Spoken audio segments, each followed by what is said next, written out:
Hello. How's it going? Hello, Asian Waste. Yay for spreadsheet. It's spreadsheet day. Who's excited for spreadsheets? I thought, if I was gonna do this anyway, I thought, it's been a while since we've had a Google Doc stream. We may as well just stream it, right? I was kind of in the mood to just do a bunch of stuff for Fliptendo. Also, I'm eating a peanut butter toast and a banana for my dinner. It's a good dinner. How are you doing? Oh.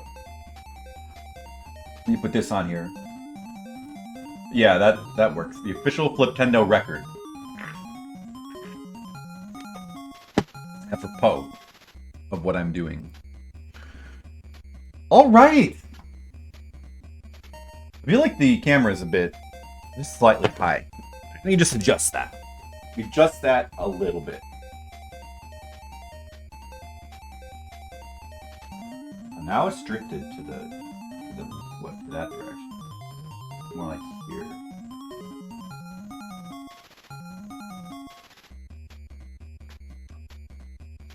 It needs to be like that.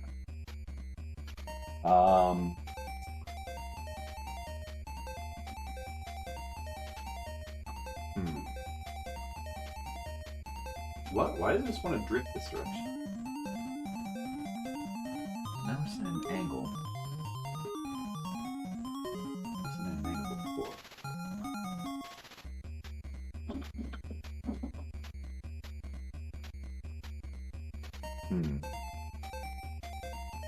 Is that better, or is that exactly how it was before? Maybe that's a little higher? Is that better? I feel like it's exactly the same how it was before. That's exactly the same. There's no change. In the first place, I wanted to lower it slightly. So it's not just like my head popping into the frame. Okay.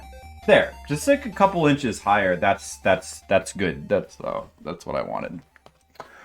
Alright. How's the music, by the way? I should probably check it, but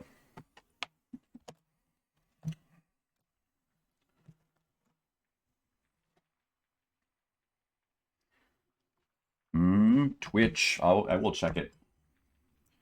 It was always fine. Well, it wasn't like a problem, but I just thought it might look a little bit better if it was slightly higher. Wait.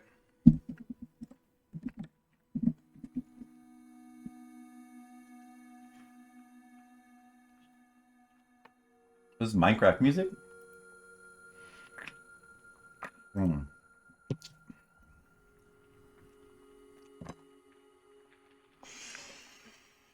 Okay. Well. That's right, I forgot they made, like, new music for creative mode.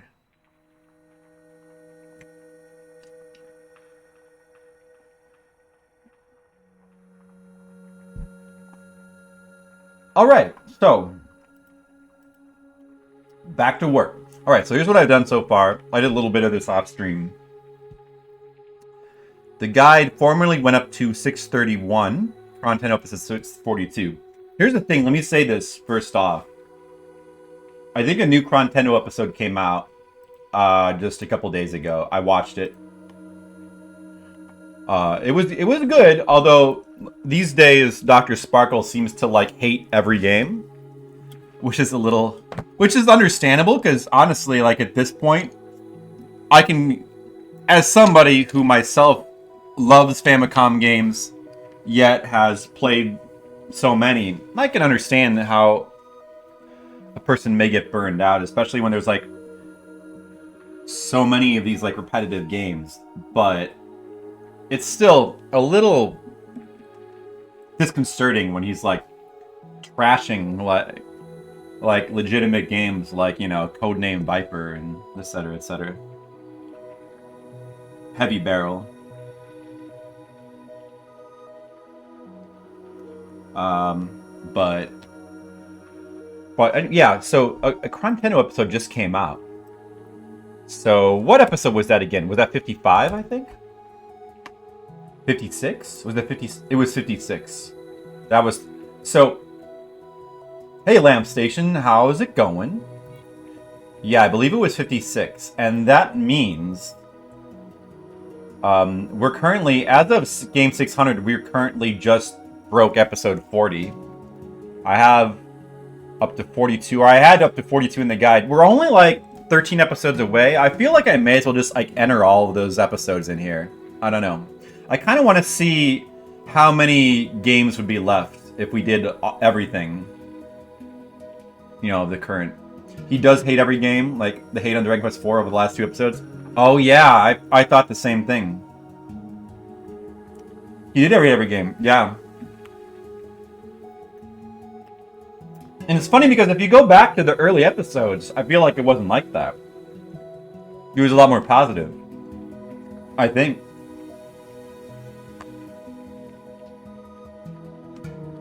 Clearly getting burned out on the project. But that's okay. It's alright. It's his business. I'm not getting burned out on my project. I'm gonna keep going. Is this music too loud? It feels like it might be a bit loud. I better check the stream. Hold on a second. While I'm still eating. Sorry, don't mind that I'm still eating my dinner. How many more games?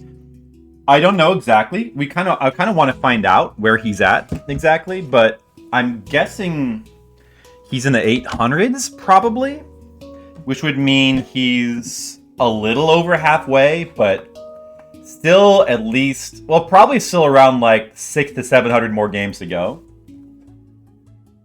So like still a lot of games to go, I think.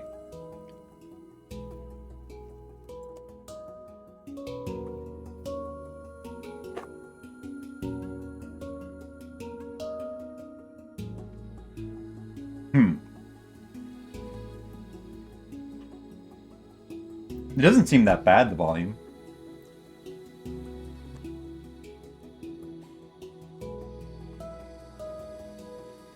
Where was I? Perfect bowling. Oh, okay. We need to go to the next episode. That was 46?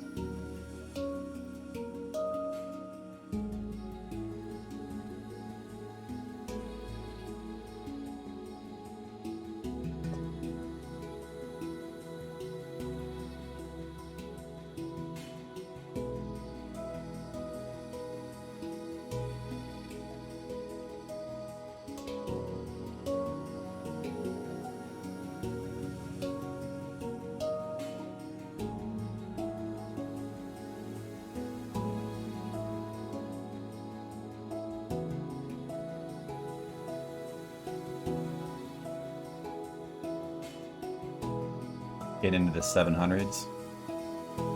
Still have a ways to go, so... So I'm sure Chrontendo must at least go up to 800. It must be within 800. That's the more important question, is how many more do I have to do? Forget Dr. Sparkle. I love Dr. Sparkle is awesome for his contribution, but I care more about how many games do I have to do. And it's more than Dr. Sparkle. He's farther ahead than me. Who's messaging me? Was that you, Skittles? It was someone else.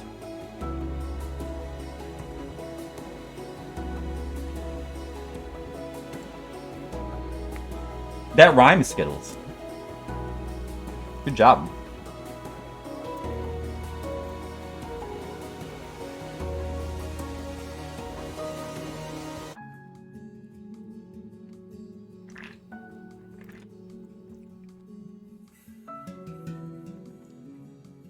So the first thing I'm doing is just trying to enter all the games in this sheet. And then we have to enter all the information. And then after that, we have to do layouts. I'll try to do some layouts.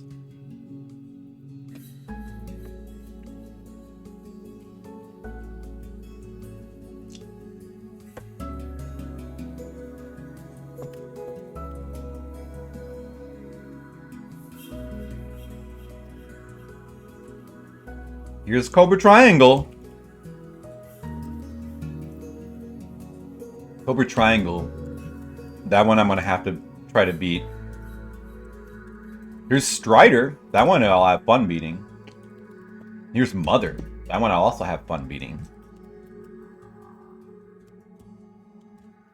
Thundercade, that's just like some kind of random shooter, right? Don't know if I beat that. I might beat that.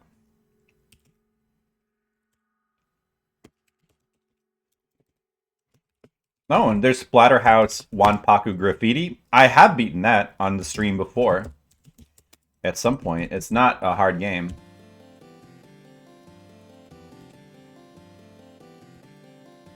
Cosmic Wars. Maimon. Actually, is the music a little bit low? Oh, hey, this is timely. I guess it varies based on the song. This one's a little bit low. Here we go. Yeah, you know what? I feel like there's yet to be any song in Seiken Densetsu 3 that lives up to this song, but...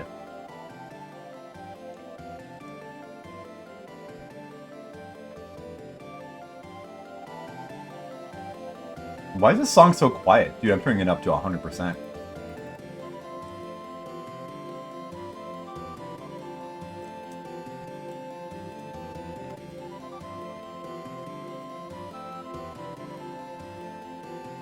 This song is weirdly quiet. Wait, why do I hear echo? Is it coming from my headphones? Probably coming from my headphones. Like the microphone is picking up the sound from my headphones, I think.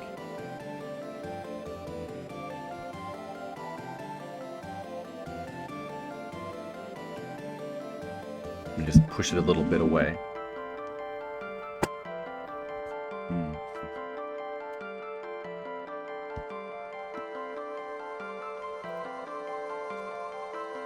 Yeah, you said that before. But to this point, I feel like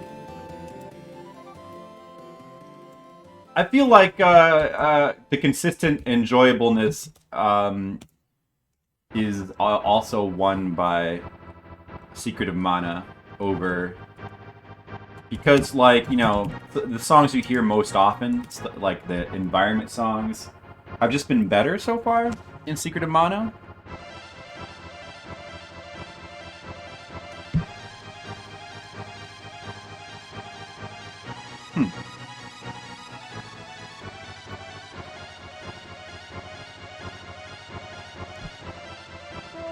So far, my take is that Secret of Mana has, like, significantly better music.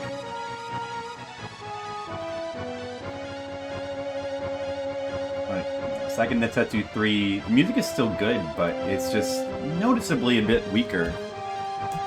But,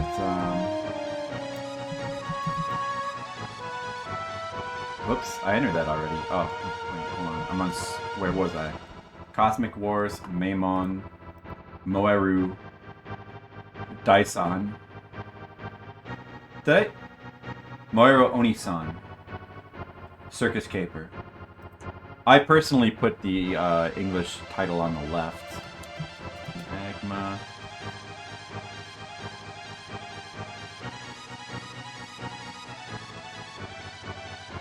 Wait.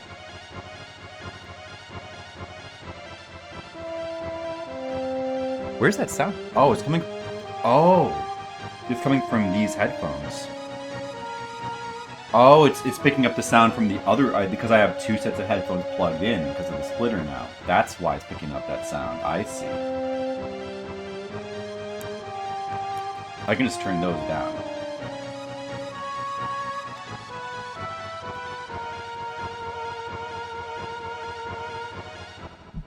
This song's amazing. All right. Magma Project Hacker. Don't know what that is. Melville's Flame. Don't know what that. Shingen the Ruler. I know. I remember that. Basically just from NES Mania. Never played it myself.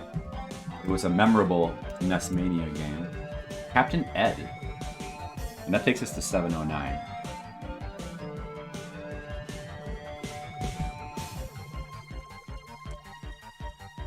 And that was Chrontendo episode 47.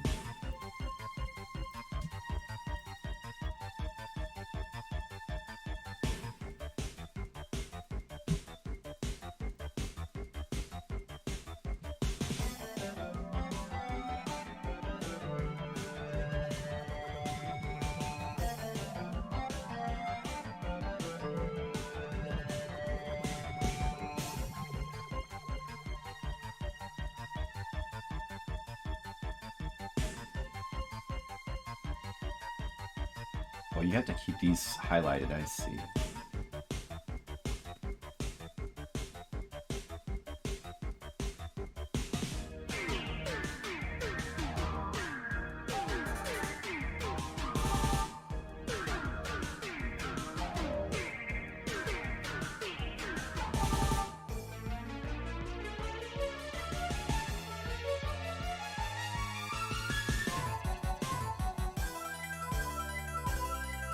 Three, 4, 5, 6, 7, 8, 9.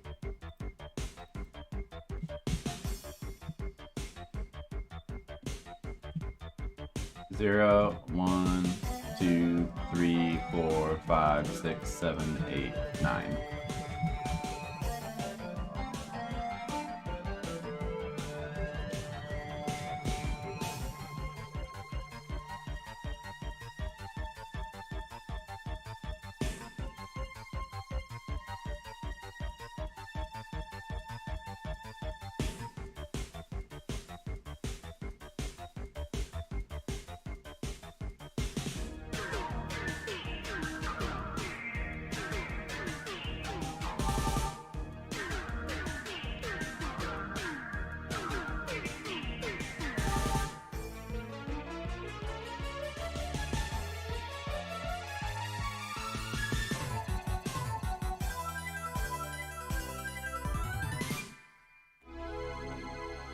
Whoops.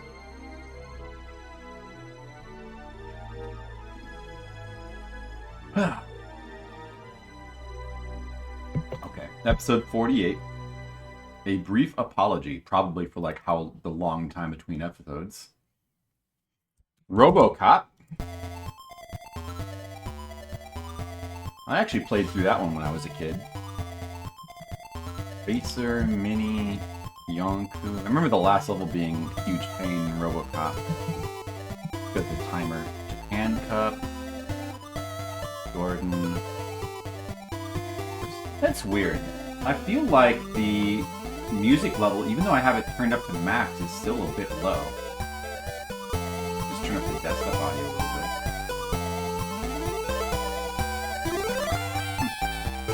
See if that's too loud. Jordan versus Bird, 1-on-1.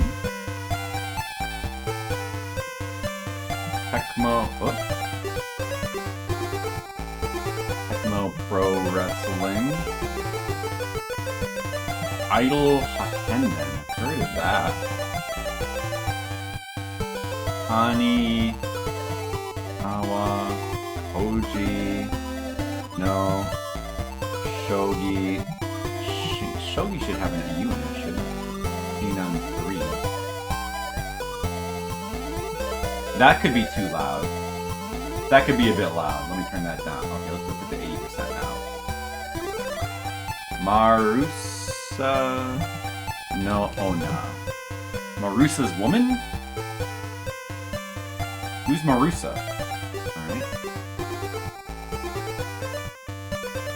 Ultima Quest of the Avatar. That's Ultima 4, right? I believe that's... Or is that Ultima 5? I think there were 3 Ultimas on the NES.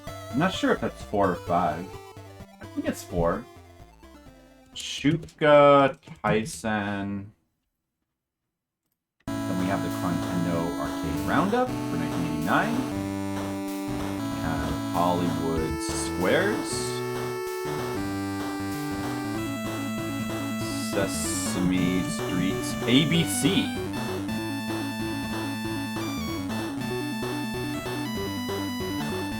Is it with the dashes too, or? Bad Street Brawler. I'm pretty sure that game is bad. American Dream? What's that? Financial simulation? Uninvited. There's the third of the Temco Mac Venture games, although... Yeah, because Shadowgate is below. That's the third one to be released. Ochin ni Toshi Puzzle Ponjan? Exclamation Interrobang? By Zevatar's 4? That's what I thought. Alright, and that's episode 48.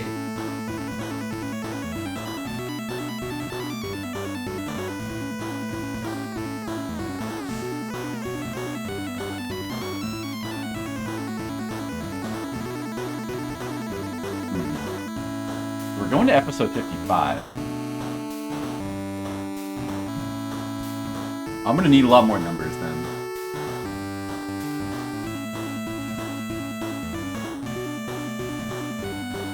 Let's see.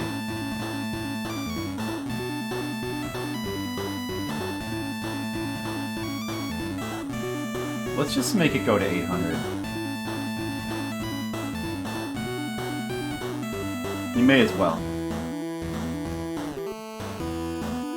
Let's enter all these numbers. Get it over with. Ponjan and Earl.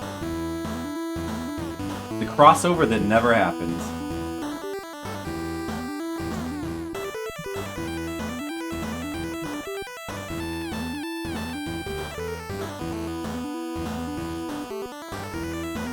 Here's some NES music.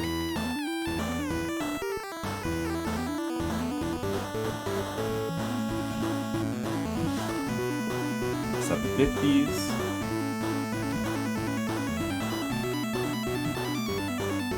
As I said before, I kind of don't want to pass Dr. Sparkle unless he definitively says that he's giving up. Or it's obvious that that's the case. But kind of wouldn't like to pass him for a couple reasons. The obvious one is, since he's doing the work for me, I prefer for him to keep doing it. It makes things easier. But also, if I do pass him, and then he ends up continuing, and like his numbering, it's almost like a tradition thing now, following Dr. Sparkle's guide. And it would just feel wrong to start doing like my own, and then what if he continues, you know, and it's different from mine? That would feel a little bit weird. I don't know. I don't really, you know. Plus, there's so many other games to play anyway that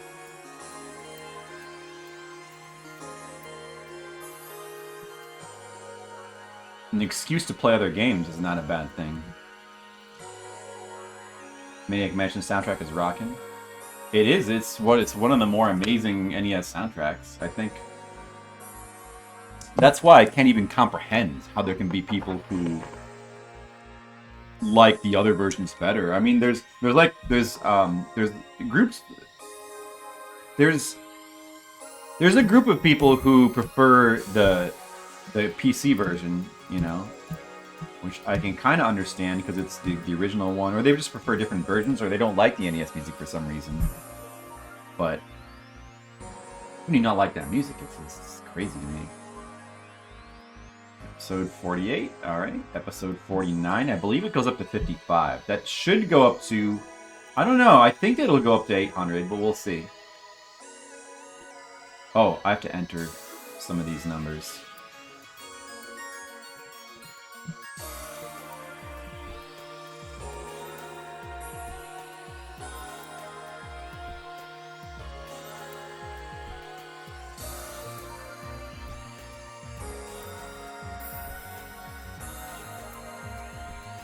Yeah, the Maniac Mansion soundtrack is so good. It's such a good idea to have different music, like specific music for each character. Really gives each character like a sense of identity that just seems like it's completely missing from every other version of the game. You don't even really get that from Day of the Tentacle. Day of the Tentacle is a really good, like, well-made adventure game, but the characters don't have... Like, the characters, they're better written, and they have more personality, but yet there's something missing because they don't have that musical identity that they do in the NES version. Like, just imagine if the characters in Day of the Tentacle had their own theme songs that were as memorable as the ones from Maniac Mansion. That would be incredible. But they don't at all. Like, the music is instead, the music doesn't have to do anything to do with the characters. It's completely about the situation. So, like, in the past, you get like sort of comical Saturday morning cartoon style background music that kind of relates to, like, you know, the day, like the independence and the Declaration of Independence and like government type and history. That's sort of like Saturday morning cartoon kind of music, which technically fits the game, but is just not as interesting.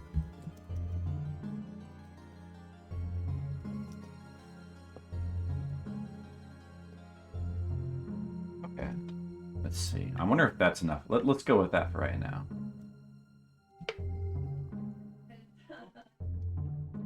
This modular one-size-fits-all scenario. Yeah. More fix how it was written. Yeah, which, you know, is good and bad. It's not the worst thing.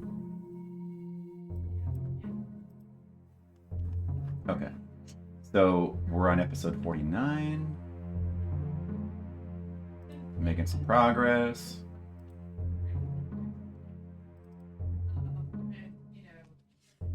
Thunderbirds. I believe that's another shooter. Might not be. It might be a bad one.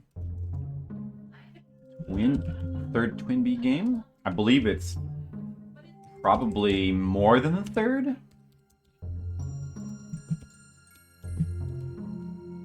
But I'm not sure, actually. Maharaja. Don't know what that is. No idea. Some sort of weird RPG. Meijin Ishin. Is that possibly a Go game? Ishin, like the first master, I think.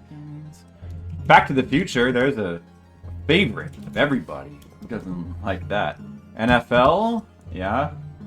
Frame Roger Rabbit. There's another one that I have already beaten on stream. Kind of a long time ago.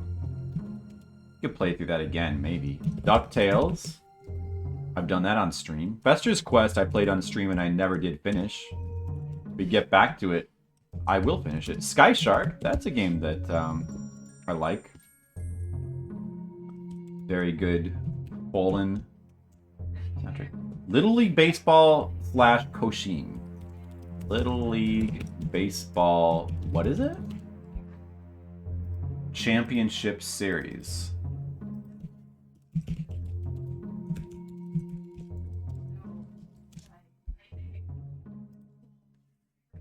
Top Players Tennis / World Super Tennis. World Super Tennis. Venus Senki. I believe that's Venus Wars, which is an anime, like an anime manga series. Maniac Mansion was special for its time. It was.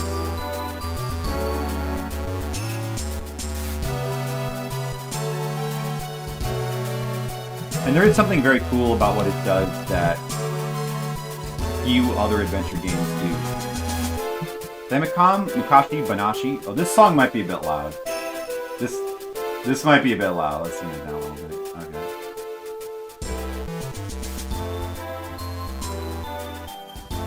Banashi. Yuki. Right. There was already like another one of these games, Famicom Mukashi Banashi. You remember that title, but it was not translated, so we could not play it. Rakuto no Ken 3. Oh boy. All excited for that. Probably another Bandai masterpiece.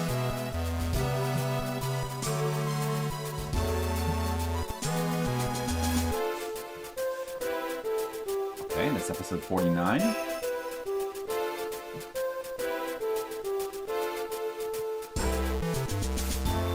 Chrontendo. Look at his avatar there. What is that from?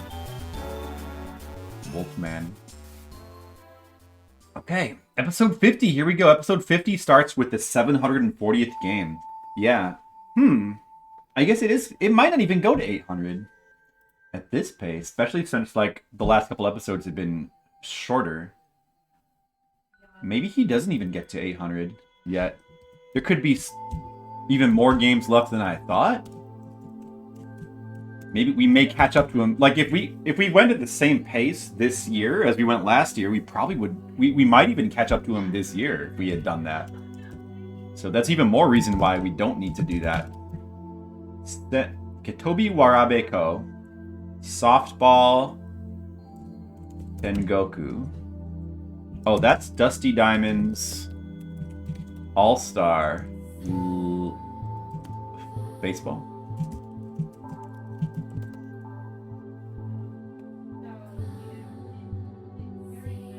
Softball. That's the one that people say that has like a lot of personality for a baseball game, I think.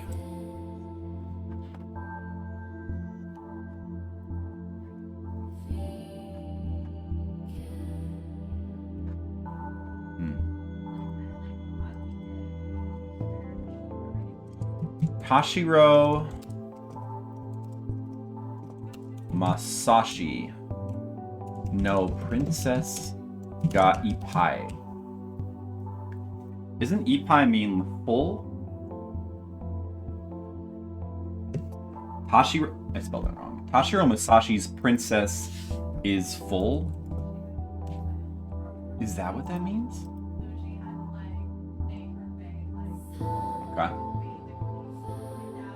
What? It was translated as Princessual Orgy? What is that? I don't remember that. I know I watched this at some point. I don't remember that. What is that? First of all, that was not that's not an official translation. Okay. I'll put that down. That can't possibly be an official translation. Interesting.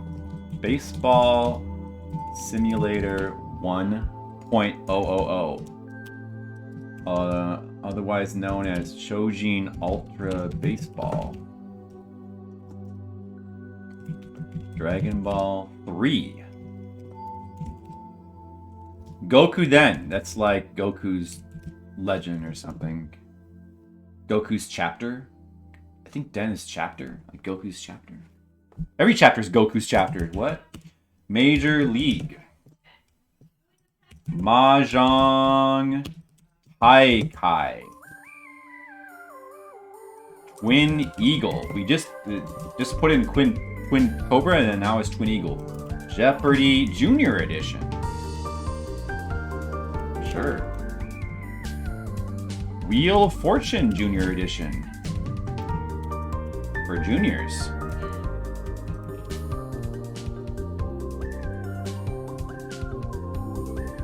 The Three Stooges. I know that game. People don't like that game. Hey, Brigand, working on spreadsheets. The best. The best stream content right here. Underrated. Name makes it sound painful, but it's not. I'll take your word for it on that one. You would know more than I would. We'll check it out. We'll get to it. We'll find out.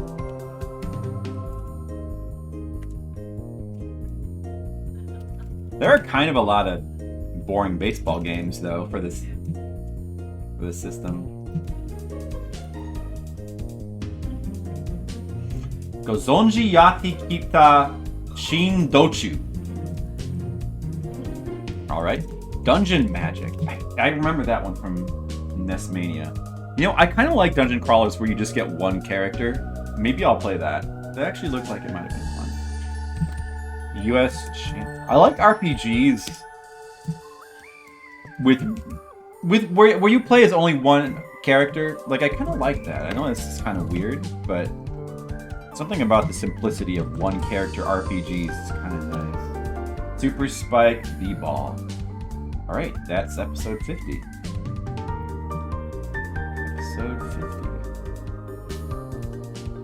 Episode 50 goes up to game number 754.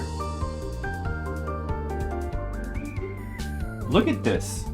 Can you believe we're within range of catching up with Chrontendo? It's crazy. We're within range. I mean, it could happen.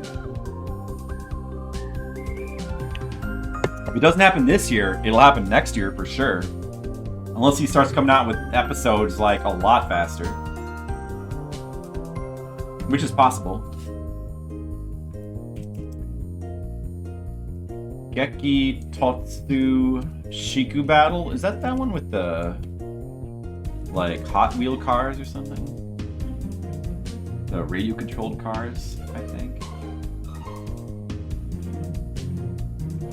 There's Wrath of the Black Mana, a game I've never actually played.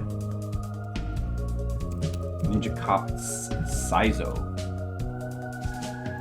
Cosmic Epsilon.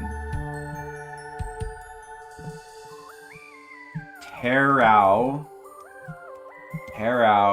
no Dosukoi Uzomo. I have no idea what that means.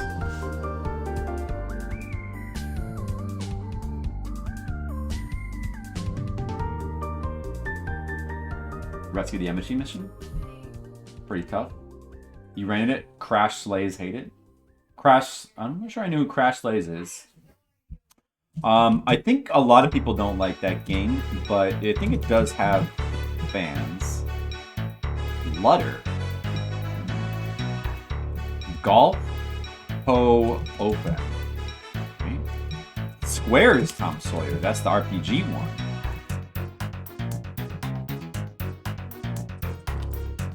The other Tom Sawyer is the one that I really like, which is coming up really soon. I'm going to definitely play through that game. That's actually coming up really soon. 2D Earth, one of the infamous shooters for the NES that was really, it's in TMR's like hardest game list. 720 degrees. How do I get a degree symbol? Degree symbol. On-screen keyboard. Get a degree symbol. I want a degree symbol in my sheet, alright? Where is it? I know it's in here. Or is it not the right place? What is the thing that I need? Maybe this is not it.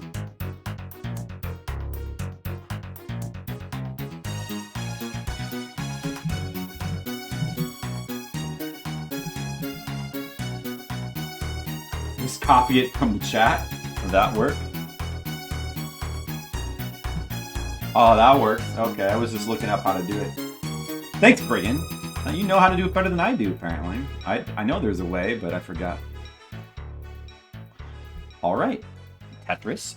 This is, was this actually Nintendo's one? There was another Tetris down here. Okay, Tetris. Conflict. Tau. Mirai, Senshi, Leos. And there's Rescue the Embassy mission. I've also never played that. I never tried that game. I'll give it a try, though, when we get to it. And that's episode 51.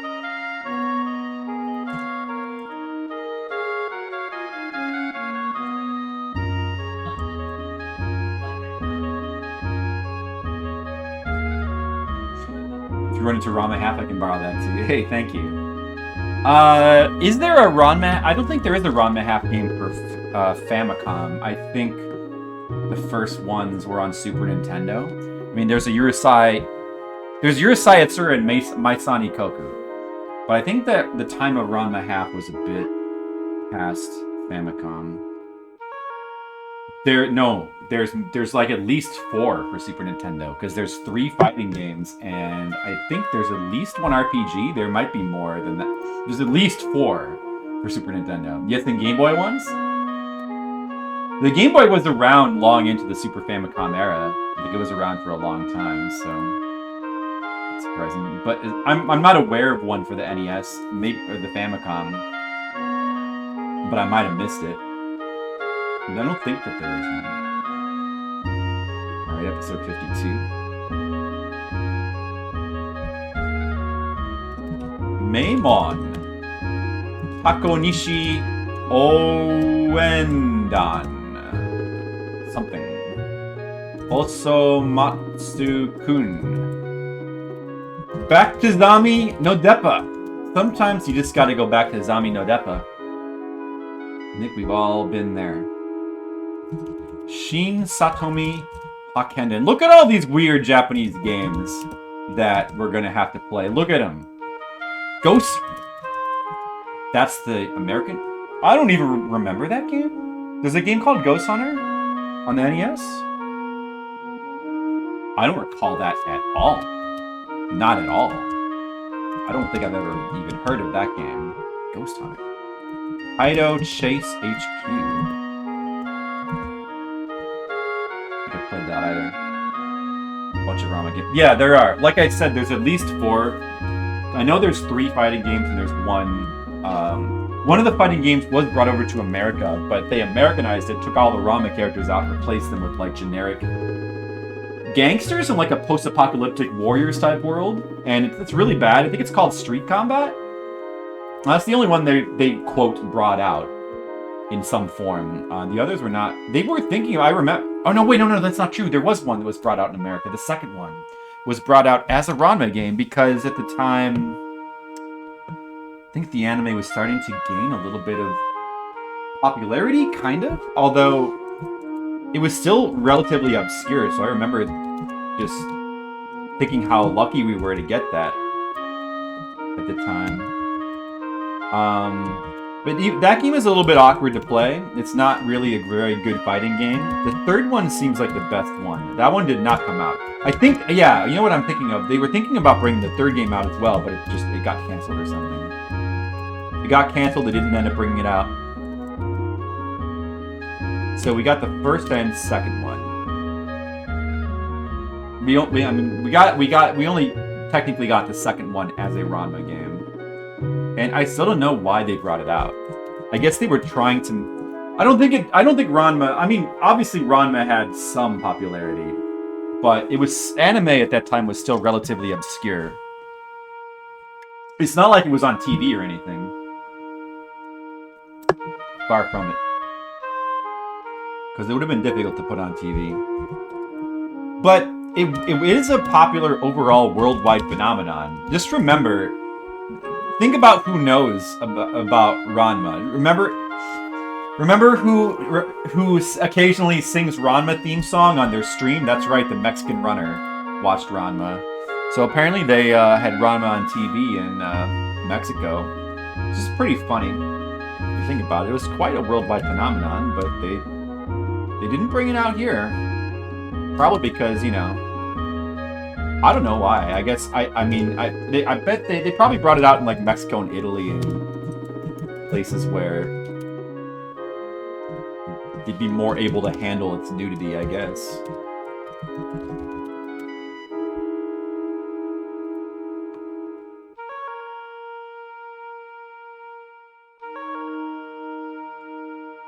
I sure am. I mean, all the people who watch this stream like Tam, who live in, like, foreign countries.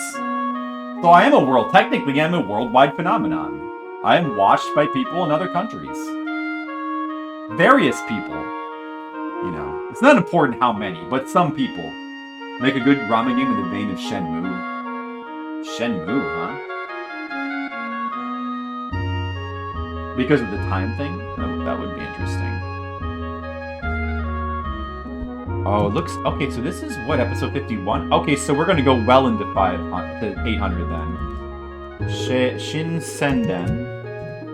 Oh, there's Sweet Home. That'll be fun to play. I've actually played that before, but that'll be fun to play on stream. I would have done it for like a horror month, but at this point, but I figured we may as well save it for Fliptendo. Top Gun. There's the second Top Gun. Second mission. That one actually has music. Pinball Quest. Flip Pull. That was, I played that on stream before. That was a TAM request, I recall. And that's episode 51.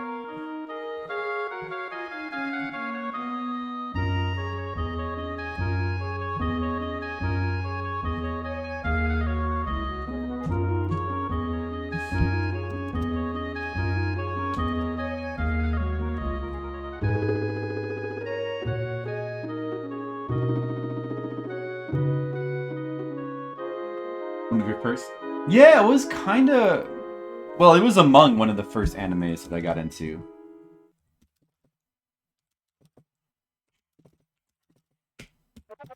But technically I got into Urusei Yatsura first.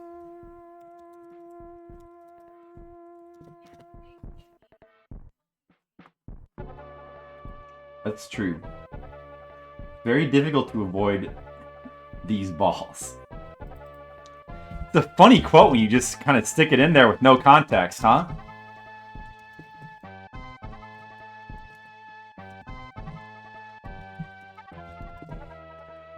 And there's number 800. Oh, was that episode 52? Is this episode 52? Okay. So just 3 more episodes to go.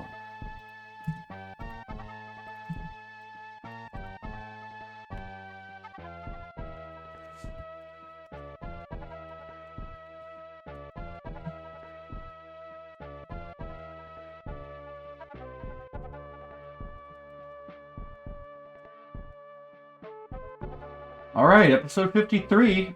I believe there's only... Was it 3 or 4 episodes left? Rip Power Pad. Mysterious Cities of Gold. I remember that. Well, I mean, I remember being aware of that, but I never actually saw that one. Or maybe I saw a couple episodes on TV when I was a kid. I can't remember too well. I never tried to go back to it and watch it. Wizards and Warriors 2. Cybernoid. Fighting Machine. Played that. I remember that was a big 20 game. Of course, never finished it. Oh, look, it's the Uncanny X-Men. There's a game we all know. The NES. Archon. Maybe I'll finish X-Men too. Oh, Short Order Explode. Famous NESmania game. At least famous among us. I Love Softball. That's a game? Emoyan no Ten by Pro-Yaku. Wow. Good job, Emoyan. And grandmother would watch you when you were little and you could watch that one on TV. Like wholesome enough. One day you'll clear Wizard Warriors 1 and 2. Dude, Wizard Warriors 1 is like super easy to clear. Well, not super easy. It's mainly only difficult because of like a couple of boss fights and certain platforming things, but it's really not that hard. You could easily finish it. Wizard Warriors 2, on the other hand, quite a bit harder because the game, it's one of those weird games that has limited continues and passwords. I think its password system is really weird because the password, I think, resets your lives or something, so you can just you can use the password to cheese the limited continues to a point, but then like the password stops taking you past like World 3 or something. So you have to keep starting from World 3? I think it works something like that. Very weird system. I've said this before, but video games that have both limited continues and passwords just do not make any sense. Like Castlevania Bloodlines, although that's a great game, but and they're not necessarily like unfun to play. It's just very weird the way you end up having to play them, where you're almost kind of forced to game the system or treat it like the continues don't exist. Wall Street Kid. Yeah, X-Men. A bad game, but I kind of want to play through. I remember like being interested in like playing through that as a kid. Me and my friend rented it, and we were like, we tried to play it 2 players, and we were banging our heads against the game, trying to figure out what to even do in the game. Because I think we couldn't even figure out how to beat the first level. Wall Street Kid. And then we probably got stuck because we didn't know how to get to the last level or something like that. Where was I? Oh, Money Game 2. Oh, there is good old Astinax, Lord of King. Or Astyanax? However you say it. Astyanax? I would say it wrong. Because I said it wrong as a kid and the bad habit remained. Hey, Umihara Kawase music. This is the music from the 3rd one. Which might be the best Umihara Kawase soundtrack. Castlevania 3. Hey, there's a game that we know. Dracula's Curse. That's a game? Wait, PM Network Live in Powerball. Okay. Mappy Kids. Another Mappy game. And that brings us up to 800. Okay.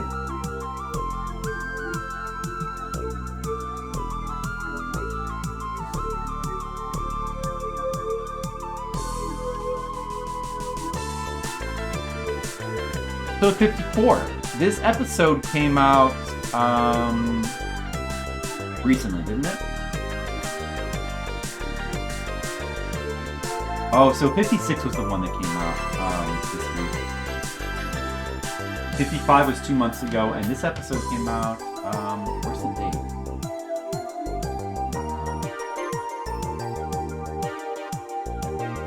5 months. So he is trying to, like, at this point he's sort of doing like an every 2 months thing. He has released like 3 episodes within the span of 6 months. So, you know, it kind of seems like he's getting back to like regular releases, which is good. Hey Don Chico, how's it going? How are you doing? The first one can get maze-like? What? Oh, Wizards and Warriors, you mean? Or... Let's see what game is game number 800. Is it going to be a big, important game? Game number 800? No! It's Famicom Yakuban. A baseball game. Of course a baseball game would be the big number 800. That's appropriate. Double Dragon 2 is so much better at that one. It's a bit interesting and weird how it plays, since the buttons control with the direction you punch and not like the type of attack, like punch and kick, like every other beat 'em up. But it is a very good game. Still one of my favorite beat 'em ups. Oh man! And here's a big one. Batman the video game would have made a good number 800, but unfortunately it's 801. Batman the video game takes a little while to get to that one. Chugoku means China, right? John Shi is probably Chinese vampire. So this means Chinese vampire story. Okay. And it should probably be like Jianxi, I bet, but we'll just leave it the way it's spelled here. Some of these spellings on the YouTube will be wrong. I'm gonna have to go through and double check them, multiple sources. But we'll do that in a bit. Heracles no Echo 2. We had to skip the first one because it's an RPG. It's like a Greek RPG. It's Dragon Quest but with a Greek skin. But it seemed good. I wish we could have played it. It had really good music, but it was hard to play Japanese RPGs in Japanese. Too difficult. Silent Service. Oh, is this playing? Whoops, sorry. Silent Service. Yeah, that's Batman. That's your favorite NES game. That's a very good and understandable choice as a favorite. It's a really good game. Pretty amazing game. Going back to that, they did that with the Renegade Cuneo. Oh, did they? Didn't realize that. Championship Bowling. Fantasy Zone. Fantasy Zone. Fantasy Zone. Wasn't there already? Isn't that the arcade game where you play the little ship and you had to destroy the bases in each level? Wasn't there already a Fantasy Zone game? That's weird. Or am I thinking of something else? Not sure about that. Shinobi. I didn't know there was a Shinobi on Famicom. Roadrunner. Super Sprint. I feel like we also I think I did play a Super Sprint game at some point. Maybe that was a request?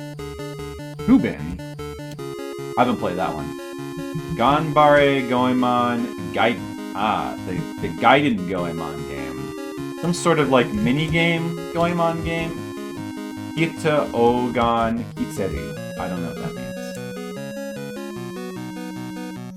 Adventures of Lolo 2. Oh, this one is funny. This one is interesting because this is the one that was released in both. Like, I think that this is the first Lolo game to be released in both countries because Adventures of Lolo 1 was not released in Shinobi is Awful. It's unlicensed. Oh. Well, apparently it was licensed in Japan because it was released there as a part of the list. Anyway, Adventures of Lolo 1 was not... that one was basically Eggerland for America. But then they came out with Adventures of Lolo 2. And they also brought it out as Adventures of Lolo in Japan. So now, like at this point, the series has been officially renamed to Adventures of Lolo in both territories. And the numbers are off now.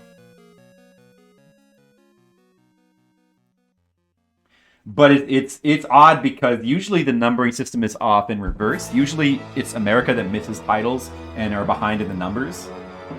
But with this, you have the reverse. Even though they've actually gotten more Eggerland and Lolo games than America had. Ego Make Fun. That's a go game.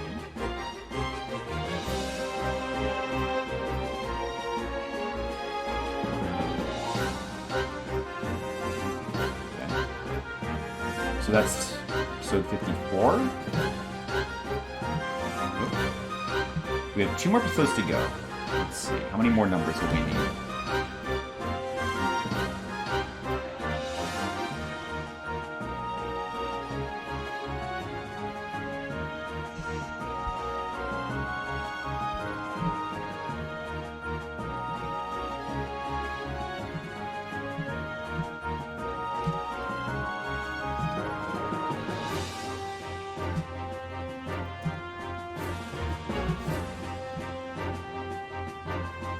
So it looks like we're going to get to about the 830s until we have to wait for more Dr. Sparkle episodes.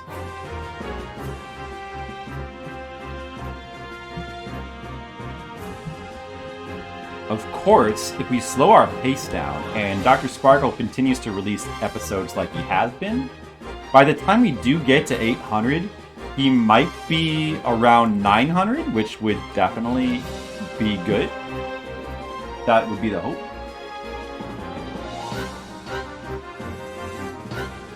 No reason to have that back attack. Are you talking about in the original Renegade, or is there a later one?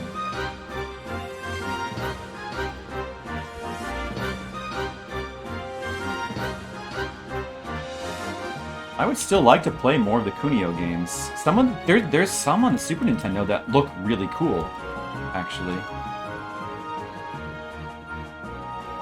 Alright, so Chrontendo episode 50... Wait, was this 54? This was 54. Wait, was it? Wait, yeah. Oh yeah, this should be 54. Alright, 2 episodes left.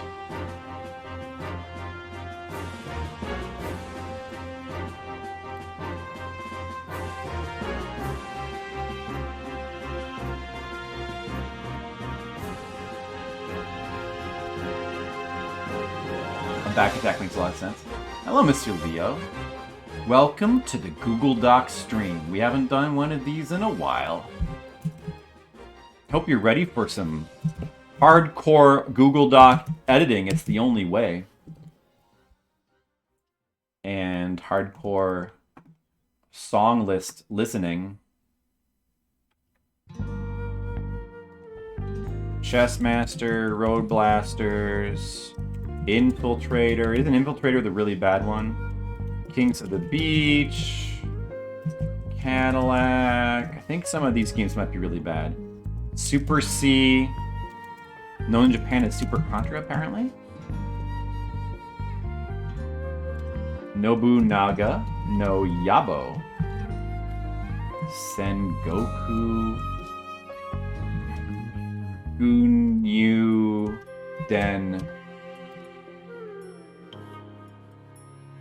Which is just Nobunaga's Ambition 2. I see.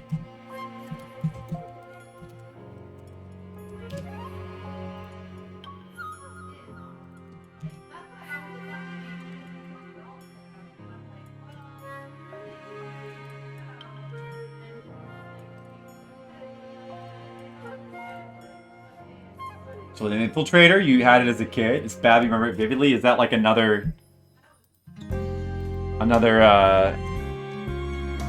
Kid Cool for you? Motomo Abunai Deka. Something about having danger? And Deka is what? Like another word for like story or something? Dragon Quest 4. Or Dragon Warrior 4. Arctic. Yeah, now this is where the episodes get really short. That's episode 55. Helicopter game. I think it's like parts simulate, like flight simulator, and parts platformer. Kid Cool is better. Wow. I think that might be true. I think people may consider that to be true. I think people hate Infiltrator, if I recall correctly. And here's the episode that was released to this week or last week. I guess last week was it, or is it on the weekend? A couple days ago, I think.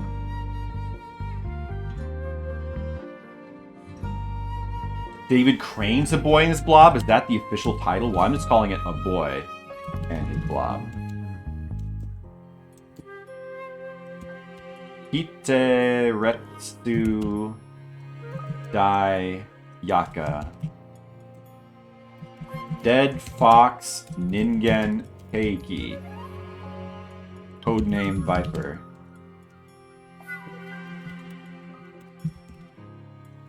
So that's like Dead Fox Person Keiki.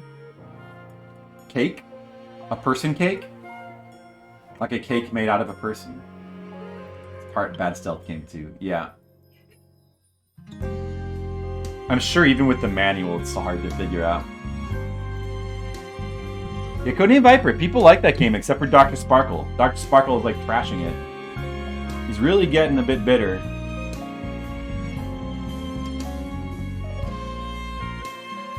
Akuma-kun Bakai no Wana. I don't wanna. Dragon Unit. He also trashed Castle of Dragon, of course.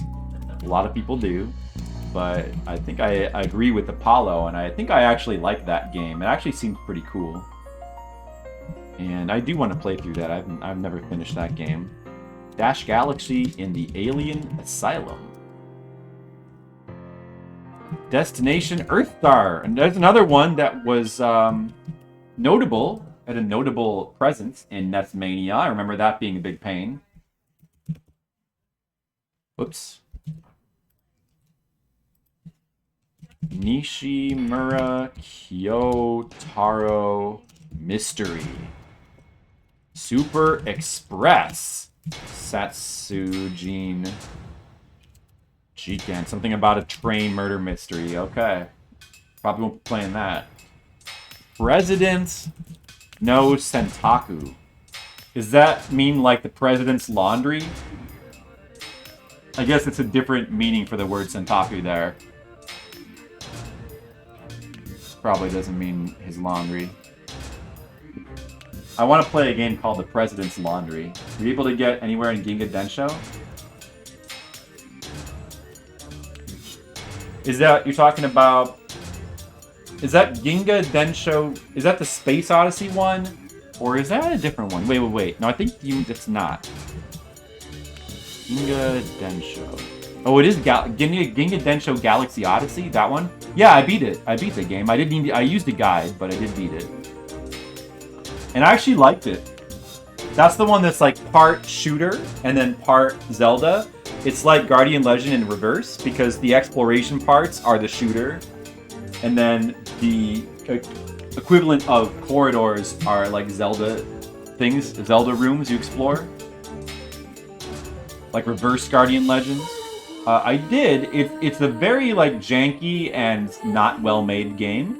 But yet, it has some really good music and got some charm to it. I liked it. I liked that game. But it also has like really hard to find secret doors that you need to find in order to beat the game. I remember that although I was using a guide to play through it, I was proud because we found a secret door that was not mentioned in the guide.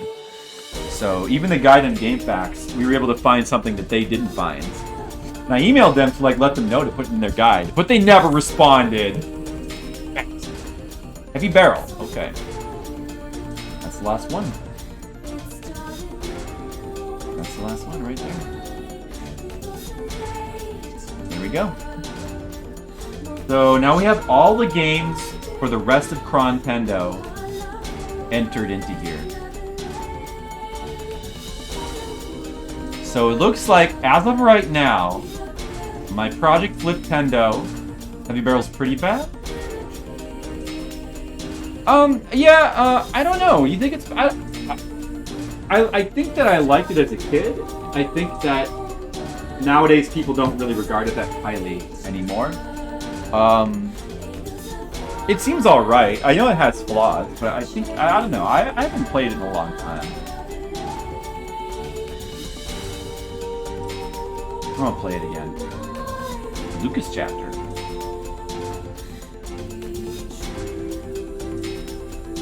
Well, I'm sure you'll get to more of it. Lucas of Smash Brothers fame. Another bad Data East game. I think it is Data East, yeah. So it looks like 834 is our limit now. Now, Dr. Sparkle has been releasing videos about every 2.5 months. Like, over the last half a year. So if he keeps going at that pace, he probably won't get to 900, but there's a good chance that he will get to 900 before we catch up. Especially if we slow down a little bit. If he continues to release episodes, and hopefully he does. I need to use the bathroom, so we'll take a quick break, and we'll come back, and then we have to enter more information into this guide. There's more Google Docking to do. So don't go anywhere! I'll be back in a sec.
Fliptendo.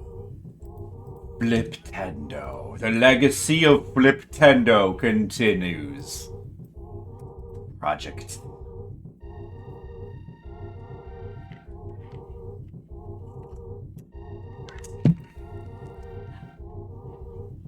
Alright, so currently Dr. Sparkle's in the 830s, huh? And we are... Well, we're at 600 games. So we have 830 games to go to catch up. There's still a lot of games.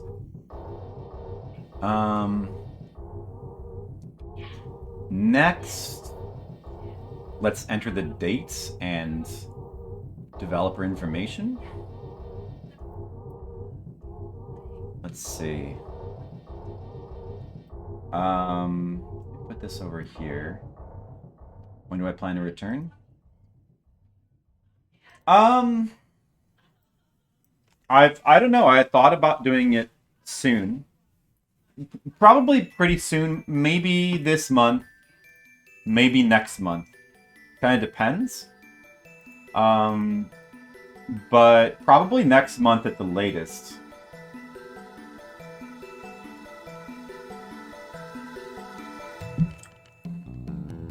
I don't have firm plans at the moment.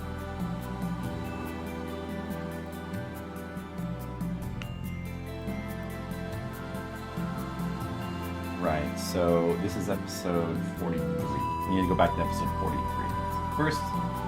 The first thing I'm going to do is I'm going to go through the Chrontendo episode again. And I'm going to use his info to get the information like dates and stuff. So now we're into March. March of '89. So just copy that a bunch of times.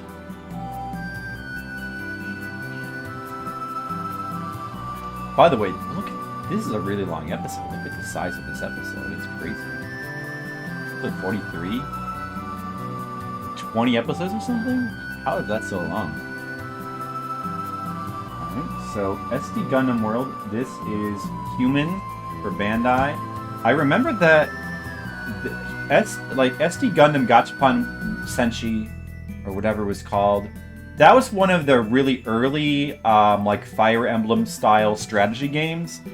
I remember it being very, very bad.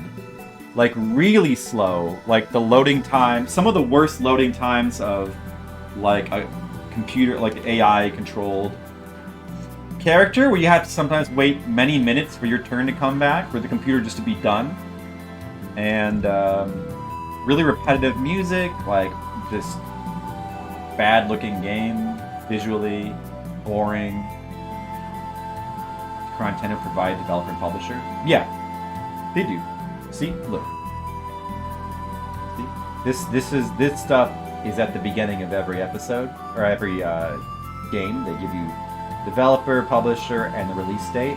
However, he has been known to get these wrong, so it is a good idea. Depends. Well, usually with the date, I just go with whatever he says, because 99% of the time it's right. With the developer and publisher, he can get it a bit either wrong or, I guess, weird. Like, one thing he does that I don't really agree with is for ports of, like, say, computer games. Well, it's not that I don't agree with it, but I just, like, for ports of computer games, he puts the developer of both the original game and the port next to each other. Whereas, like, I only think that it's relevant who actually worked on the port. And the original, if it's a port of, like, a computer game, the original developer of the computer game, I don't bother to include that information. But, like, he doesn't, like, it's not clearly indicated, like, sometimes he'll list the developer of the original version that the port is of, but they had nothing to do with the actual game in question, you know? I just think it's a bit confusing. When do you plan to... do you watch Chron Turbo? You know I need to. I haven't watched Chron Turbo or Chron Sega. I keep forgetting about that. I should. So, usually, so when it comes to developer and publisher, usually I just go with whatever he puts, but sometimes there are times when I doubt what he's put. But like, for example, here, this game. Oh, what's this song? Did somebody put a song in? Is this mine?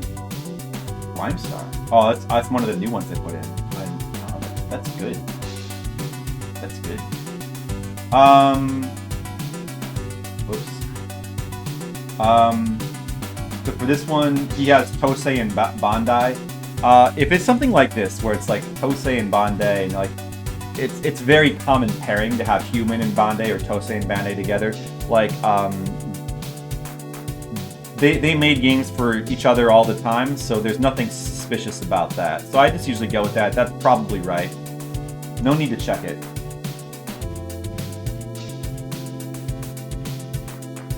Wait, let me just double check something.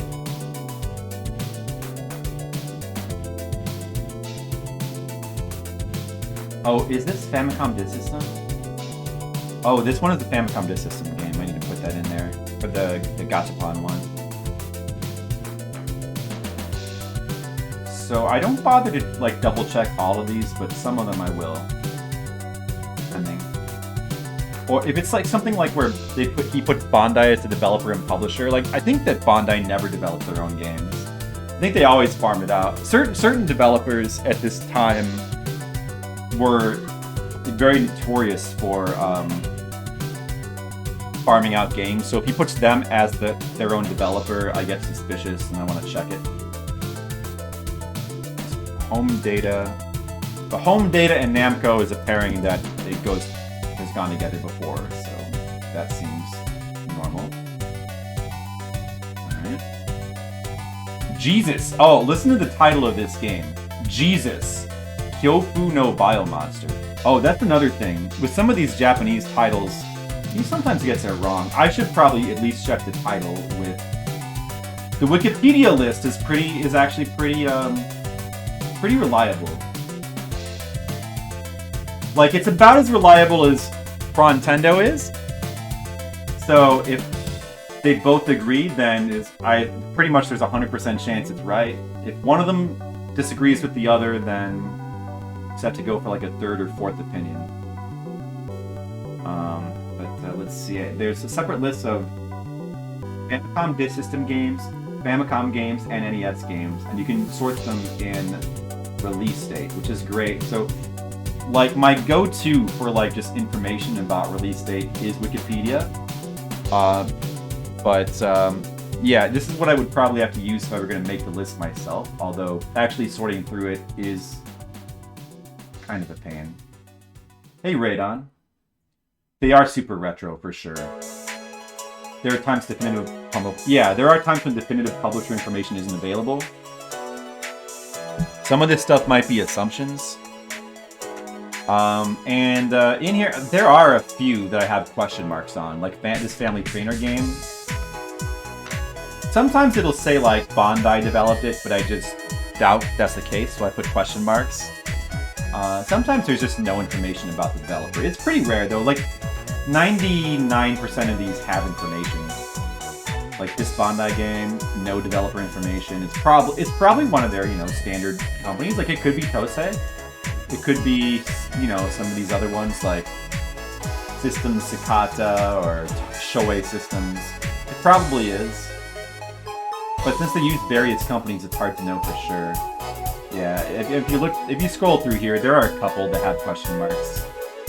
Like this shogi game by Pony Canyon.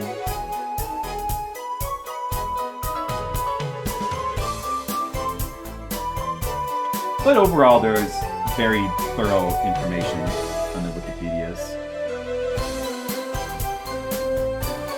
Finally, religious game. There's value knowing the maker of the original. Well, I mean, I don't disagree with that, but the problem is, I feel like it's not really. I feel like it's misleading to put it under the developer header, so I would almost need a different category for that. This is as far as like the Google Doc goes. I just feel like there's no place to put that information that's logical. I just feel like it's illogical to put it under the developer category, and it overcomplicates things, you know. But I mean, I don't disagree that there's value in knowing it.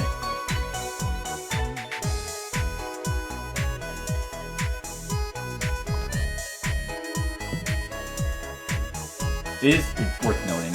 Yeah, it is worth noting. Alright, let's see here. FPS.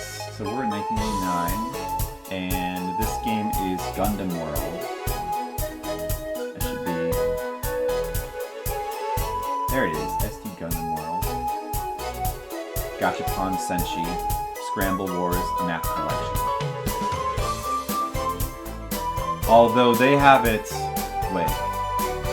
They have it as SD Gundam World. Is it SD Gundam World or Gundam World? What were the other ones called? If the titles aren't, like, if they're inconsistent, then...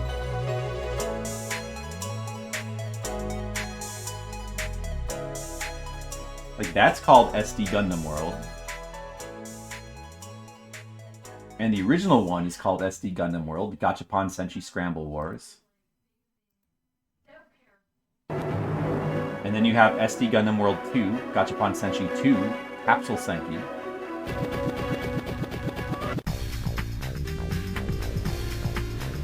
So isn't this title probably wrong? Gundam World Senshi. Like, it seems like they mishmashed some things together here. And they missed... Oh, the SD is in there. It's just cut off. I see.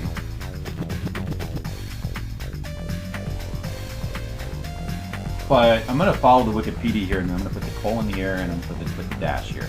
Then Gachapon Senshi Scramble Wars Map Collection. Go with that.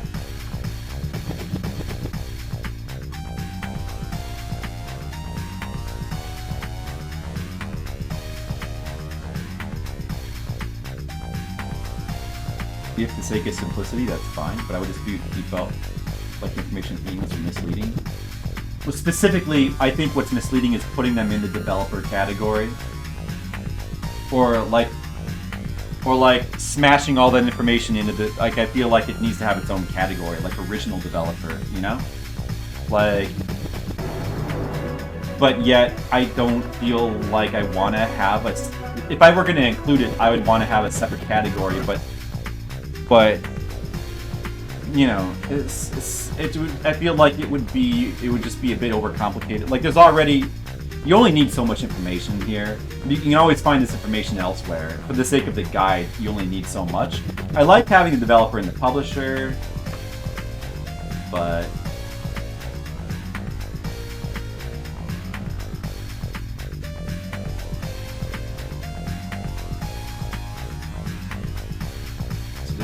This is March of 1989. Alright, looking at the list of Famicom games. Yeah, there's no need to overthink it. Exactly. Should the Jesus be capitalized? I'm looking at this. I don't think it matters.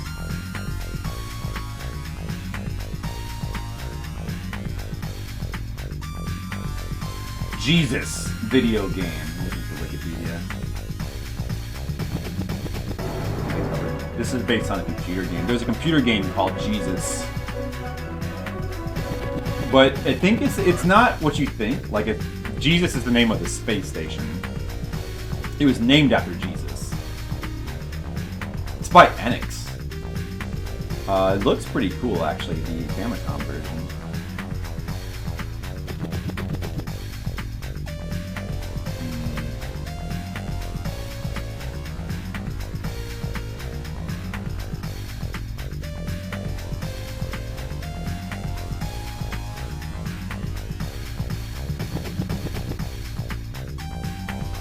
So that was on the, what does he say? Wait, what does he say? He has it in capitals. He called it Kyofu no Biomonster, but the Wikipedia just, oh yeah, the ultimate script. What do I have? Oh, I have the English title. There's probably a translation. Hey, Demo Core, that's right, spreadsheets. You are, no, you're not at work. You're watching. It's like you're at work with me, and you're watching me work. Isn't this great? Straight retro, bruh. What's up? Hey, what are we doing tonight? We're working on this spreadsheet for Fliptendo. Isn't this great? So this is March 17th. And he says that it's Chunsoft NX, published by King Records. Wait.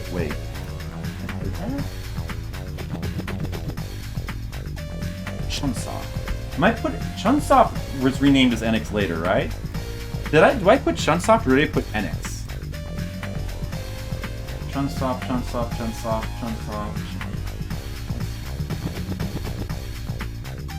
Wait. So I have Door as Chunsoft. I have Portopia as Chunsoft NX. Dragon Warrior is Chunsoft NX. How does that make sense? Dragon Warrior 2. The rest of these I have as Chunsoft as the developer and NX as the publisher.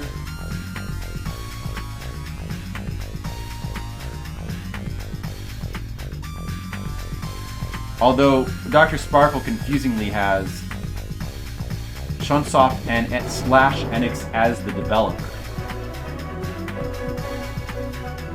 I don't like when it's inconsistent.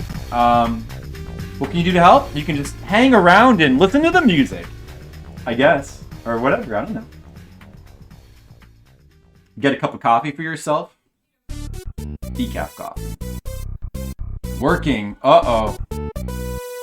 My music volume is a little loud. I don't think it's not bad, but I'll turn it down a little bit for more relaxing volume. I'm a little confused about... Okay, now I gotta look this up now. I'm a little confused on the whole Chunsoft NX thing. Like, what's the difference? Like, did they become... Now, wait, so now Chunsoft is Spike Chunsoft. Company was founded in 1984 as Chunsoft and merged with Spike in 2012. So they always have been separate companies then. They created games such as the first 5 Dragon Quest installments and the Mystery Dungeon franchise as Chunsoft, and the Conception series as Spike Chunsoft. They also developed titles such as Portopia Serial Murder Case, sound novel, and the Zero Escape series as Chunsoft, and the Danganronpa franchise as Spike Chunsoft. Chunsoft was founded by Koichi Nakamura, video game designer and programmer who had worked with NX. How the fuck do they relate to NX though? Oh yeah? He founded Spike? The Chun in the company name is from the first kanji Naka of the company founder name. Naka is read as, or I guess it's Chun, not Chun. How do they relate to NX? They made the first 5 Dragon Quest games.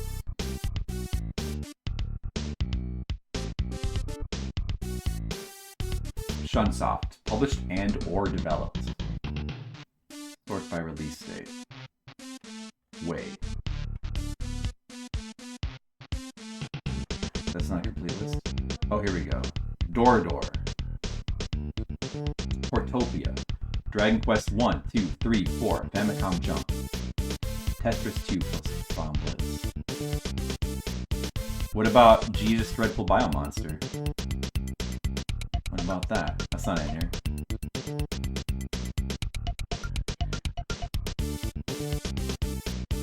I'm looking at the Wikipedia right now. I guess I put it in the screen. Hold on so you can see.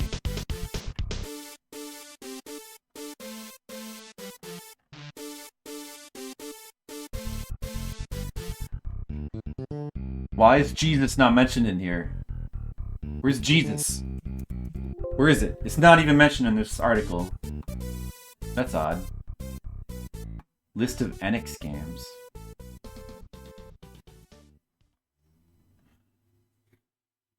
Initially a tabloid... List of NX games. Initially a tabloid publisher named Aiden Bansha Boshu Service Center.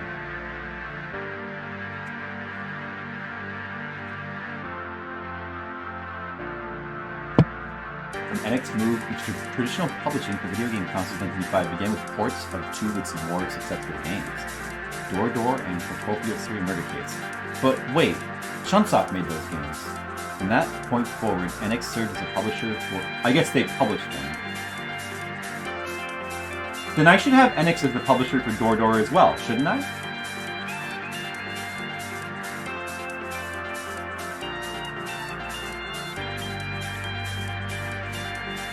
NX serves as publisher for both video games developed independently by the companies as for titles owned by NX and licensed developers.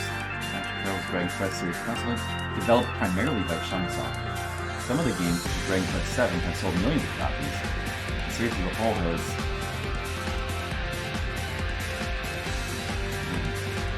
Wait, so did they only develop Dragon Quest up to 5, or do they keep developing them? Confused.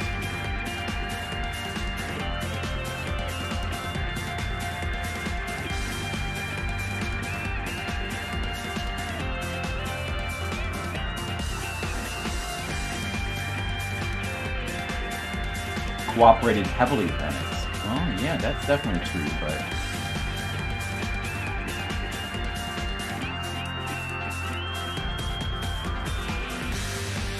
2003, April 1st, NX and Japanese video game developer Square merged to form Square Enix, with NX legally absorbing Square.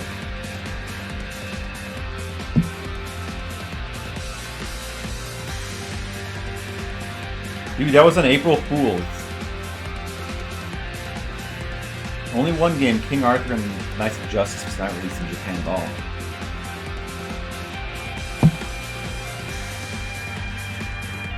It's a bit confusing, the connection. This list includes retail games published by NX during its existence. Only versions of the games that were published by NX are included. Japanese, North American, or PAL. Some games have additional ports that were only published by Square, NX, or other publishers. They also have like a programming contract. That was how they originally got developers in the company. Dragon Quest 6 overlaps. Door, Protopia, developer, Dragon Quest 3. Oh, I see. Heartbeat developed it for the Super Nintendo. And Tosei developed the Game Boy Color version. Dragon Quest 4, Chunsoft. ActRaiser. Quintet. Oh, right. Quintet developed those. Dragon Quest 5 was still Chunsoft. Dungeon Land. Random House. Just Breed. Oh, that Just Breed game. That was actually developed by Random House. We played that. Asian Waste requested that. Yeah, I remember. Evo, Search for Eden. I love that game. That was built by some company called Almanic. Seventh Saga, Produce. Ogre Battle, March of the Black Queen, Quest Corporation. I've heard of them. Juteki Senki, Tam. Where's Tam? It's a developer called Tam. Copyist system for Paladin's Quest, Quintet. Chunsoft was involved with Dragon Quest. With where am I? Oh, Dragon Quest 1 and 2. Dragon Warrior 1 and 2. Brain Lord Produce, the Docking Street Tomcat system. Quintet and Ancient worked on RoboTrek. Wonder Project J, Almonic.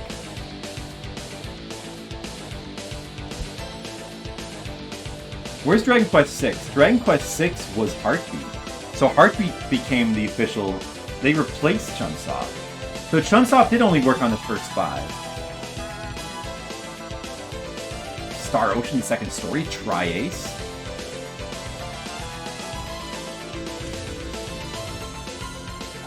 Tri-Ace, yeah. You know them. Oh, they worked with Sega for this game. Oh, Chunsoft is still in here, though. They worked on Torneco The Last Hope. I think I've heard of that. They ever work with Chunsoft again? Dragon Quest characters Torneco no Daiboken 3? Not too often. Interesting. You sort of miss the old NX? Well, the old NX, it's interesting. The old NX, actually, I guess they are more of a publisher than a developer because The actual developers were like a variety of companies, and it kind of seems like Enix never actually developed any of their games. Like, Enix is the publisher more than a developer. Like, all of these companies developed all the Enix games. Chrontendo is the actual developer of Dragon Quest, not Enix. Enix, okay. I guess I kind of really never knew that. That's important to know. Lining up info? Yeah, basically. Well, specifically, I thought that since we're getting closer to the current state of Chrontendo, that we may as well go ahead and like flesh out the guide to completely catch it up with where Chrontendo is, episode 56. Or at least, I mean, I've got all the games in here. We'll see how much information we're going to enter right now. I'm not sure. It would be a lot to catch up, but Enix is more publisher. I never knew that. So wait a second then that means one of these things is wrong.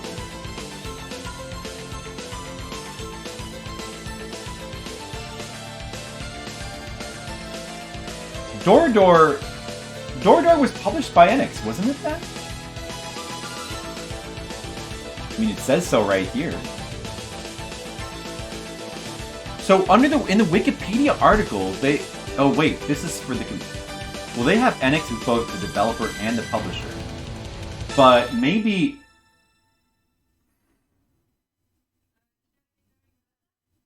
Well, we know for the family computer, Chunsoft must have developed it. Chun is even the name of the protagonist.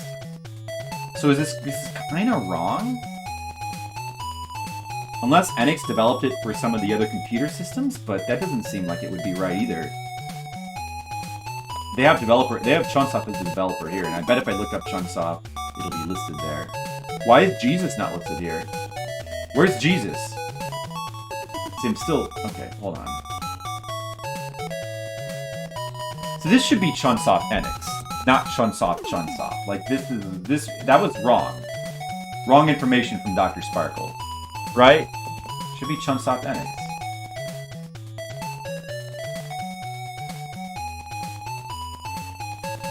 I'm gonna fix that.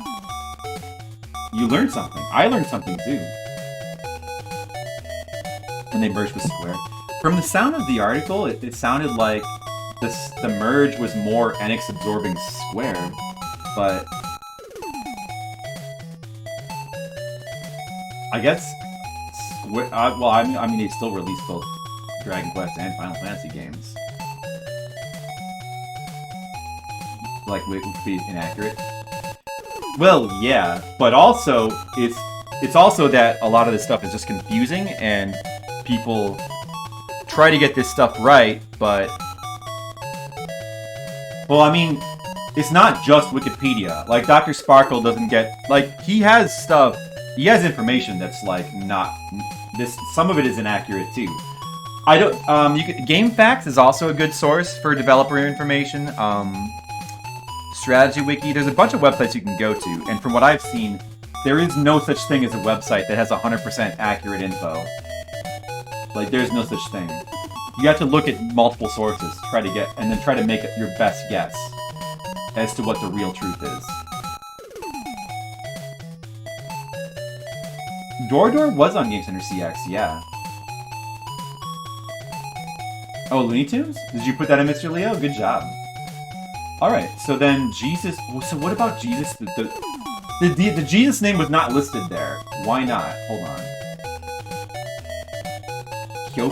Kyofu no Biomonster. If it's Kyofu no Biomonster, then I want to put the actual Japanese title in.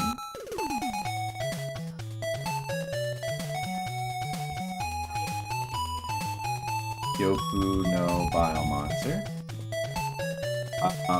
And it says here Enix. It says developed and published by Enix. But was it really? Was it really developed and published by Enix?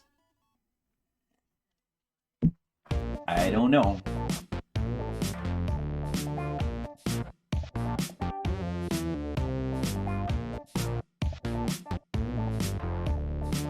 Okay, let's look up game facts.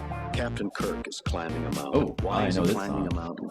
Captain Kirk is climbing a mountain. Why is he climbing Jesus. a mountain? Captain Kirk is climbing a mountain. Why is he climbing a mountain? Captain Kirk It says is developer is climbing a mountain. Chunsoft. Why is he climbing Publisher a is mountain? King To Rex. hug the mountain. Yeah. To envelop. Chrontendo also has, it says, oh, maybe that's why it's not listed in the other article under Enix publisher. It probably really wasn't published by He wants to make love to the Enix. tough young guys, sinewy bodies, and their fingers. What does Strategy Wiki say? Challenge the rock. Challenging death.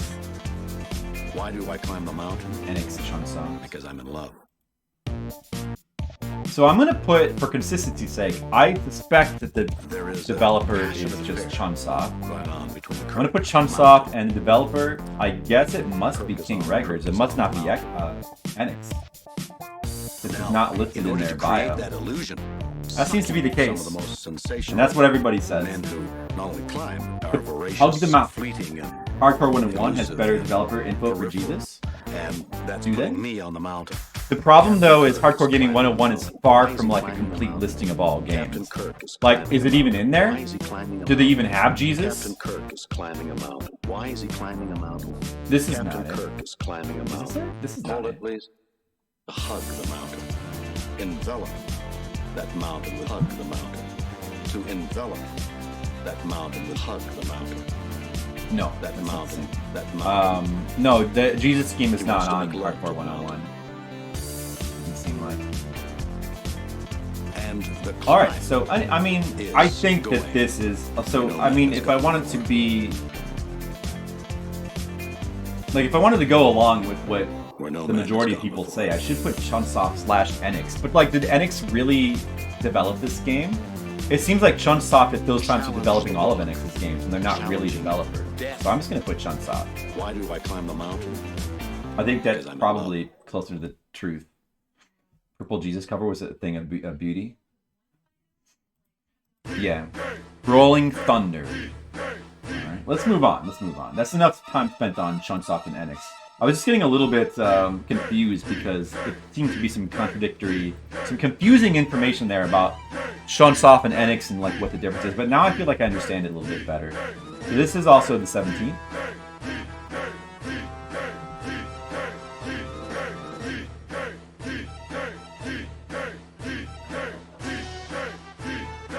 One-Winged Kong? You can skip the song if it's annoying. I thought it was funny and Skilla got a joke song. Alright. For a second there, I was wondering if that one guy came back who liked to put in the joke songs. Alright. How long is it? 7 minutes? Well, we'll listen to it for a little bit. Joke song? What are you talking about? Skittles has never put a joke song in. The Captain Kirk song is 100% serious. Right, Skittles? Rolling Thunder, it says Namco /Nova /Arc System. So probably Namco did the original arcade. I'm guessing that Arc Systems probably did the port. And I know that Namco published it. Probably they published it in Japan, and Tengen definitely published it in America. I remember that. But and I do have.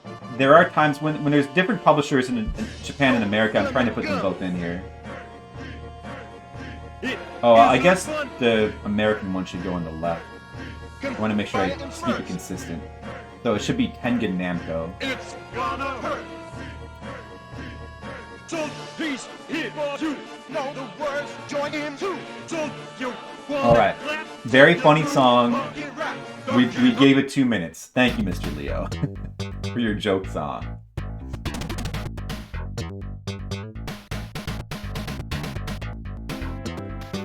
Yeah, but I don't know. The information here is a little bit confusing, so maybe we need to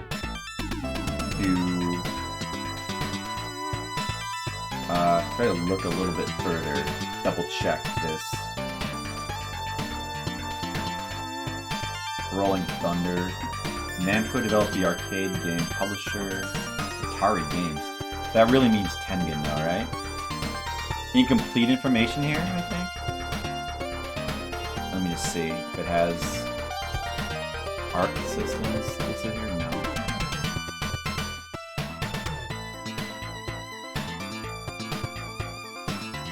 Rolling Thunder. Rolling Thunder lists games based on the system, so and usually they're surprisingly accurate. Arc System Works. Oh, it's the fighting game company, Arc System Works. That's right. They actually, it's surprising, but Arc System Works has been around since the Famicom days. Yeah, I will put them as Arc System Works in here for clarity and consistency's sake. Okay, that, I believe that's probably right. Let's see what Strategy Wiki says.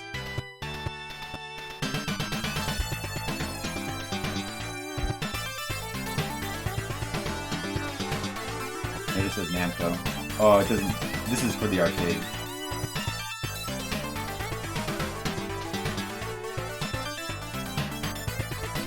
It doesn't have specific developer information for the Famicom version. See, when you have like a game that has a lot of ports, and some of the ports are done by different companies, it can be hard to find specific information on like who did what port. Some websites won't list it, but I believe it's probably Arc System Works. Alright, so we're gonna go with that.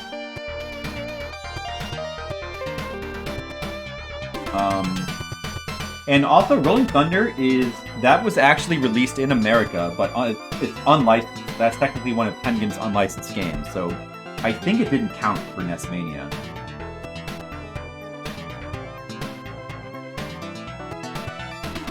So, moving on to the next game. Finishing up Skyrim, like actually completing all the content. Oh my god, Mr. Leo. How long does that take? DLC. Well, I mean, doesn't sub it like, what do you qualify as like completing all the content? Is my question, because doesn't that game have like some sort of system for randomizing quests? I'm assuming you like don't count every random quest iteration as like content then, right? Because that would be ridiculous. All quests? But how does that work if there's just can be random quests though? Oh, you don't count the Radium quests are the random ones, right? So you only count the fixed ones then. Okay, that makes a little bit more sense. Okay, here we have another one with some incomplete info. Dr. Sparkle only has the publisher listed as Taito. He has no developer information for this game, Bakusho. Let's see what the... let me get my list here. I should probably just put these over here so you can see them. Looking at... Oh, I love this song. Is this one? Let's turn the volume up. Dude, let's turn the volume up and like reset it. Okay. What's the next FDS game on our list? Hikari Genji? Let me mark that down ahead of time. Hikari Genji. Okay, so that's an FDS game. Big Challenge Gunfighter. That's an FDS game. Putt Putt Golf is an FDS game. We're getting closer to the end of FDS games. Like, look at this list. It only goes down 1992. That's the end, and there's only like 2 in 1992. There's only like 5 in 1991, and there's only like 12 in 1990. So we're getting towards the end of FDS games. Where was I? Oh yeah, Putt Putt Golf, Fairy Tale. Not based after the manga, of course. Where's that? Oh, it's up here. Famicom Detective Club Part 2 is FDS. Pinball. That, I see, that is not on the list because that's a re-release of the cartridge game, I think. Big Challenge, Go Go Bowling. Chrontendo doesn't count those re-releases for the purpose of the list. Big Challenge Go Go Bowling. You gotta love these like super Japanese style names. Big Challenge Go Go Bowling. 3 exclamation points. WarioWare?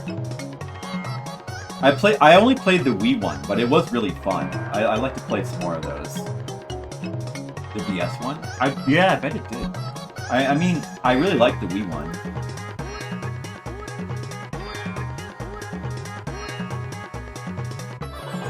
Alright, I'll turn the music down now. Magma... Oh, second part. The girl who stands behind. See, so and also for these releases where there's 2-part releases, he only counts... Or he counts them both as, like, one listing, as far as, like, the number goes. So, even though it's technically 2 separate releases, he lists them together. So, for the purposes of my list, my numbering system, it only gets counted once. That could be a little confusing, but it's the way that Dr. Sparkle does it, and too late to change now.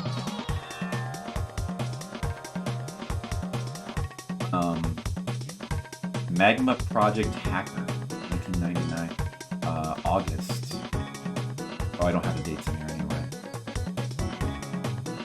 Well, that's good enough for FPS games. We need to look up this Bakusho game. This Bakusho.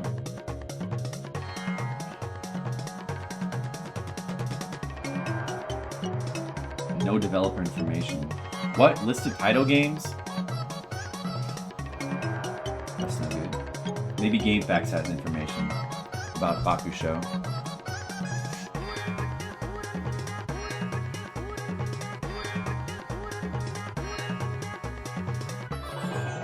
It says developer and publisher Taito. But, yeah, I don't know. Famicom Detective Club 2 is really good.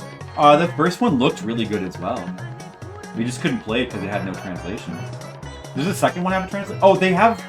I think you said the Super Nintendo one had translation, right? So if we wanted to play, we'd have to play the Super Nintendo one. You can also get the story by just watching the Game Center CX episodes for those.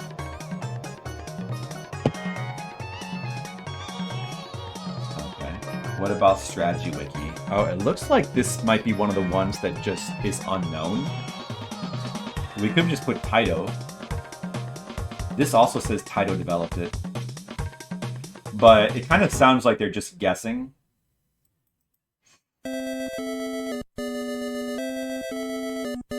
hard to say. I mean, at this point, Taito may have developed some of their own... Let's look at what Taito's done. A lot of their games are farmed out to developers like Kosei, but some of them they list as developed by themselves, like the baseball games. Takeshi no Sengoku Funji, Takeshi's Castle game, is listed as having developed Kick and Run. So, I mean, it's hard to really know if that information is true, but it could be. Anyway, I'll put them as the developer, then in that case. And we'll just hope. There's no way to really know. I mean, but a couple sources say that Taito developed it, so we'll go with that. We'll trust it.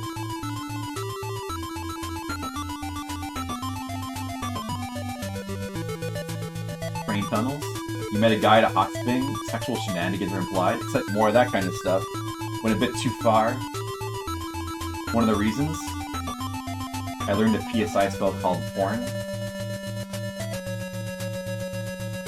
Oh no, Skittles is getting uncomfortable. Someone quick, hold Skittles. That'll make him feel more comfortable.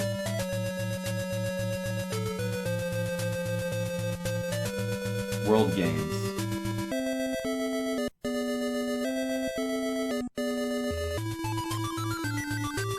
It's a man and a child. Yeah. Well, it's only a game.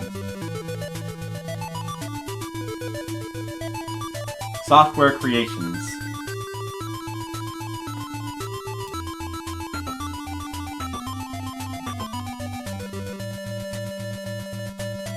Oh, I believe this is an American-only release, since it only has the year.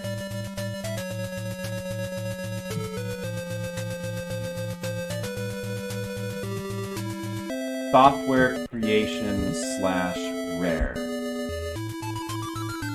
I'm guessing that Software Creations did the computer version. There's probably, yeah, it's probably a computer version of this, and Rare almost certainly did the port. Published by Milton Bradley.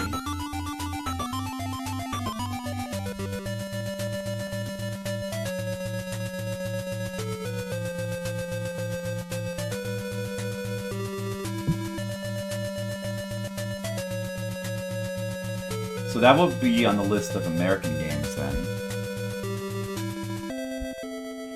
Software Creations. Is that really right, or is it Rare?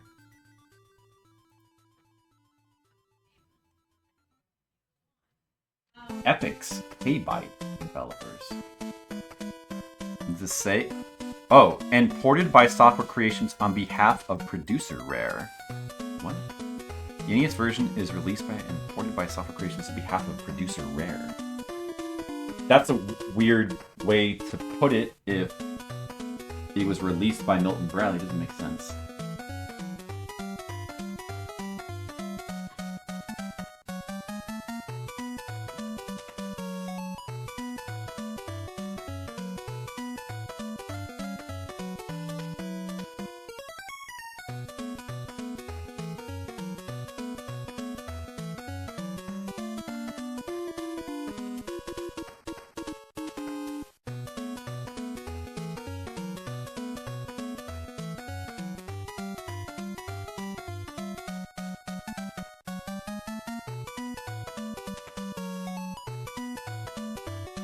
Put World Games into Game Facts. It says Rare Ltd. Rare developed it. Okay. I tend to trust GameFAQs the most. From what I've seen, it's surprising, but GameFAQs tends to have generally the most accurate information. Rare, Milton Bradley. That's probably right. I'm sure I don't think I've ever actually looked at it, but I bet it would have the familiar David Wise music where you would like instantly know. It is interesting that it would be GameFAQs, like even more so than Wikipedia. Wikipedia is great for dates and ordering, but it's not that their information is wrong on as far as like developers and publishers and stuff. It's more, although sometimes it is. Sometimes it is kind of wrong, but it's more just that it's incomplete, and some of these games don't have articles. And some of them, they just kind of conflate the developer and publisher into one thing. So it's just generalized and a little bit less fleshed out than certain other websites. But then again, like for information, like publisher and developer, you tend to get the most accurate information from what I've seen from GameFAQs, but it's also, you don't get a lot of general information though. I mean, the actual articles, some of these are just like the blurbs that are written and advertisements, and others are very, very brief. So you kind of get different information.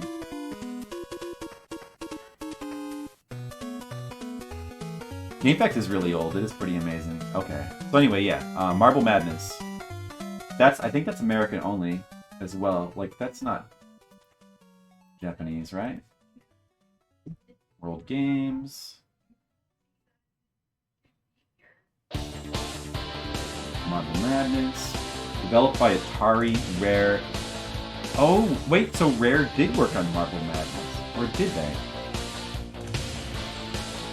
I always suspected that, because the soundtrack sounds a lot like David Wise, but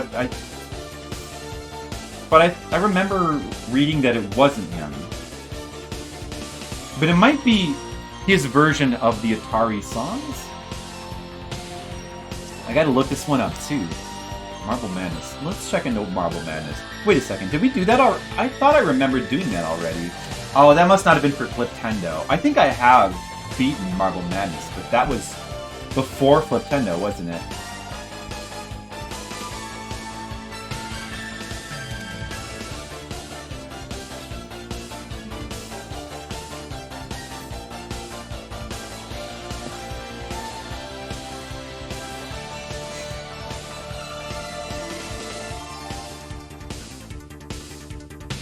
They also say rare for Marble Madness. I didn't know that.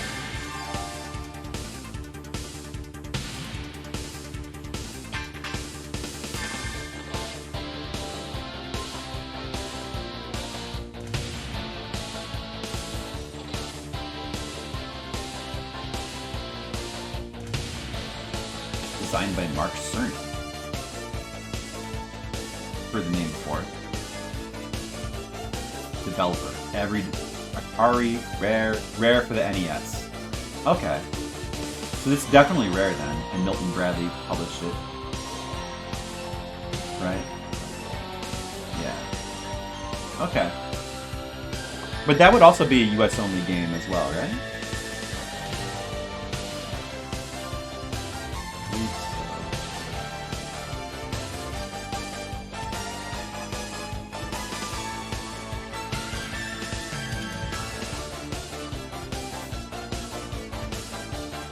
John Elway's quarterback, that's gotta be US only.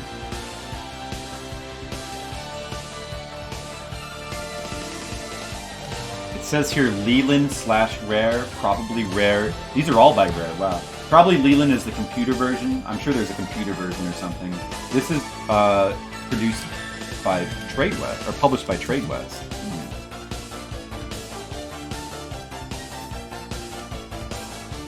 Let's see what it says about John Elway's quarterback on here. It says Rare there. Right.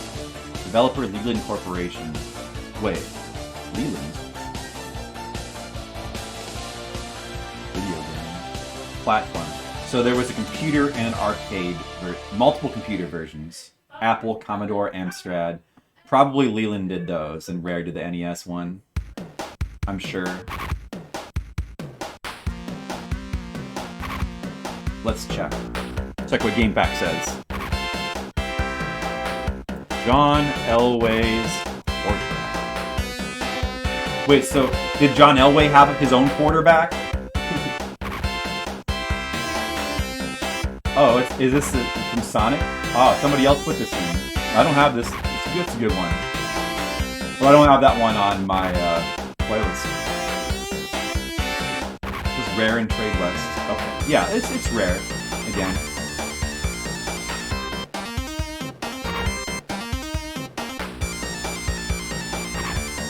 Another FPS game. Ikari Genji Roller Panic. Look at this cover. I guess I should let me put this over here. Pony Canyon, no developer information either. Oh boy.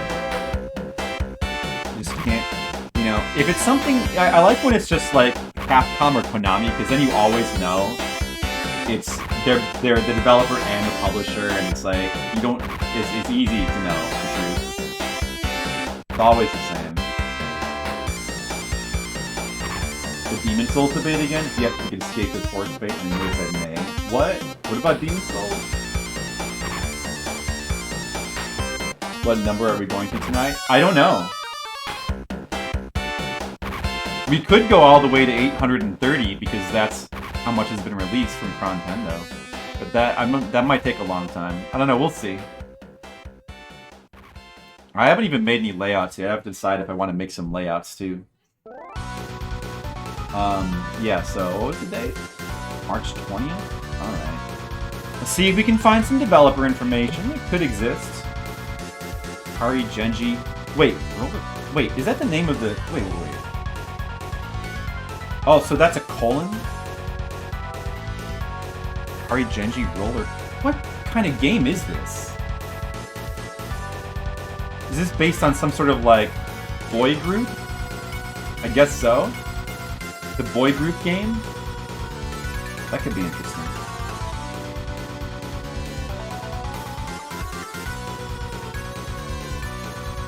What does GameFAQs say about Ikari Genji? Roller Panic. For FPS. It says Pony Canyon is the developer and publisher. So like that I doubt, because pretty much everything up to this point says that Pony Canyon just publishes and they farm their games out to other companies. But But they may have farmed it out without actually like releasing the name of the company and just taking credit for it themselves. I think that happens sometimes. The GameFAQs doesn't have the information.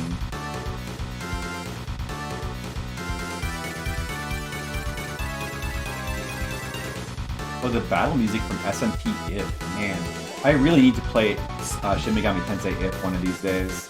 Like the predecessor to Persona 1. As like a big Persona fan, it's a game that I really need to play. It says Pony Canyon developed it as well. But it's notable that Dr. Sparkle just puts them as the publisher and no developer info.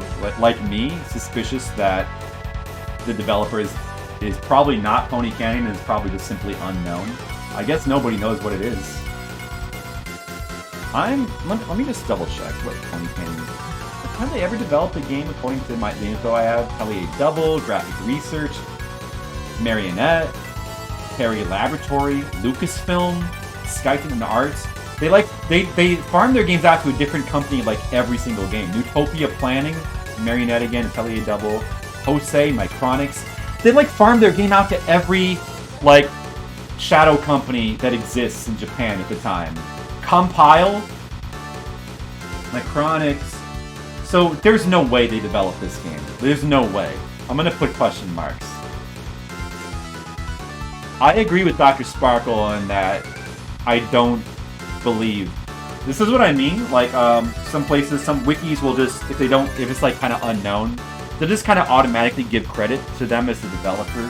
But yeah, they just publish stuff like they didn't make video games. They didn't have like programmers working for them. I highly doubt. They're the worst price gougers of the anime industry. Oh wow. Was that even true back then in 1989, or is that just true now? Worse than Netflix. I'm not aware of that stuff. Yeah. They publish anime. Yeah, I knew that. All right. Anyway, question marks, mystery, unknown, developer there. Who knows? It looked like it could have been Tosei, but I guess we'll probably never know. Enkoku Shinwa. March 24th. Zap, another. Which is it, Zap or another?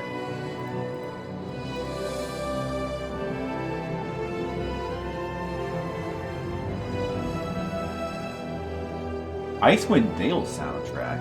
Interesting. Published by Tokyo Shoseki. Let me make sure that I'm spelling their name in a consistent way. Tokyo Shoseki. Do I ever put a U? Sometimes the spellings are inconsistent in these wikis. Okay, it's always without a U. It doesn't have a U in it then. Another is a developer I remember. Zap, I don't. Is it Zap? Let's see what is it called? See what GameFAQ says. Zap. GameFAQ says the developer is Zap. Developed by Zap and published by Tokyo. Zap. Have we heard of Zap before?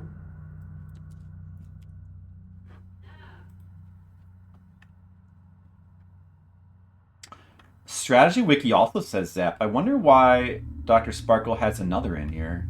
Maybe they might have co-developed it, but nobody else has that info. I'm gonna just put Zap, I think. I can't see where the another information is coming from. Is it coming from here? Oh, there's no article in Wiki for it. Or sorry, maybe no. I'll just put Zap. There's an emote for that. He became Euphonium hostage. I don't know that either. Likes to charge $50 for DVD with 3 episodes. Yeah, but that's not uncommon though, is it? Ooh, a Minecraft. It's the good music from the Nether. I've been playing a bunch of Minecraft recently, as you guys know.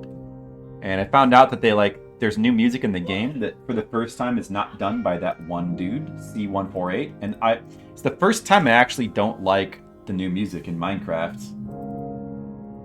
So it kind of irritated me a little bit. But you know what I need to do is just mute the music and just listen to the creative music, because I forgot how good that is. And you don't get to listen to that in the survival mode ever.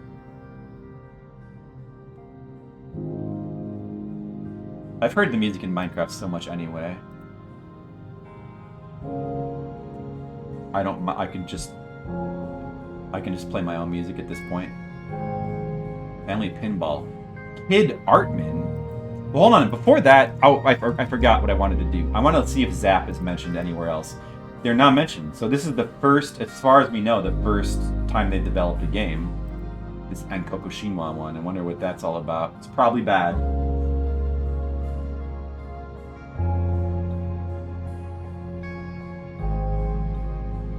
You need dates? Check out... Yeah, Famicom World.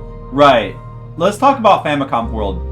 So, you know how we were talking about how various websites, some are more accurate than others? In my experience, I don't even bother to look at Famicom World anymore because I find it to be the least accurate. I know this is surprising. It surprised me too. But Famicom World is, from what I've seen, surprisingly inaccurate. Like, there's just tons of weird inaccuracies. Unless everybody else is wrong. But there's tons of little examples where the information they have disagrees with everybody else. So I tend to not even look at them anymore, to be honest. You've been using them heavily for your projects? I mean, just from my experience, and it may have I only used them back in the early days of Fliptendo, so it's possible that I have not a good... It's possible that my sample size is not a good example, but just from my experience, they seem pretty inaccurate. Like, just going by Dr. Sparkle is much more accurate. Or Wikipedia. Well, they very well may not be. So, Kid Artman. So, what's the deal with that? Family Pinball. Rockin' Ball. It was released in the America. Rockin' Ball. I'd never heard of Rockin' Ball. Was that in NESmania? I don't remember that at all. Oh, I have this backwards, right? Rockin' Ball, if that's the American release, that should be on the left. Consistency is important. Alright, this was March 24th. We're going to have to look this up in Strategy Wiki as well. I guess I need to look it up to get the proper information. Let's try the Japanese title first, I guess. Not Addams Family Pinball. Oh, man. Maybe you do need to look it up by Rockin' Ball. Rockin' Ball. It is under Rockin' Ball. Oh, man. Developer Kit. Publisher NTVIC. Well, then what's Art and Namco? Oh, NTVIC is for the American release. Maybe Artman did something with Handle the Port or something for the American version. What strategy you can say?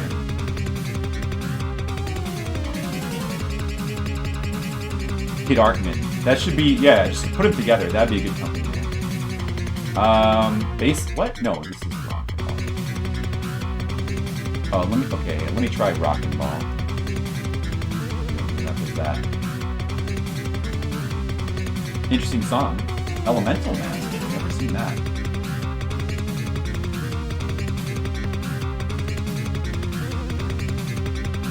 Wait a second.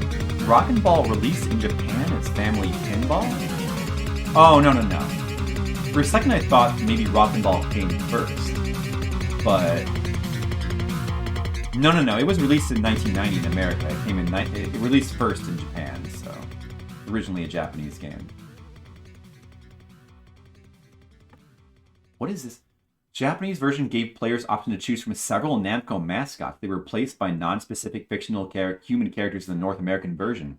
Special characters in the Japanese version of the game include Pac-Man, Tarosuke from that Yokai Dochiki game, Kakegyo from Genpei Tomoden, Is that the old lady? Valkyrie from Valkyrie no Boken series, Wonder Momo, and the... What? Oh, you found something for Zap versus another? Not sure if it's helpful. I will accept any information you have. Made a contract with Tokyo Shoseki to develop Echo Ishima for the Famicom. When I joined Zap development team, just broke up, so we had to put together a new one. Programmers. So we outsourced the Famicom version to a programmer named Mr. Morishima. We ran another independent company called Another. Oh. That's why Dr. Sparkle has Another in here. Alright, let me add Another then. Okay, I guess that... Now I understand. Well, that's really useful information. Thank you, Stay Retro Pro. I appreciate that. Yeah, Radical Dreamers. And this song originally comes from the visual novel Radical Dreamers, which was like the lost Chrono Trigger chapter. I'll play that one of these days. Okay, so anyway, yeah, it says Kid here. And it says Kid here, so I'm gonna go with Kid as a developer. I'm guessing that the other developer... Are there computer versions of it?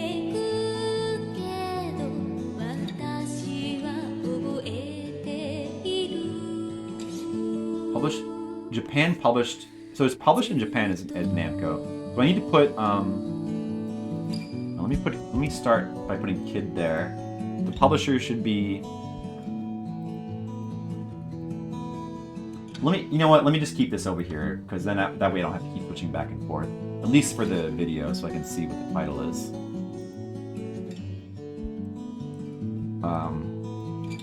Put the American one on the left. The American one would be Namco. Okay. No. The American one is NTVIC. Japanese publisher is Namco. But who is Arkman, though? Who is Arkman?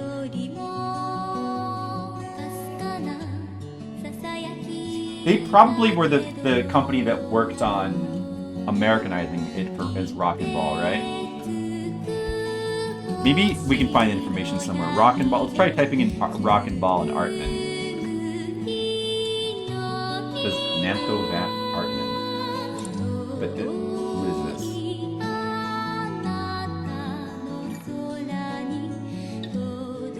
About? It's like a Russian site.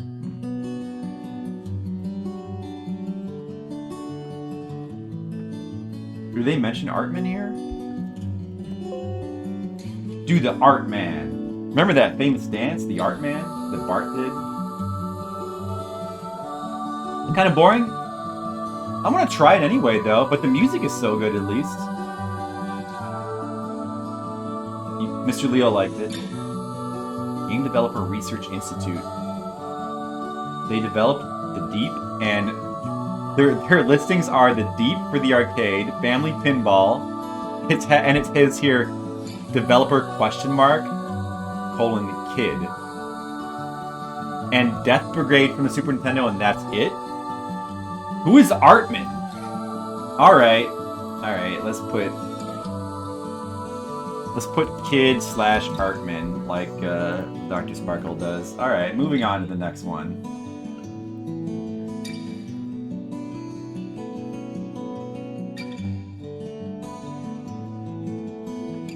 I still want to try it. Make my own mind up, you know? But I respect your opinion, Skittles. I value it. Even if we do disagree sometimes. Your opinion is valued, alright? He said, aggressively. So, Jalico also is known to farm out their games. I'm gonna check this one too. But probably that's right. At this point, I know that they have been developing some of their own games. Let's just see what GameFAQs says. If GameFAQs agrees, then we'll just go with that. Developer NMK? What? They disagree. Oh. NMK, yeah, they have farmed out their games to NMK before. Let's see, Jalico. Let's look at which games, which Shadow developers Jalico has used before. They've used Tosei, Hecht, Tosei, Tosei, Axe's Art Amuse, Tosei, Tosei, Tosei, Tosei, Tosei, Tosei, Tosei, Tosei, Tosei, Tosei. Jalico, apparently for Mani and the Ron, probably Tosei though. Atlas, NMK, for that one game by at the Esper game, Esper Vokentai. I like that. Tosei, Jalico, I don't believe it. Maybe Tosei, Jalico, Jalico, Tosei. Their games are all so janky though, so it's hard to not suspect that they're all just Tosei. Faces Loaded 2, Loop. Oh, well, it's the Japanese version of Maniac Mansion, Jalico, Big Challenge Dogfight Spirit, Jalico, Sayuki World NMK, ICOM, Tosei, and now we have here Jalico. GameFAQs says NMK. Wait,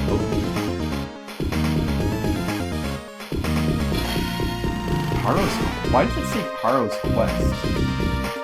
Was this released in America? No, this is not. Is this the right one? Jajamaro Ninpocho.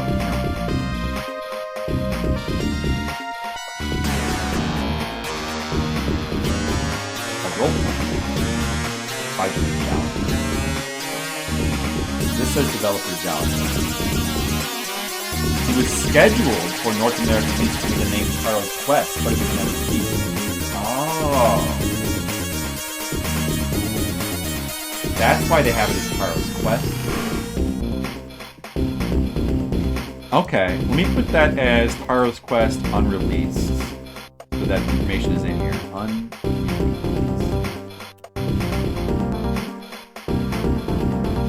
Interesting. That is interesting. Ignore the name, it's like a brief cameo. Fully disconnected. It almost is its own thing. I'm still interested though. He's not mad, it's a totally different character. It's meant to be mad as it goes unsaid. Glenn's name is double typed with surgery with reference to the frog and figures Glenn's real name. Ah.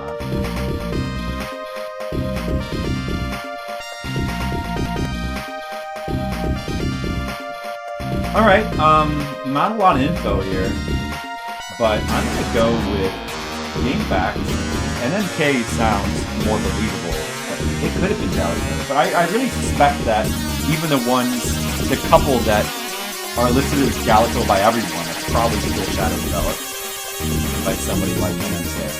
So I believe NMK more than Jalico developed. Especially when you look at how janky all of Jalico's games are. On the Famicom up to this point, even the ones I like Karnov, are still really janky games. Probably, obviously not well programmed.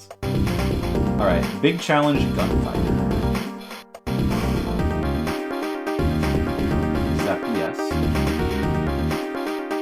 Another Jalico game. This one has no developer information released at all. It's also March 28th. Alright. You're getting a lot of them in a row that are just non-obvious. That's what the developer is. You need to rely on GameFAQs a lot. I want to try to have as accurate information as possible. Publisher Jalico, no developer information. Big Challenge Gunfighter is an action game published by Jalico which is released. No mention of developer. Oh. Okay.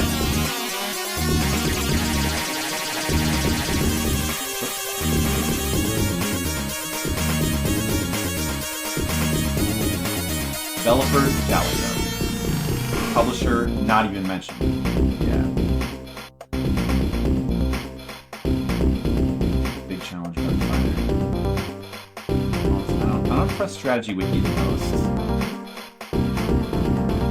Who developed Big Challenge Gunfighter?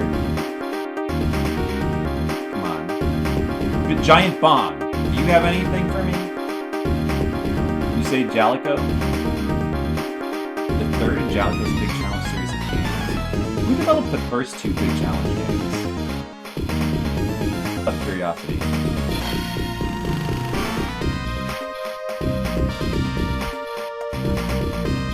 Dogfight Spirit, it says Jalico.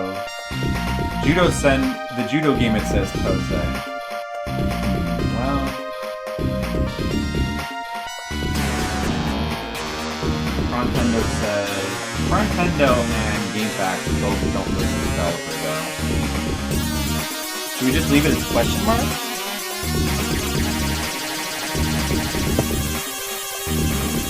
Four-person battle systems having third listed 1 to 3 marks. So many characters. Yeah. Giant Bomb can be useful. Yeah, they can be. They do have a lot of info, although a lot of it kind of doubles up with other sources like Strategy Wiki. So I feel like there's not a lot of point in checking both, but occasionally I will check both. Alright, I'm gonna just leave this as a question. I don't know, we could just put it as Jalico, but I'll leave it as question marks. It's hard to really be sure. Afterburner. Alright, this Sega Sunsoft Tengen. Published by Sunsoft / another one of these. What the fuck is this track? It's from Knuckle Bash. It's this kind of loud. Yeah, that I turned it up for. It might have been a little bit loud, that one.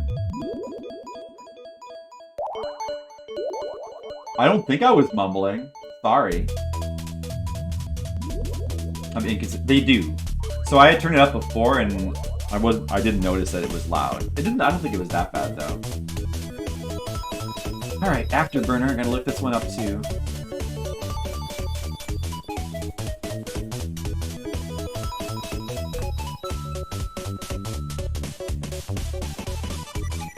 Developer, publisher, Tengen? That can't be right though. Oh, it could be right.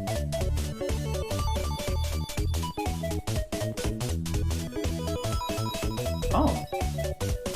This song is good. Demo. This song is... I might have to steal this one, Demo. This song is good.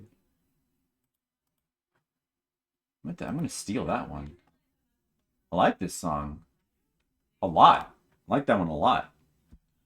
Alright. Did I pause it? Sorry. Listening on delay. Alright. Where were we?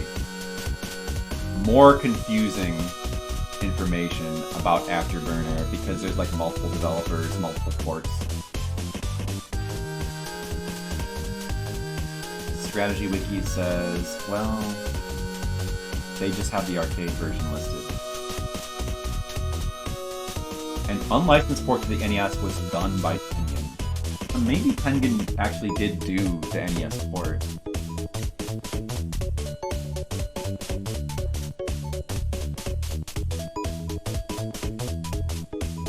Oh wait, does it have a Famicom version that's separate?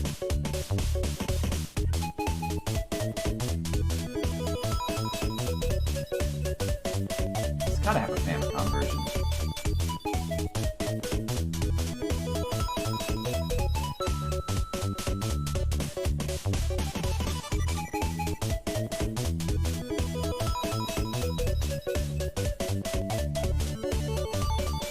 Afterburner Nintendo Famicom.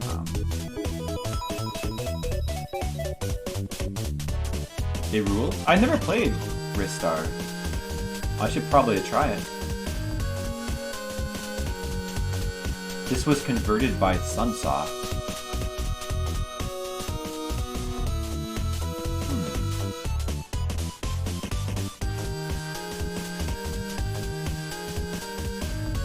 It says Famicom here. Is there... okay. Is there, like, separate releases?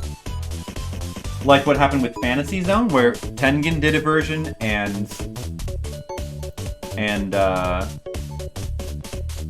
Sunsoft did their own version? Maybe that's what's going on.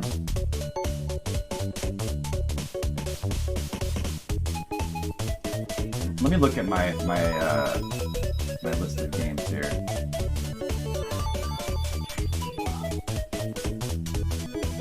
Afterburner. Are there separate games?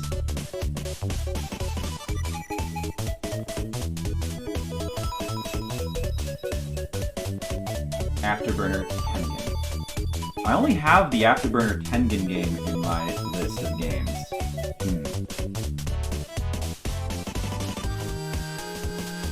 So is there a Sunsoft version or not?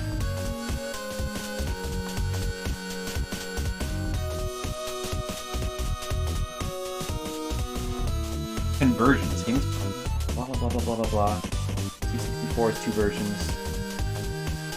Unlicensed NES port of the game was developed by Tengen also exists, which was reworked by Sunsoft for their Japanese exclusive port of the same console. Port of Afterburner. So there is 2 different... I just don't have it, I guess?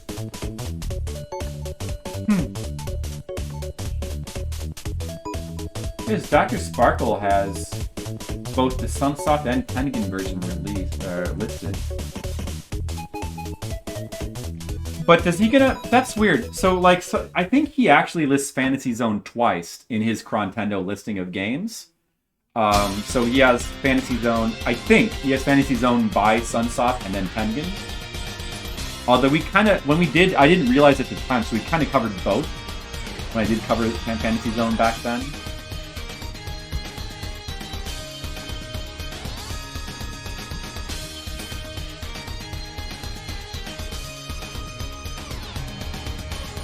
Yeah, because this is gonna... I don't know, we'll find out when we get up, but I think this is the Sunsoft one up here, actually.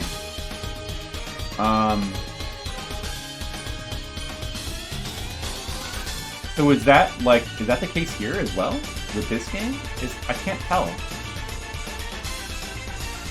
Is he, like, gonna do it differently? Like, maybe they're just, like, more the same game. Whereas Fantasy Zone is, like, 2 different... versions of the game made from the ground up. So maybe he's counting these as like the same because they're like the Sunsoft version is more like a conversion. Okay, I need to have the American version on the left. Let me switch that up. So it's, I guess it was 2 different releases, one by Tengen and one by Sunsoft in Japan.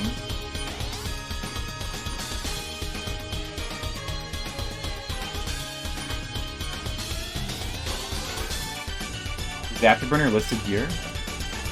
No, because it's unlicensed. It wouldn't. So it's not listed under NES releases because it's unlicensed.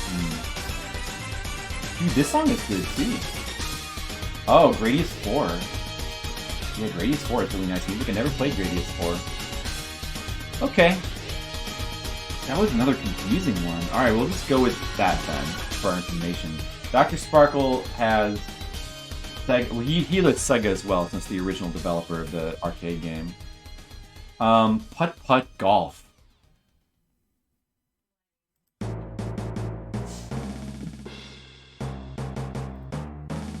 He only has the publisher information. Oh man, another confusing one.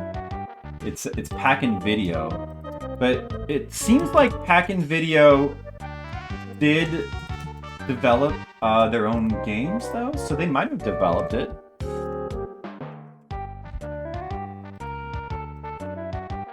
I have them as the developer of all their games to this point, so I would assume that they probably developed this one as well. See what GameFAQ says. Putt Putt Golf. For the Famicom Disk System. They don't have developer information. I don't know why not. That's interesting.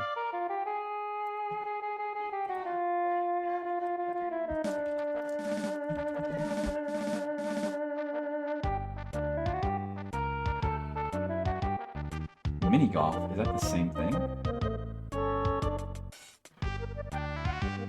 Yeah, this is Go-Go Final Fantasy 6.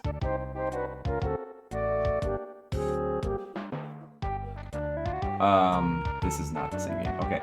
Alright. I'm just gonna put them as the developer, though, because why wouldn't they? Like, it goes along with their history. just gonna put that there. Okay, stay retro. Thanks for hanging out while I make my boring Google document. I appreciate it. I mean, we've made good progress. We're already up to like almost 650. Operation Wolf. This it says he says Taito for both. That sounds believable. But maybe I'll check anyway. March 31st. Operation Wolf. See what GameFAQs says. Yeah, it says Taito as well. Alright. Go with that. Shadowgate. There's a big game. Shadowgate, March 31st in Japan. And that of course is Kemco. You know that. Ooh, Tekken music.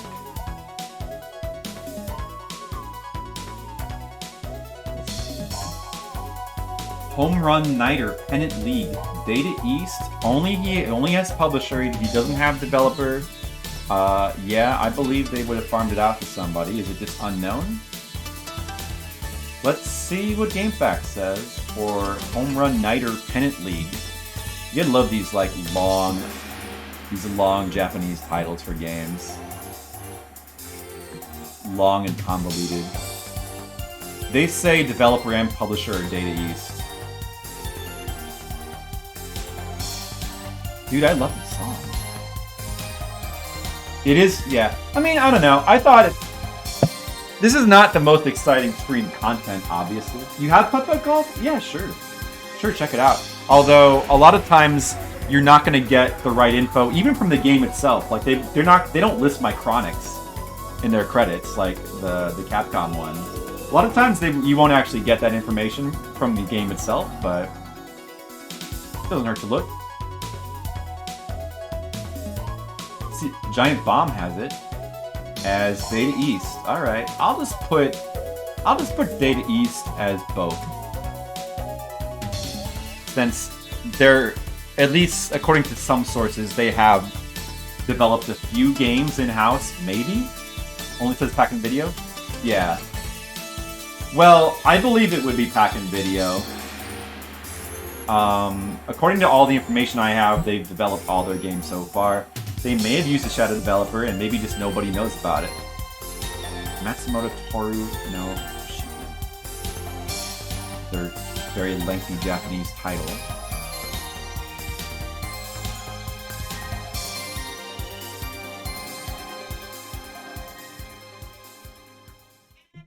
Developed by Infinity? Let's see, March 31st. Developed by Infinity? Published by Imagineer. Not to be confused with Imagineering, which I think is a different, like a Western company. Imagineer is like a Japanese company. And I believe these have come up before. Infinity. They also developed, supposedly... Oh, they developed Battle of Olympus. Wow. And Kiete Princess. And both of those were for Imagineer as well. So this combo has worked together before. Unbelievable. Alright. Let's move on to Chrontendo episode 44.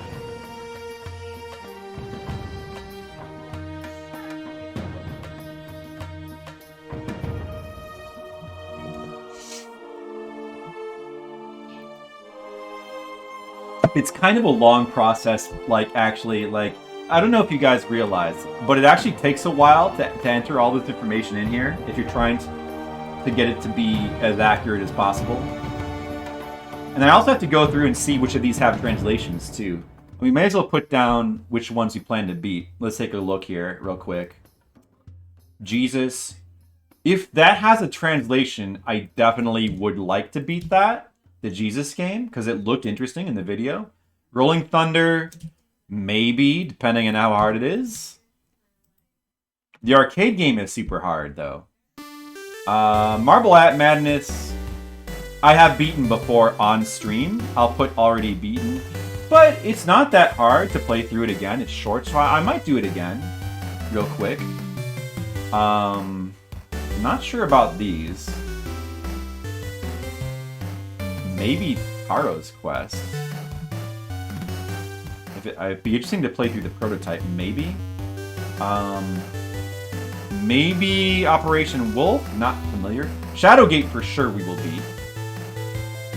I'm gonna put down planning to. That one will be for sure, of course. That'll be fun. I don't think I've actually beaten it on stream before, so that'll be fun to play. Oh, I also need to I like to put the links to videos if I've already played the game in question before. Like Bunny Crazy Castle. Let's see if there's any of those. I haven't played any of those. I don't... Have we played Rolling Thunder? I don't remember. Yeah, we've only played the arcade version. We've definitely played Marble Madness. So I will put links to those videos here. What's this song? Tokimeki Memorial. Oh, nice. It's like the computer version. It sounds like Japanese computer music, like PC-88 or something. I haven't played any of these. I think we played Afterburner. I feel like we played that and didn't like it because it was like a bad port. Right? Wait, is it one word or two? Is it supposed to be one? I'm gonna put it as one word.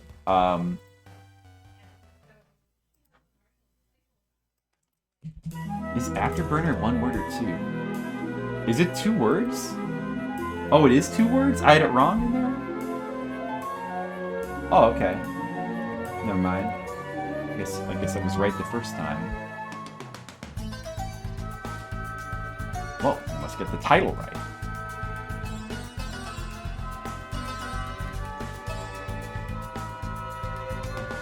Copying all of Chrontendo's. Not true though, Skittles. Brutal. I mean, it's funny, but to be fair, if I was just copying them, I would simply copy all of the. I don't actually. I mean, well, I am copying. Definitely, I'm copying his order of games, and I am definitely using a large part of his information. But like with stuff like the developer and publisher, I am checking other sources too, to try to get the most accurate. I'm not totally copying it in, and if I were, it would be faster. And as a matter of fact, like his order of games, at this point, we're kind of like I don't really want to change it at this point because messing up the numbering system would just completely screw up all the old videos. But technically, if I were to go back and redo this numbering system now, I probably would not go with Dr. Sparkle's ordering because I feel like it's not the most accurate representation of the games. Like at the very least, games that were released in 2 parts probably should be their own number. And also, I happened to find out that there was a game he accidentally skipped, like way back here somewhere. There was a game here that he missed, so there's at least one missing game, which he's commented on. Oh, he's not perfect. Nobody is perfect. Some unlicensed US games. Well, the Tengen ones, yeah. He does the Tengen ones. I'm not sure if he only does the Tengen ones with an American release, or because like Rolling Thunder has a Japanese release. Gauntlet was, at the time Gauntlet was released, it was licensed for a time. So I'm not sure if he's only, like, if there's like a rhyme or reason to it, or if he's just doing all Tengen games and making an exception for them. I'm not sure if he's commented on that. Yeah, if a Tengen game came out licensed on Famicom, I would consider that valid. If it was unlicensed on NES and not released anywhere else, personally, I feel like that shouldn't count, but whatever he goes by, we're gonna just keep going by. Anyway, any other? Am I missing any others here? Afterburner. Yeah, Afterburner should be. That should have a video. That was requested like a long time ago on my stream. Operation Wolf. Did we ever play that? I don't think we did. Shadowgate. I don't think we played Shadowgate either on stream. Oh, we did. We did play Shadowgate for a request one time. So we should put that there. But I never finished the game. Okay, so now we got those there. Let's continue with episode 44.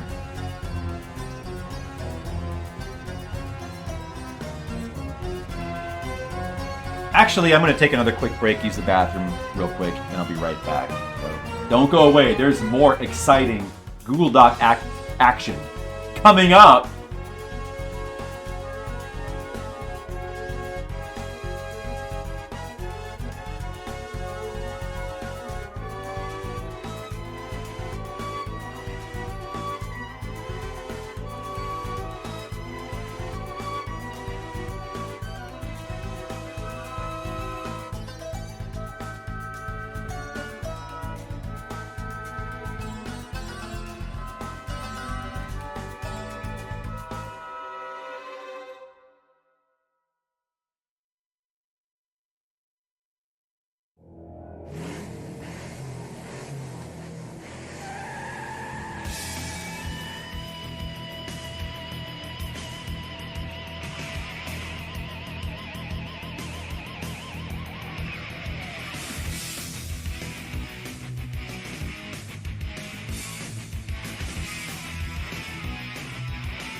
Oh, okay. Do you play a song that you hate while I'm gone? Well, it's too late now. The delay makes that tough to anticipate for me. But you know what, Emo? You could just play a song that I would hate anyway, and I may just let it go. You could just sneak it in there. I'll let you get away with it. No, man, I got too much to do. I don't have time to be gone so long. I got so much work to do here. Alright, Week of Garfield. Oh boy, guys, Week of Garfield! It's coming up. Alright, now we're getting into the April things. Is he just dividing the episodes by month now? Seems like that might be yeah, it looks like he's dividing them entirely by month now. So that's why the episodes are like an irregular length now. Alright. That's why some of them are like weirdly long and others are weirdly short. Okay. So I'm guessing these are all April games. Yeah, I love Twisted Metal 2 soundtrack. Like, easily the best in the series, in my opinion. Week of Garfield. Developed by Mars Corp. And published by Poachiki. That sounds legit, but... Oh, and it was released April 7th. Let's just take a look at what GameFAQs says, though.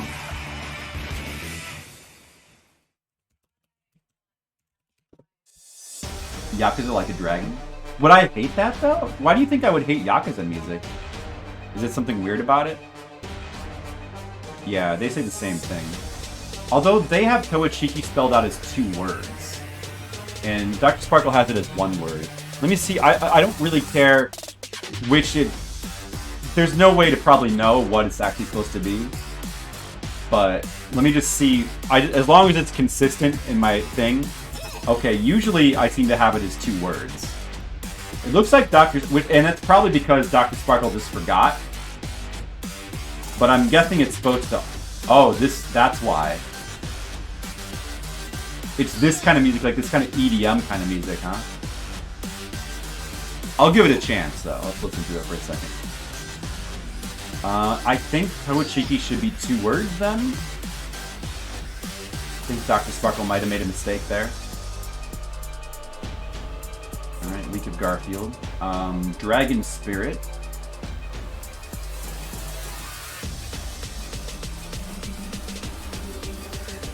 April 14th. A couple of weeks with like only 1 release each. This says Namco / Now Production and Namco / Bandai in the US.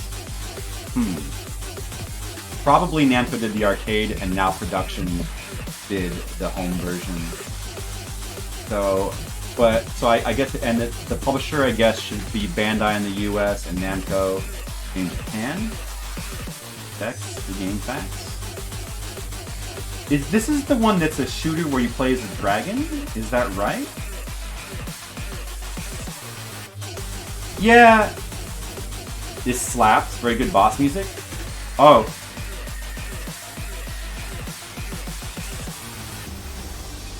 Yeah, you know. On first hearing it, I don't immediately love it, but I could see how it might make good boss music, actually. I could see that. I might actually enjoy it too in the context of the game more. It's you know, it's not bad really, but I do generally not like this music, like this kind of music, as much.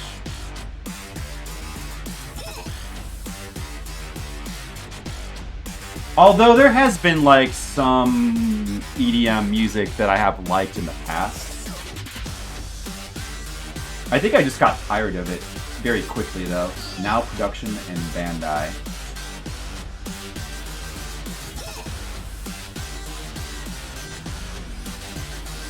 Yeah, they say Now Production and Bandai.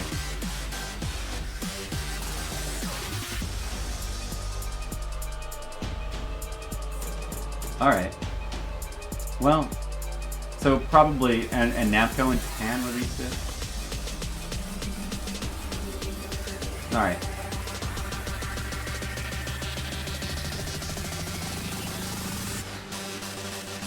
But by the way, I might beat this one, if that's the one I'm thinking of. That one we might want to beat. I'm going to put that down there. Mindseeker. April 18th, it says published by Namco, no developer information. The white liquid, that's what I was looking for. How is that quote number 1? Is my question. I can see how it might slap, as the kids say. I don't usually say slap, that's true. I don't use some of the kid terms for the music. It's slap, it's fire. I usually say stuff like that. It's not my jargon, not my vernacular. Mindseeker. Is this an American? No. Okay. Let me see what this says. Developer, publisher, Namco. Basically, it's an adventure game developed and published by Namco, released in Japan in 1989. Maybe Giant Bomb has some info about... Oh, let me see what the strategy wiki says. Mindseeker.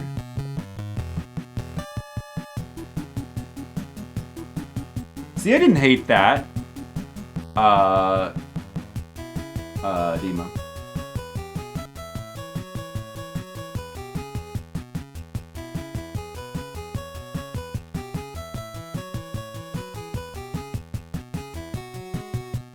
I know. How's that number 1?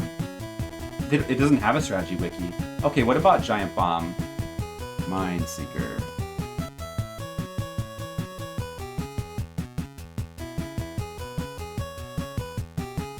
Published by Namco, has never released outside of Japan.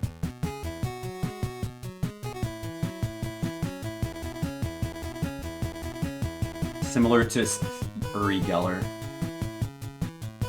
And they have Namco as a publisher and developer. Alright, we'll just put Namco for both. I don't know what that is. Genghis Khan. That's the Koei game, I'm pretty sure. Right? Yeah, so Koei is easy. It's always Koei for both the developer and publisher. So I have to really think about that. April 20th. Probably not going to be beating that. That looks like from what I remember from NES Mania, like one of the more tedious of the Koei strategy games. Ooh, next one is a big one, River City Ransom. I don't recall if I've actually beaten that on stream before.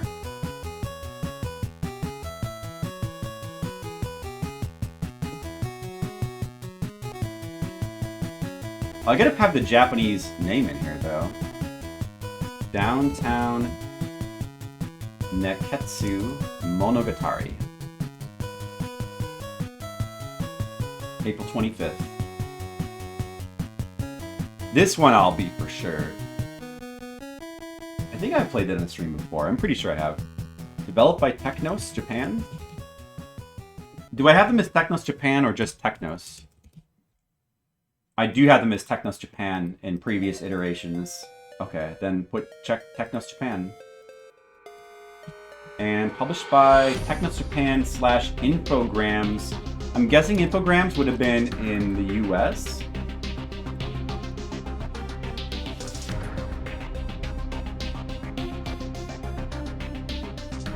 If that is accurate.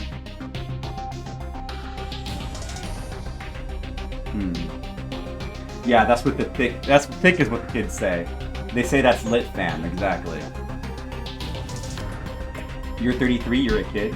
I'm 43. I'm 10 years older than you. Compared to me, you are a kid, you know. Because look at me. Look at all the wisdom I have. Look at all this wisdom. Someday you'll be a true adult like me.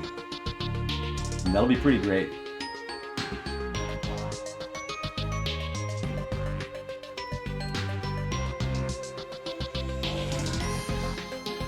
Let's see what the back says. Developer, what? Developer million. Million? Million? Who the fuck is Million? They developed Renegade, Super Dodgeball. They developed all the Kunio games? Look at this. What?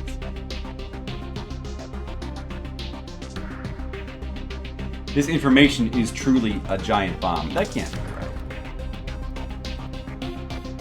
Is that their shadow developer then?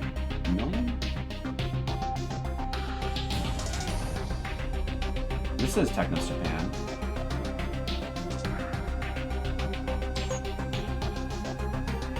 River City Ransom. Let's try typing that and million into Google and see what comes up. Oh, Epic. Did they get over that? Yeah, Epic is a little bit annoying. Just that was epic, Asian Ways. I think they've gotten over Lit and Fam too. I feel like that's dying as well. This remake was developed by Million and published by Atlas. Oh, what? Oh, the remake.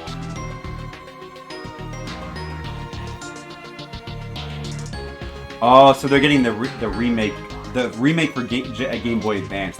Somebody was getting that confused. Game Facts. But it says NES here. Oh, wait. Oh, but okay. No. That's just a mistake. Okay, so that's a mistake on Game Facts. They're not perfect. No, nobody's perfect.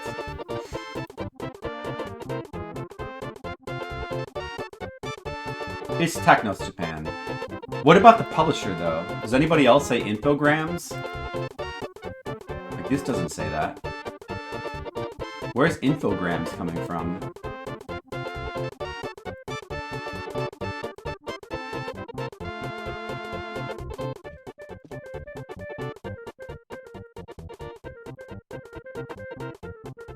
That's a good song. Oh yeah, oh look at this. Strategy Wiki actually has the best info in this instance because they list them all by system, which is rare for them to even do. SPS and Million, they have a picture of the system and everything. Ooh, it was on the Sharp X68000. I want to play some Sharp X68000 games. Infogrames make so much garbage. Oh yeah, they don't list Infogrames here. They don't even have publisher information. Do they? Is it an article? Well, Infogrames is probably just a publisher like LJN. They probably didn't make it anything, right? Or am I wrong about that? Whoops.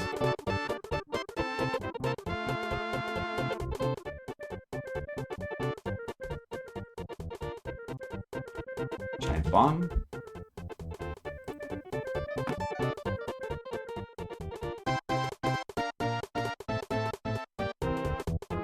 I don't know where Chrontendo is getting Infogrames as the publisher. Where is he getting that information from? Where's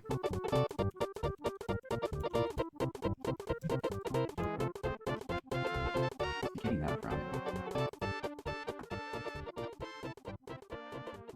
Oh, they released it in Europe? I don't care. That's not... Okay, whatever. We can just ignore that. For the purpose of my guide, Europe doesn't exist. No, I'm just kidding, Europe. Don't be offended. But it's just like, we don't... If I start listing, like, different information for, like, every single region, it's gonna get out of control. So I just can't do that. Please understand. We're just gonna put Technos Japan, then. Alright. That was a little bit of a wild goose chase there. Thanks, Dr. Sparkle. Oh, maybe he does that because the European title is Street Gang. It says a different title, too. Well, that's fine.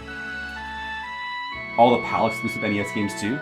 I'm playing whatever Dr. Sparkle thinks should go in Chrontendo. So if he's not counting PAL exclusive games, then I'm not either.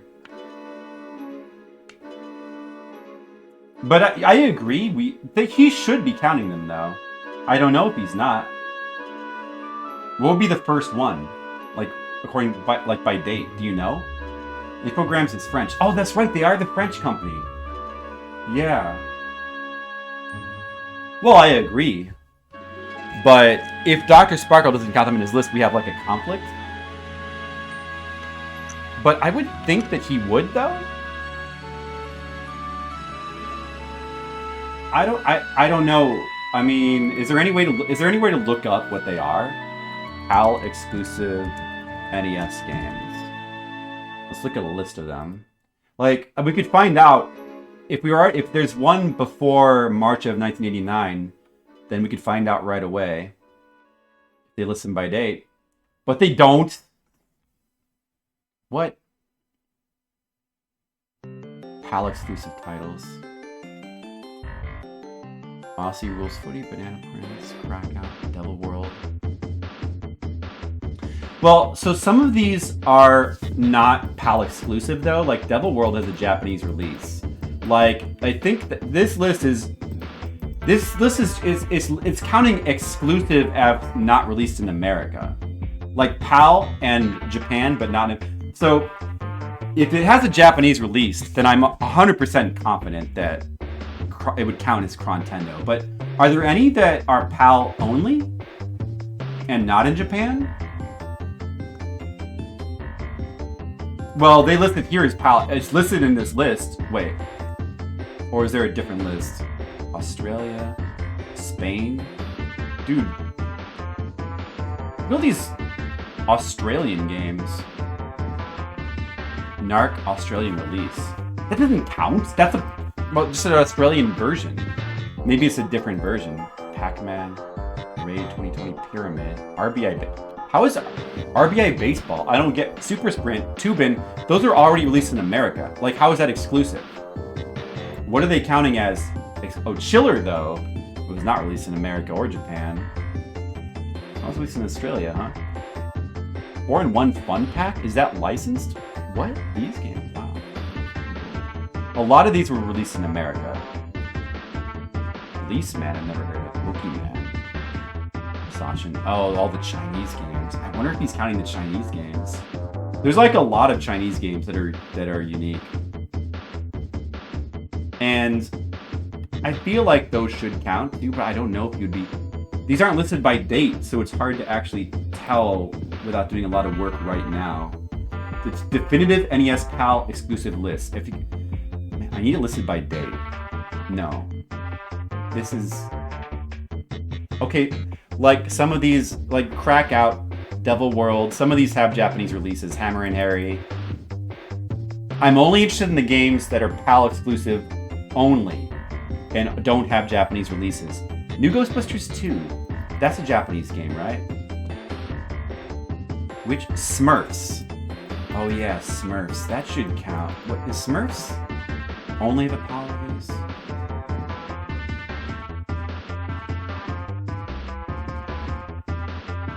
How is that definitive? 5 great NES games only released in Europe. Oh yeah, Smurf, Beauty and the Beast, Prince Valiant. Well, let's look up a couple of these real quick. Smurfs, NES. Let's try to see if that's 1994. Let's see if Dr. Sparkle has overlooked any of these yet. Beauty and the Beast? Dude, if we could only find a list that was... Oh, maybe Wikipedia has a list, because they have all these lists.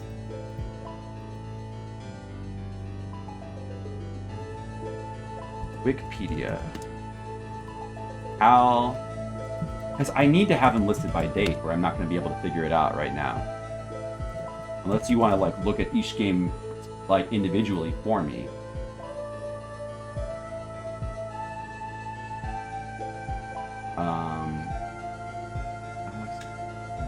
The final licensed NES game was the PAL.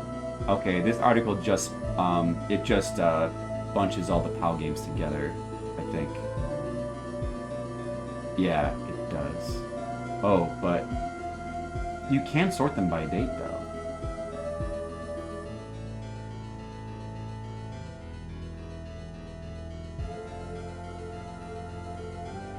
Okay, oh wait, maybe we could figure it out. So we scroll down the list and look for the first release here. Oh, dude, no, they're not listed in chronological order. Wait. Are they? Wait. No.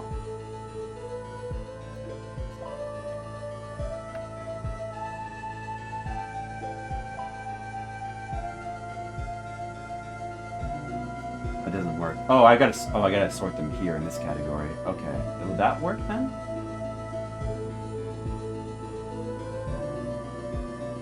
So we're looking for in this list. Okay, they're all in order of date of release date, right? What is this? Oh, it has. You can sort it in. You can sort it over here by European release date. Ah, there we go. That's what I need to do.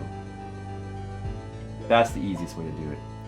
So we're looking for the first instance of a game.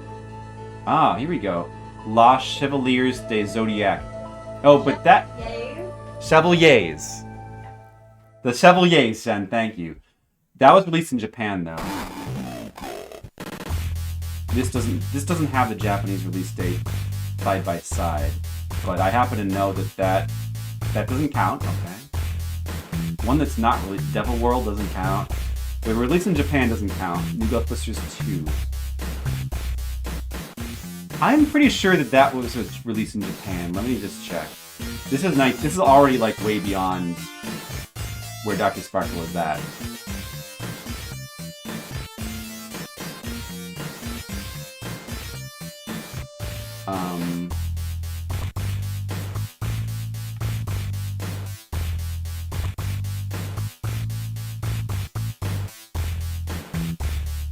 Here's some. Tecmo World Cup Soccer, Over Horizon, Crackout. Are any of these, like, exclusive to PAL region? Aussie Rules Footy. That might be European only. But this is 1991. Okay, so, yeah. Oh, it's Australian. So, like, we won't find out if Dr. Sparkle is counting these Australian and European exclusive games until he gets to the 1991, till these block of games right here. Looks like Aussie Rules Footy is the actual first PAL exclusive game, like really PAL exclusive. So that we don't know yet. But I'm guessing that he will. I believe he will. I'm not going to worry about it for right now. Anyway, I agree with you.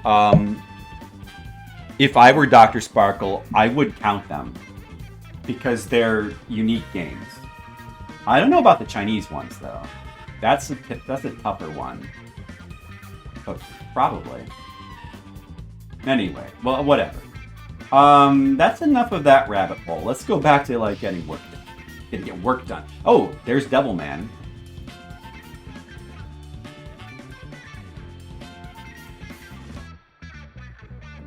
Classic anime. Developed by ISCO. Oh, ISCO. They're the developers of terrible games like Transformers, I think? Didn't they make Transformers? And Namco. So that's probably bad. What else did ISCO make? Paris Dakar Rally Special. Although that game's super entertaining. Takoro-san. That game is terrible. Sekima 2, that's pretty terrible. Transformers. Yeah, so they've made some terrible games. Mostly, they make bad games, but... Wikipedia treats Famicom and NES. They do treat Famicom and NES as different, but they bunch NES and European games together. You have to export the Wikipedia list and filter out the games too. Yeah. Well, I mean, just from looking at the Wikipedia list, we can tell that the first one is in 1991. So we don't have to worry about it for like a long time. Right now, it's a non-issue because there are none that could have been included in Chrontendo yet. Unless there's some Chinese ones, I'm just gonna not worry about those though. Dragon Buster 2. First Dragon Buster is kind of a cool game. 27. Hosei and Namco. That's pretty typical. Namco did farm out a lot of their games, but it seems like they did some of them in-house.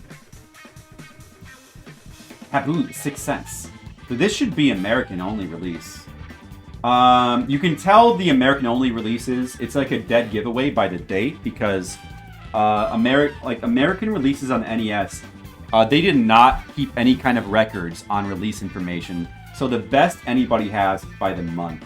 There are no records like that go to the day. So all records of release dates for NES, exclusive NES games, only list the month.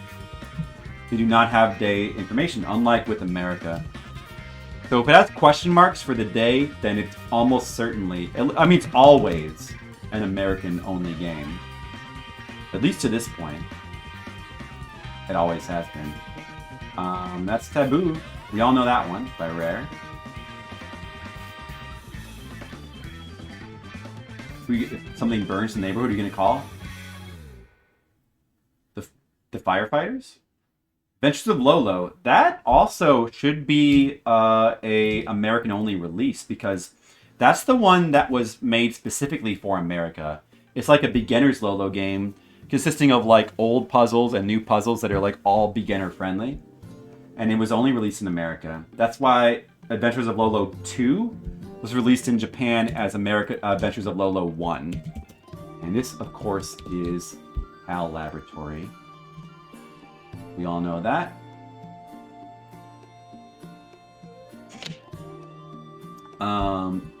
Fairy Tail.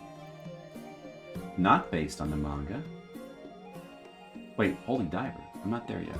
Where's Fairy Tail? Oh, there it is. No, wait a second. Oh, were they listed out of order on the YouTube video thing? Oh no, I just skipped it somehow. April 28th. Although, one weird thing that Dr. Sparkle does, it seems like he initially was just putting the question mark games at the end of that month. But recently, he's been trying to put them in specific places. Like, why does he put these question mark games in between the 27th and the 28th? It almost seems like he's trying to guess the exact release date. Otherwise, I don't understand that ordering, but it's the ordering he has. I'm going to assume he has some kind of reason and just trust and go with it. Soft Pro. Oh, by the way, these games, I may have videos for those too. Actually, do I have a video for Week of Garfield? Yeah, I thought I might have played that on stream before.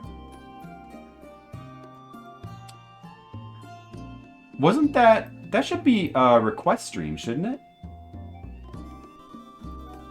It's funny though, I actually did have a look. Is the music actually? Yeah, that's definitely a request stream, so it should be listed under requests. Let me fix that.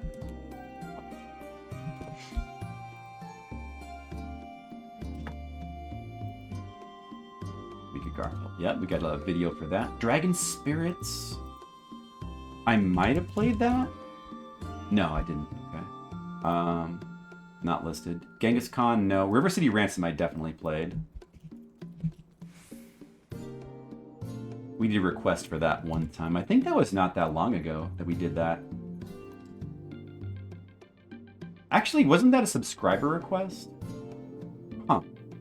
I thought that was a subscriber request. Huh, I guess not.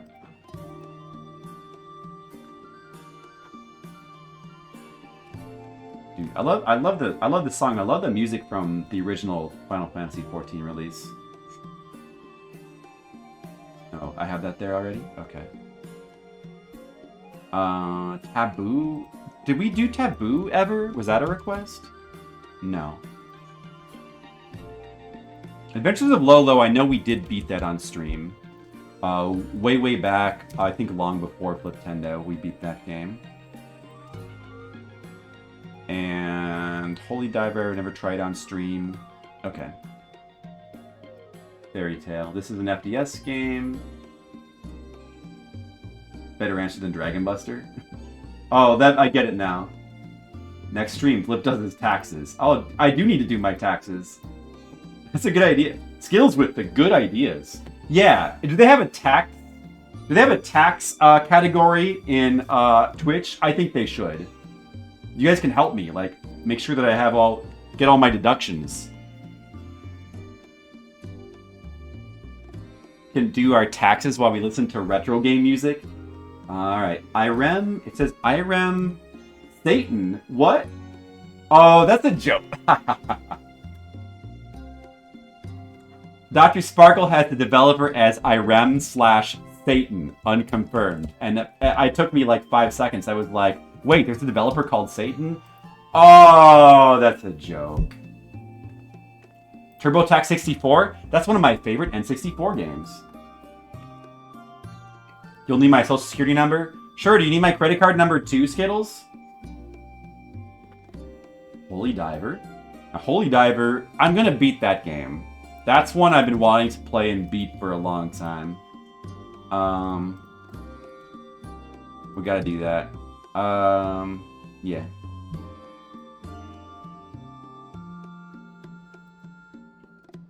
Dr. Sparkle's got a long section on that. I wonder if he beat the game. K-Boss Simulation Honmei, that's a horse racing simulator. April 28th. He just has the publisher as Nichibutsu, but as far as I know, they also developed all their games to this point. Nichibutsu. So I don't see why it would be any different now.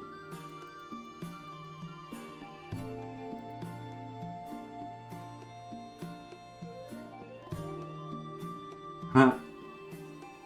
Good joke, Skittles. What if that was actually Mr. Leo's social security number and you just like magically guessed it right? Through the pure coincidence. Alright, let's look this one up. This is so much fun, isn't it? Making the Google document on the stream. Good idea. Everybody's loving this. People love Google document. Information, data entry. Developed and published by Nihon Busan, otherwise known as Nichibutsu. Yeah, Nihon Busan was technically their company name, but Nichibutsu is their nickname, apparently, and they list themselves as Nichibutsu in a lot of their games, so I just go by Nichibutsu. So I feel like they're probably more known. I don't know.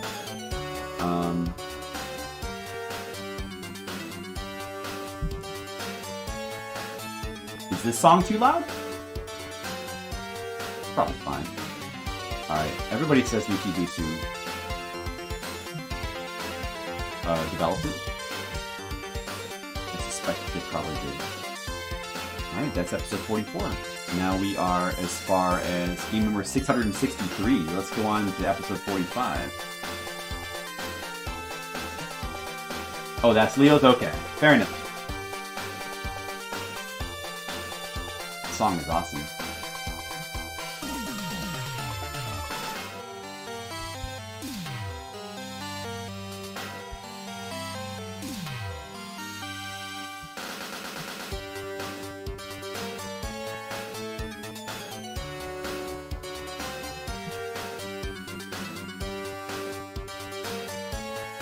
Alright, Maytante Holmes. I believe this is the third Sherlock Holmes games now. Developed by another. Another, I think, has developed some of the worst games for the system. Oh, he once again lists Toachiki as one word, but it should be 2 words. Alright, another in Toachiki. May 1st.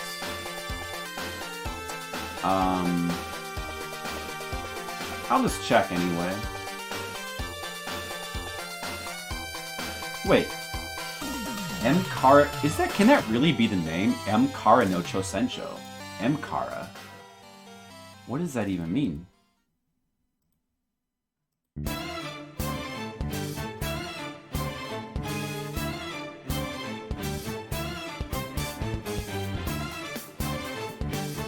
Oh.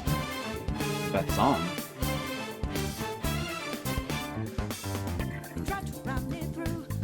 M-Kara no Chosencho. Chosencho's challenge, I know, but... A challenge from M. Oh, M-Kara. Oh, I get it now. Oh, I see, because Kara means from. Oh, I see. Challenge from M.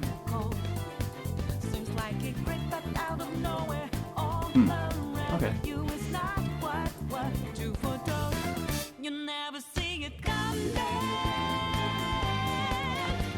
Kabushiki Dojo, the stock speculation, May 9th. You'll never see this coming. Hex Tose. Both?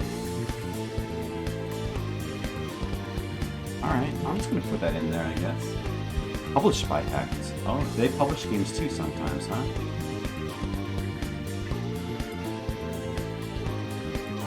Not to be confused with Hector. I only had them in the list once, back in number 34, as the developer publisher Formation Z.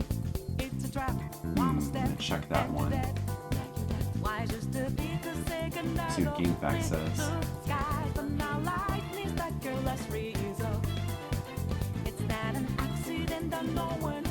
Those were a good 5 months, Skittles. The game's amazing. Developer Tosei, publisher Hecht. Well, why does Dr. Sparkle put Hecht as the developer as well? I mean, they might have done something.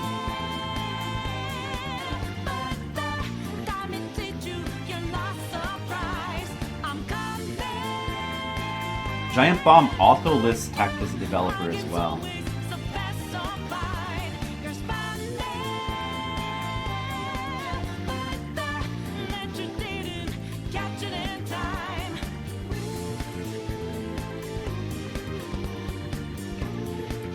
Okay, so we'll keep it as Hecht/Tosei. Maybe Hecht helped out, or Tosei helped Hecht with certain things. Alright, next is the big game. TMNT, are we listing Ultra as the publisher? I think we are. I think that, yeah. Dr. Sparkle has it as Ultra/Konami.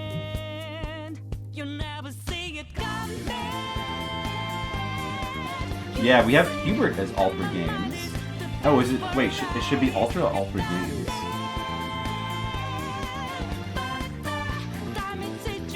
Are these really the only games released by Ultra so far? Didn't Ultra release Metal Gear?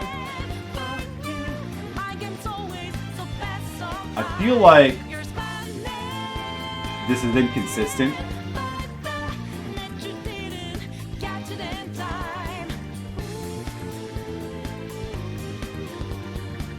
I haven't yet. I need to watch that. How was it? Altered Games did release Metal Gear. That's what I thought. But I didn't list it as Altered Games.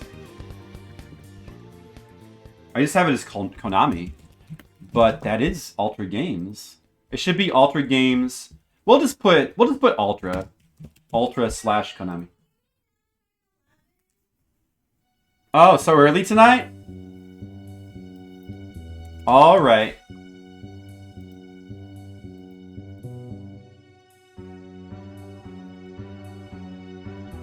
Well, this should also be Ultra/Konami then.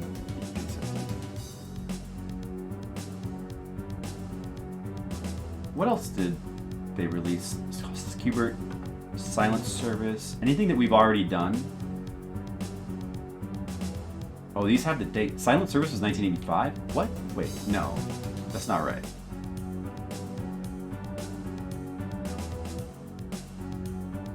That must be the computer version. Silent Service. We haven't even done Silent Service yet.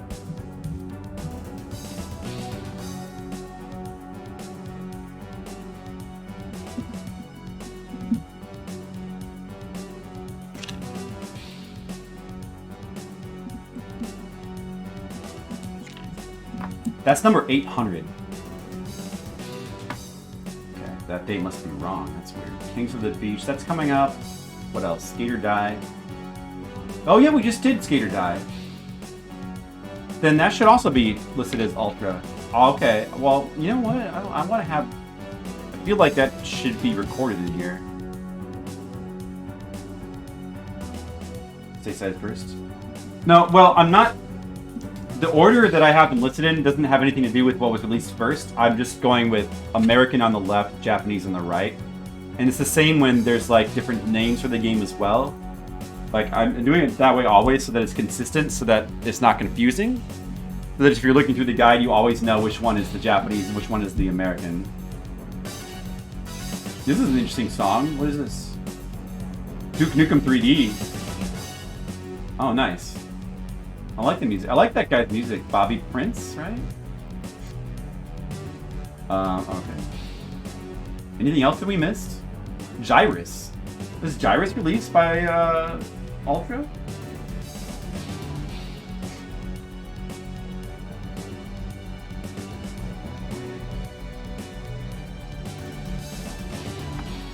Oh, I didn't know that. Gotta fix that then.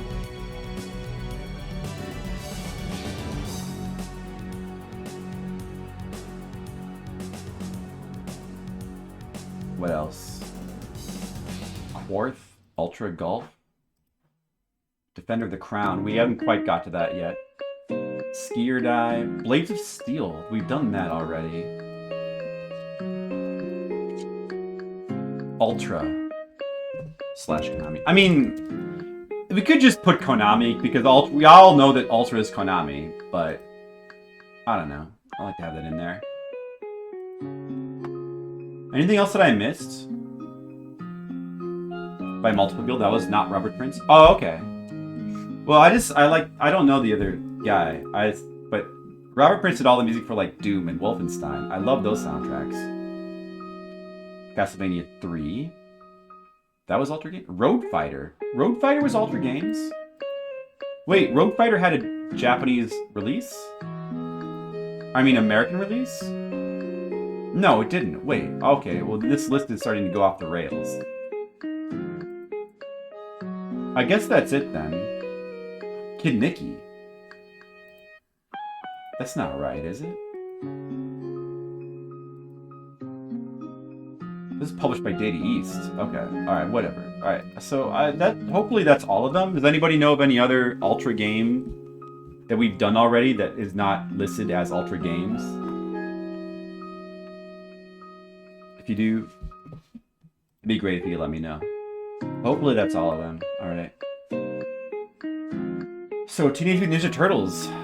Oh, it has a different Japanese name. Should we list that? Or does it matter? Nah. Geki Kame Ninja Den. guess we'll put the Japanese title in there. May 12th. And I've beaten that game on stream as well. Should have video of that.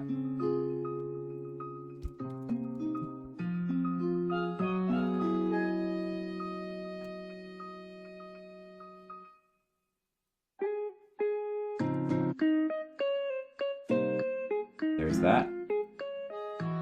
That's the Even Emperor.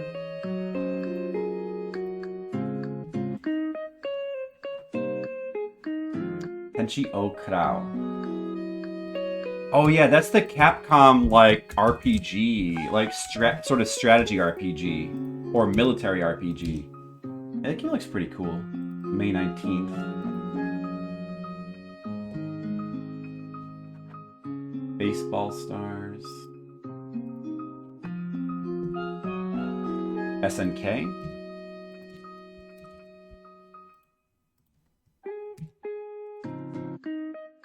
Also May 19th.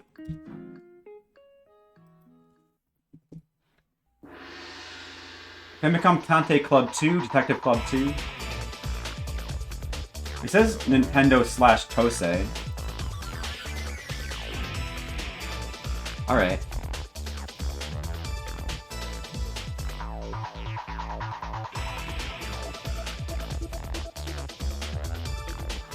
Oh.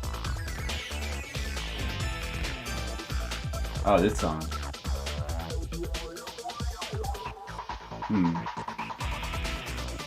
I'll just check what GameFAQs has on it.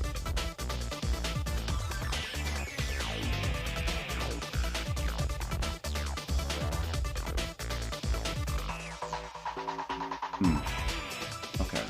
Well, I'll trust Dr. Sparkle on that. Alright, and then we have another release of Tetris. Is this the Tengen one? The story of Tetris. Alright, the Tengen release of Tetris. Which I think was unlicensed, but I think they had the license for a little while, so I think technically... Well, but I seem to recall TMR not including it though. I'm not sure. Dr. Sparkle includes it though. Well, if he includes it, we'll include it too.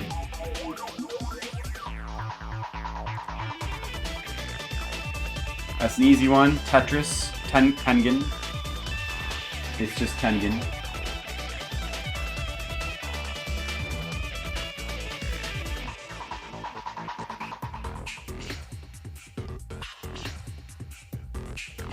May 26th. Published by Soful. Should that be all caps? Soful. Yeah, I had them as all caps previously, so we'll keep that. No developer information. Let me see what GameFAQs says.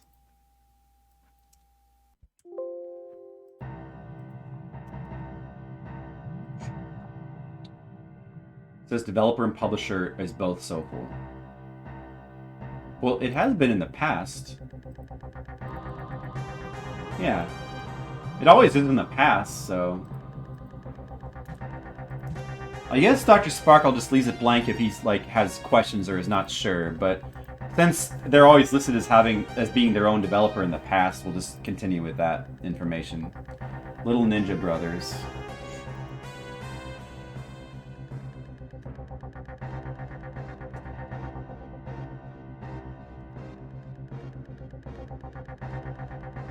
Ultra Brain.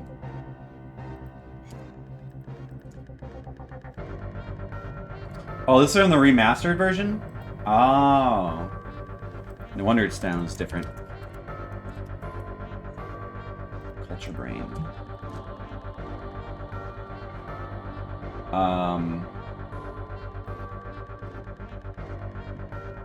You know, that one, that Little Ninja Brothers looked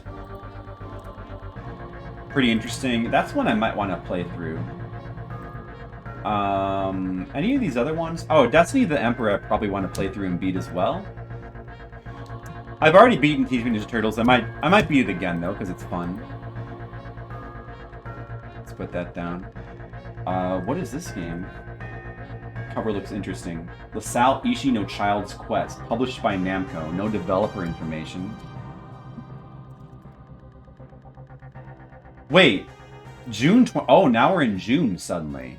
Wait a second. Is that a mistake? Suddenly we're in June 23rd. How can that be possible? June 23rd. There was no releases for a month? Wow. Yeah, these are all June 23rd. Wait a second. Let me just check this on the wiki. No releases for a month?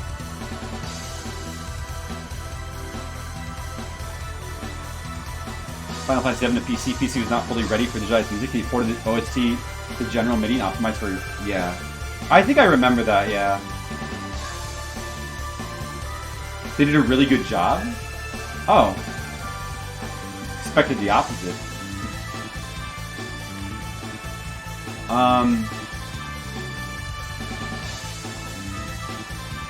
May 26th, June 23rd. Wow. Like almost a month of no releases there. That's weird. It's crazy. Alright.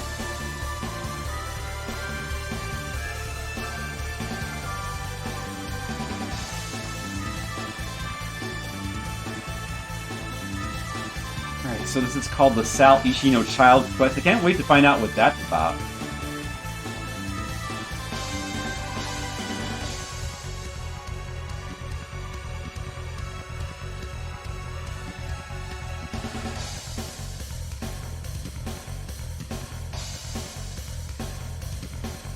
Developed and published by Namco.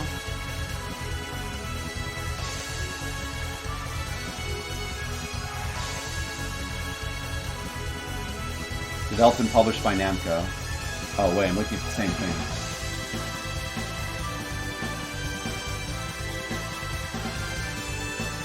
Yeah, Giant Bomb says the same. Alright, we can go with that.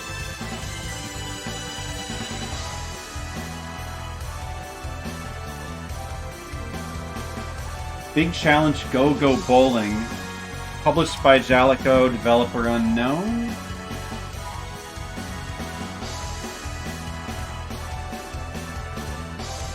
Are these all June 23rd? No, just those two.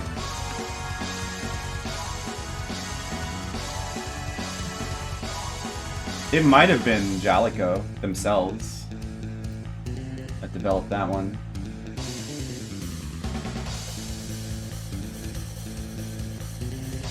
GameFAQs has no comment on the developer. Interesting.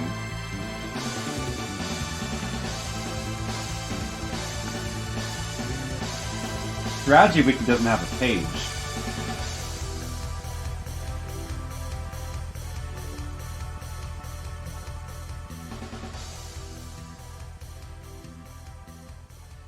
Interest.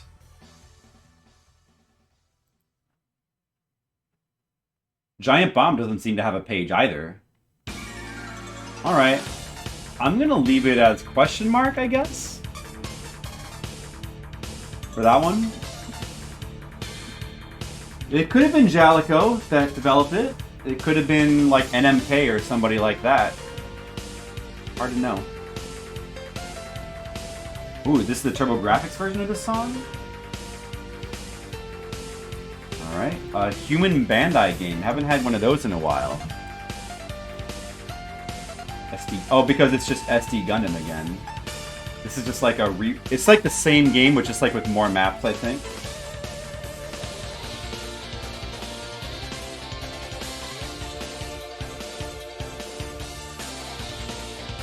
Oh, Mendel Palace. That's one that I've never beat. I do want to play through that and beat that. That game seems interesting. Have I played that before?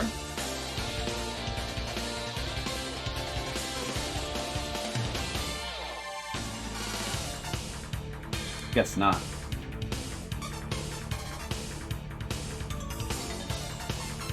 That's actually by Game Freak. He says Game Freak / Kid. And Namco and Hudson in the US, but Namco in Japan. Clock Tower Scissor Man. Oh. Is that actually from Clock Tower 2?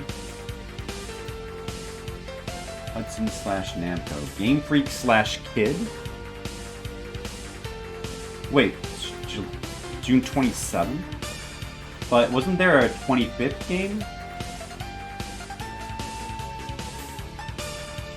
Wiki says that this game is the 25th. But Dr. Sparkle had it as the 23rd. Well, you know what? We'll go with Dr. Sparkle on that, I guess. No way to know.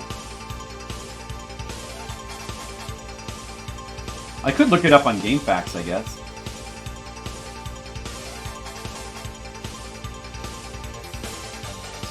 Like, dispute on the date.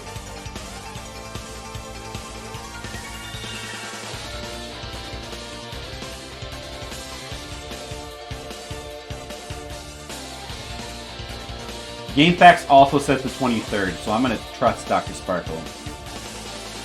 Mendel House 27th. Right, so what's the deal with Dr. Sparkle also listing Kid as a developer? Why? Because I think I have heard before that that game was developed by Game Freak. GameFAQs only lists Game Freak. Oh yeah, this is from the PlayStation one. So it's actually Clock Tower 2. I like this one. Good one.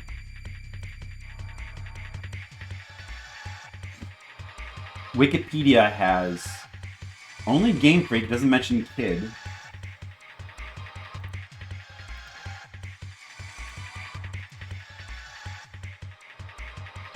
Giant Bomb has just Game Freak listed. I wonder why they have Kid listed.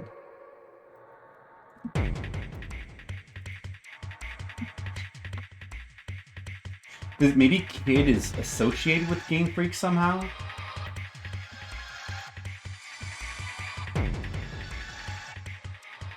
Categories: Kid Games.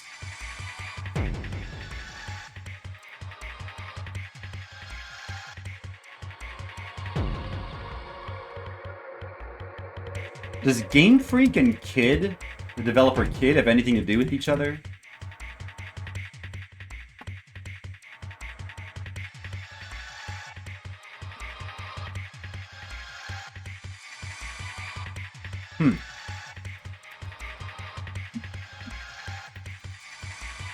No, there's nothing on their Wikipedia about that.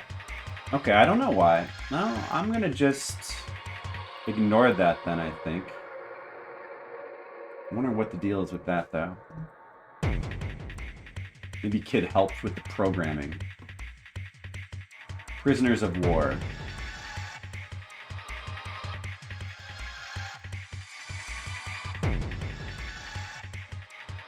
June 30th.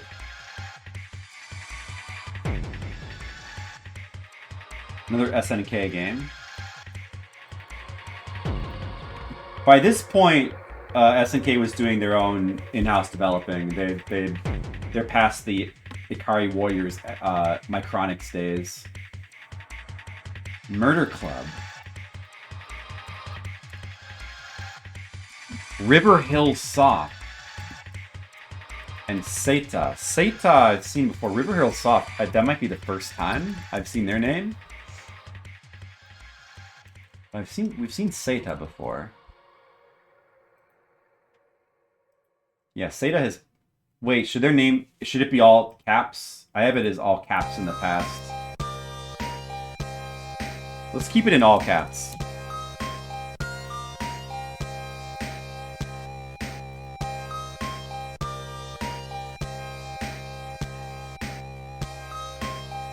Who's River Hill Soft? Murder Club.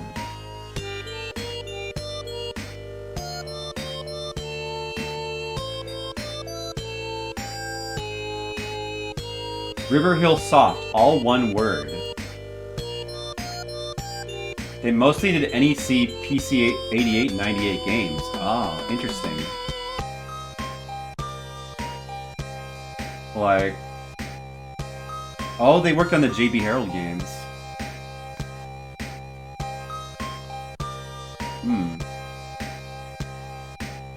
Interesting. Prince of Persia for Turbo CD. Alright.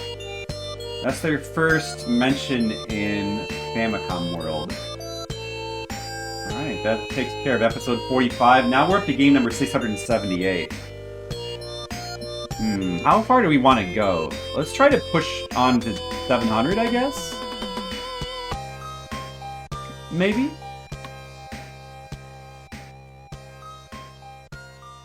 But I'm gonna have to stop at like 11 o'clock. Kid did a lot of visual novel work. The Zero Escape guy did work for them. Oh, I see. Interesting.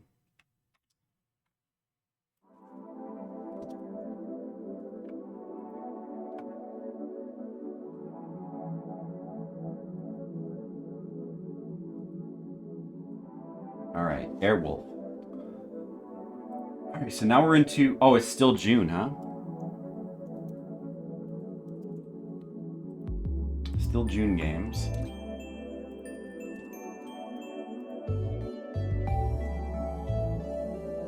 Wait. Oh, because this is an American game, I see. Airwolf was June. California games and Bayou Billy. Well, we've already covered Bayou Billy. California games. Did we cover that already? We didn't. So maybe it's just these, and then these should be July.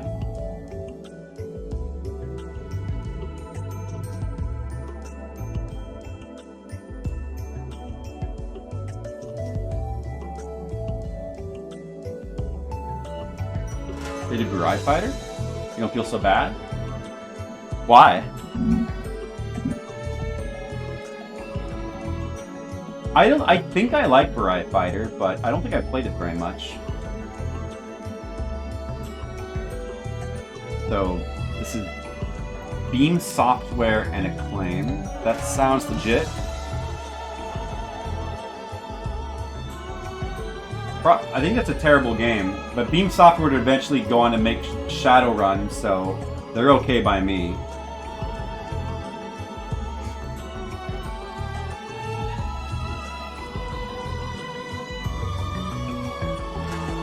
A Tosei and Bandai game. Shooting Range. I think I remember TMR playing that one. Oh, that's the one that took Sharpie like many hours for the Genesis version, I think. Pepsi Man? Oh, really? Wow. This song is great for this activity right now. Monster Party, Human and Bandai.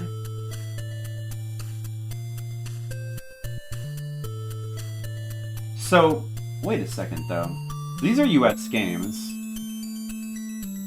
Oh, actually this should be as well. I forgot to mark that. That's a US game. That's a US only release.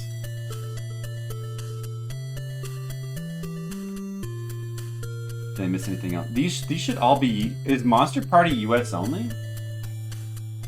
That's no Japanese release? Let me look that up.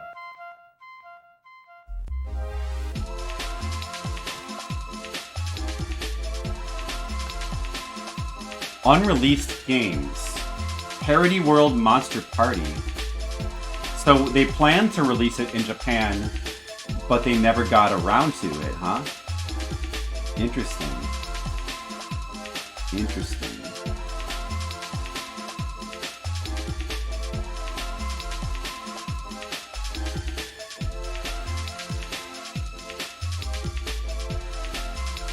That's why it only has a US release.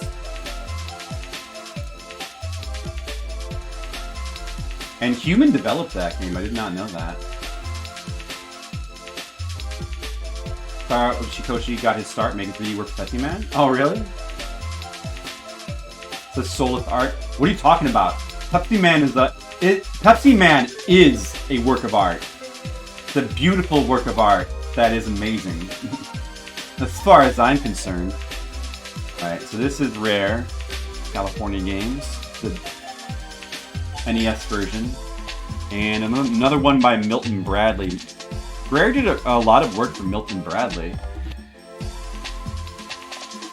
Okay. I don't think I've done any of the... I might have done Airwolf. That bad one? I don't know. Or have I only done the Japanese one? Wait. Oh, I moved this thing by accident.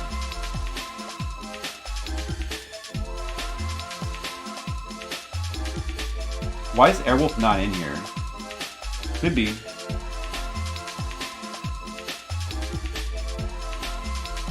That's weird. The other version of Airwolf should be on that list.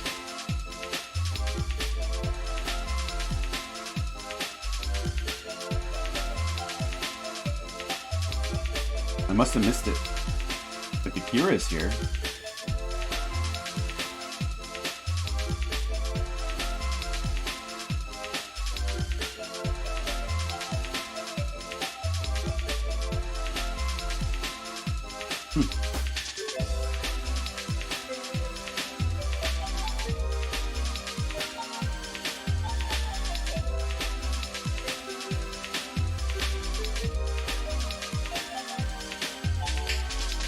Oh yeah, I plan to beat Mendel Palace.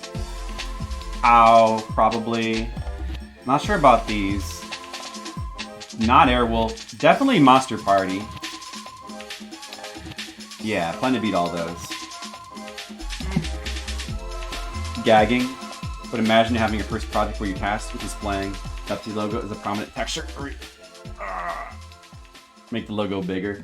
I don't know. I mean, I'm kind of joking a little bit, but I do really like the game. Like, I genuinely like the game. I mean, I genuinely enjoy it. I think it's actually a good game.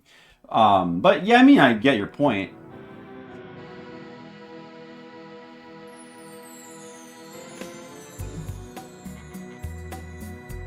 Baseball game. This is Poste Angelico. Okay.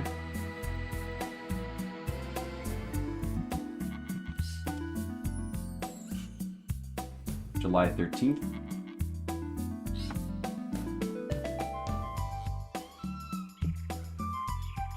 Ego Shinan. Oh, Binks Bizarre. Rating with the party of 6. Hey, Binks Bizarre. Welcome to...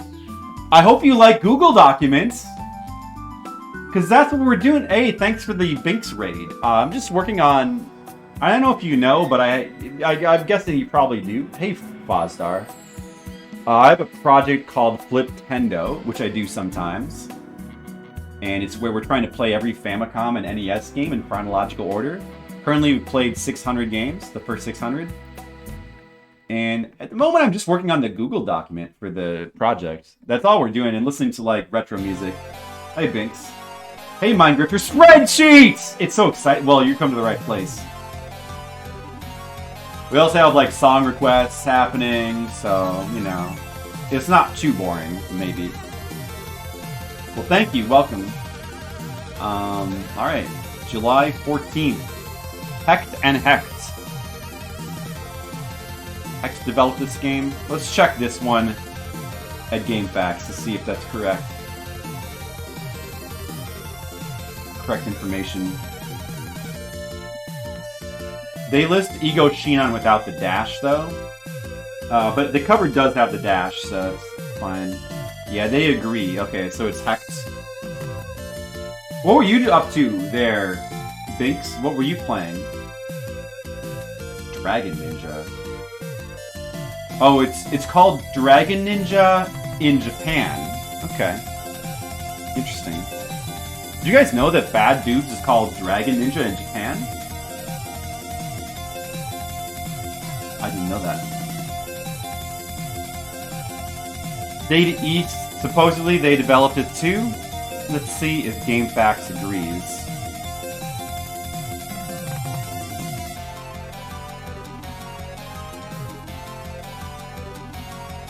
They do agree. Alright, that's fine then. Unfamiliar? Taking a break from Darkwood? I am unfamiliar with Darkwood, and I am dark about unfamiliar. Dude, look at the cover. Look at the American cover for Ghost Lion. It looks like she looks like an aerobics instructor on the American cover. The Japanese one is a lot nicer looking. Or maybe she's an aerobic. She's Siegfried and Roy's aerobics instructor. I don't know. That's a Kemco game. Yeah, I remember that being the case.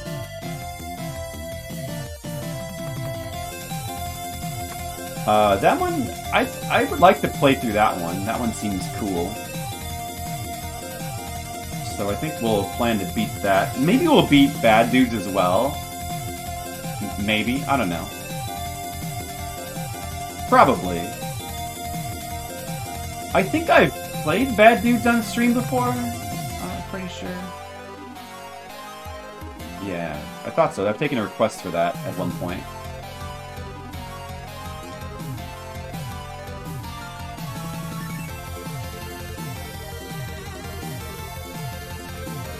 Are you bad enough Dragon Ninja to complete the spreadsheet? I hope so. Lion clip art? Oh, nice. And you're not Lion, right? Willow. I know I've beaten that. That's one of the games I beat right before I started Fliptendo. And I love that game. Put the links here. So probably won't play through it again because it takes a while. But it is a really great game, Willow.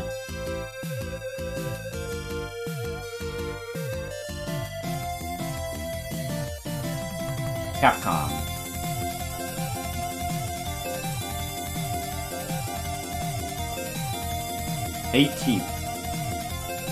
July 18th, 1989. Hisatsu. That's 3 puns, 2 responses. I know, amazing, huh?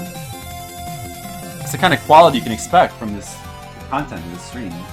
Hisatsu Dojo Yabari, July 18th. Published by Sigma, no developer. Given by Dr. Sparkle. Sigma? I don't think we've seen a Sigma before. Let's see what GameFAQs has to say.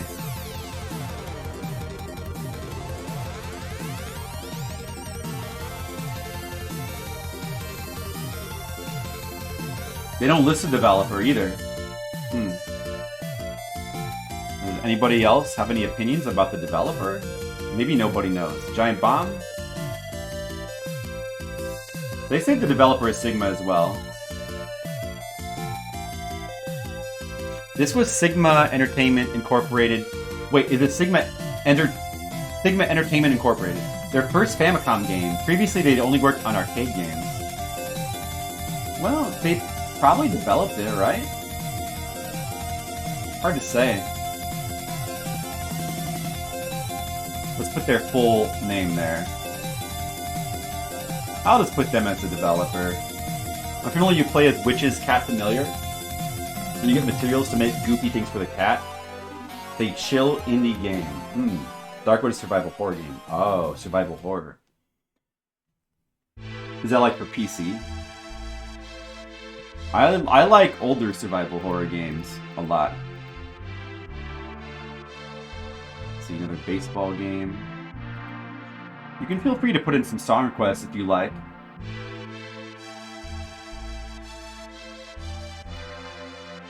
Another Winkysoft game. Winkysoft, heard their name before. Published by Taito. Did they also do the previous baseball games in this series? They probably did, right? What's this song? Is this Secret? Is this Seiken Densetsu 3? Oh, they did the Tom Sawyer game. I'm looking forward to playing that. That's coming up in 15 games. And that's it? They didn't do the other baseball game? Because there was another game in this series. It would be weird if they aren't listed as doing all of them. Harakiri. Taito's listed as the developer as the other two, but don't you think it probably was... I mean, they could have just simply handed it to Winkysoft, but it sort of makes you have the impression that Winkysoft probably developed all three, because Taito does farm out a lot of their development in this era. I don't know. I guess I'll leave it alone, though.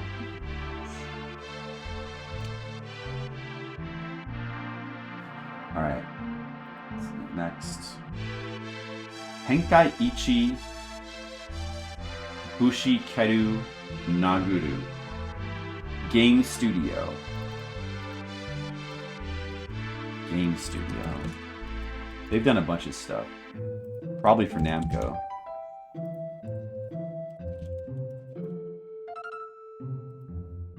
Oh, they've done work for ASCII, Namco, ASCII, Bandai. They've worked for a bunch of different companies. All right.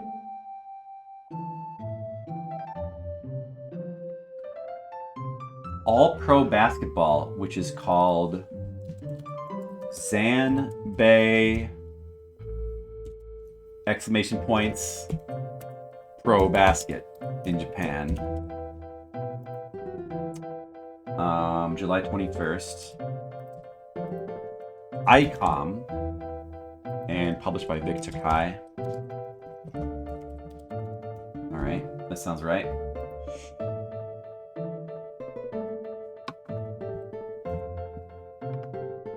Faria. Ooh, Faria I wanna beat. I've never beaten Faria before. We should play through that one. Also July 21st. This is by Game Arts. Game Arts. Yeah, they've done Japanese. Alright, they've done they're listed under another game, Gambler Jiko Chushina, but this is only their second game, Game Arts. I feel like they've done a bunch of stuff, right? Game Arts. Not to be confused with Game Studio.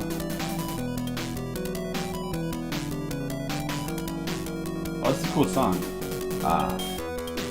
More PC 88 music. Game Arts, published by High Score Media and Nextsoft. So Nex... Wait, is it Nextsoft or Nextoff? Seems weird. Let me check.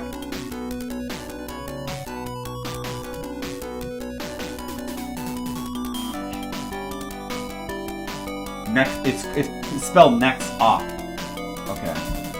And High Score Media in Japan.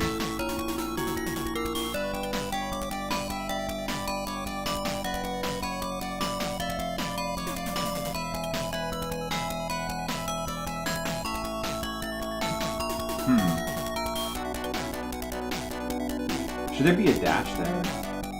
Oh yeah, there should. I couldn't see it because of the part of the video was blocking it. Okay. That's what I thought. Must get all the names accurate. Or try to, anyway. Faria seems like a cool game. I want to play through Faria. Oishimbo. I remember this was an episode of Game Center CX that was pretty entertaining. I wonder if this is translated. July 25th. Kosei Bandai. That's a very typical theme for like licensed anime games. Perfect Bowling. How perfect could it be? Also July 25th. iSystem Tokyo.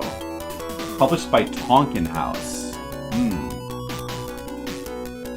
Perfect Bowling. If you're gonna play a bowling game, you should play the perfect one, right? That makes sense.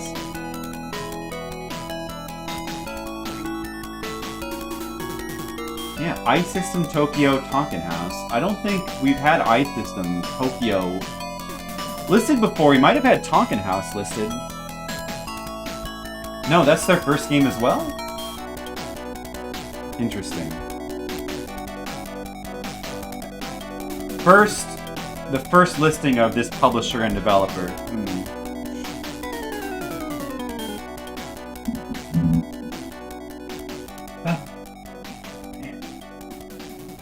I don't know what it is, but working on a Google document makes me feel tired faster than even just like playing video games. Maybe it's because I have to sit up, like upright more, and I can't just lean back like when I'm playing games. That's probably why. But I am starting to feel pretty tired already. Although I also need to catch up on sleep. And you put something in, Binks. Adhesive wombat, eh? Okay.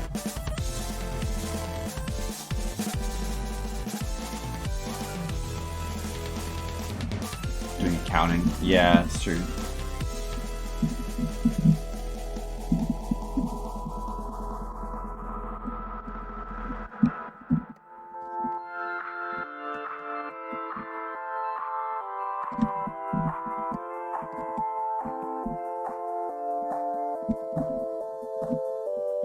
Alright, Defender of the Crown. Let's see. Let's go to the next episode. Episode 47.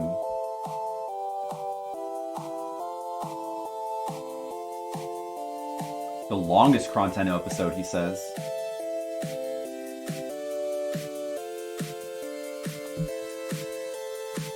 Defender of the Crown. This looks like an America-only release.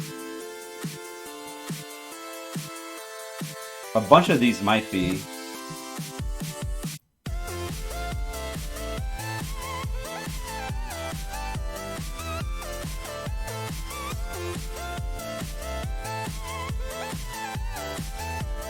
So this is an Ultra game. Developed by Cinemaware?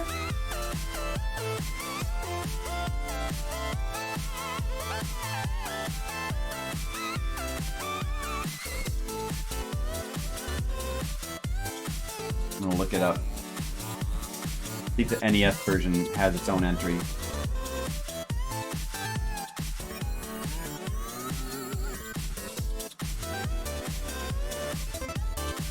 They say Beam Software? They say that Beam Software developed it.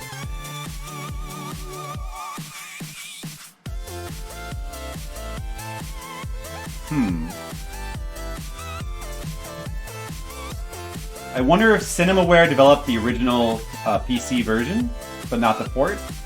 Probably. Developer Kellen Beck.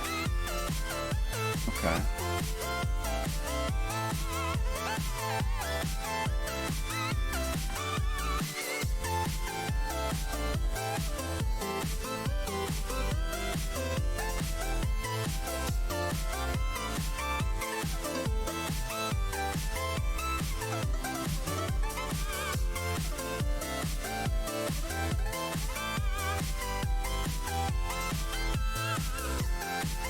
Developer Cinemaware.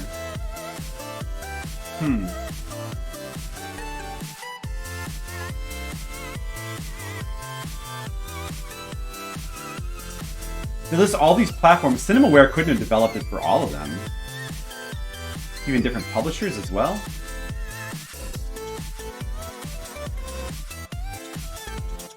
The ports to NES and DOS were the least graphically desirable versions of the game due to limitations of the hardware. Oh, I see a big difference there. Gameplay differences, trivia. Huh.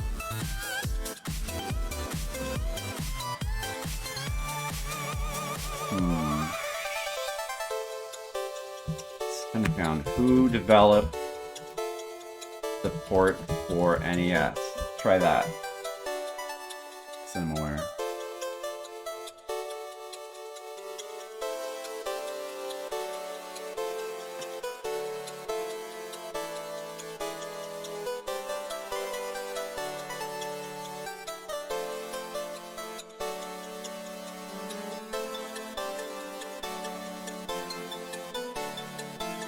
Cinemaware is definitely the developer of... It was Cinemaware's first game, designed by Kellen Beck. So Cinemaware is the PC developer. I feel like Beam Software is probably more likely to be the people who did the port. Who said that? That was GameFAQs? Oh man, I want to distrust GameFAQs. Because that feels more correct.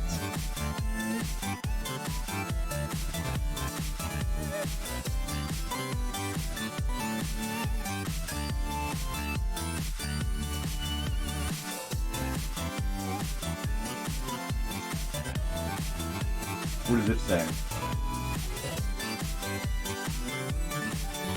You know, like a lot of this information is just copied across the different sources, so it's not actually new information.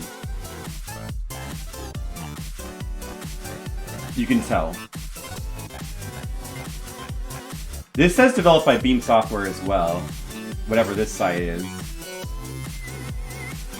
Huh. Oh, what is this? Is new information. Wait a second. Specific article for that. Did you style game to any its version of the before the popular computer versions? It was faithful to the computer versions. Blah blah blah. At the time, Beam Software had a pretty bad track record releasing such as games as Back to the Future and Bad Street Brawler. Though the NES version of Defender of the Crown did a good job staying true to the computer ports. It was Beam Software. I thought so. If that seemed right. Okay. And Ultra published the game, huh? Alright. Let's go with that.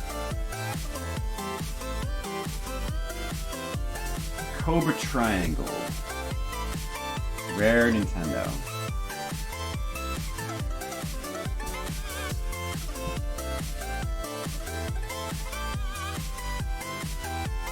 This would be... These would all be US only games. Or at least, I think these three. Maybe Strider as well. Oh, we've played Cobra Triangle on stream before, haven't we? I think I have for a request a long time ago. Oh, I haven't? I thought I did. Huh.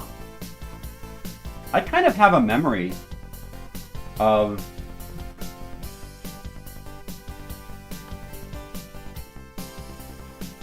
Firehawk. Oh, Thexter the Second Mission? A sequel to Thexter? I'm interested.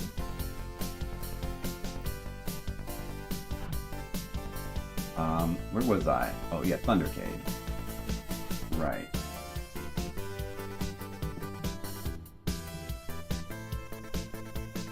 Developed by Sega and Micronix? Wait a second. Published by American Sammy. Okay.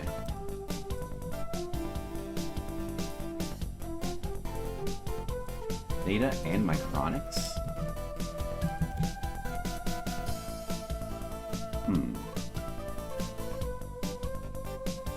And this is some kind of weird shooter, right?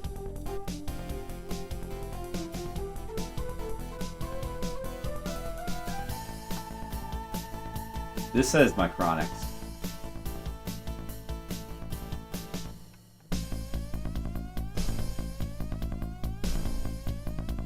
Oh, this is the one where you're on the bike? Oh, I remember this. This is the shooter where you're on the bike. Yeah, you can tell this is Micronix. I mean, just look at it. It's totally their style.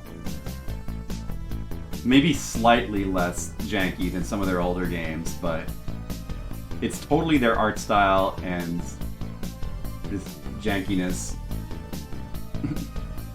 Micronix games are so funny. That's definitely Micronix. I'm just gonna put Micronix. I don't know about the Sega connection. Maybe Sega worked on the arcade version. I'm just gonna put Micronix.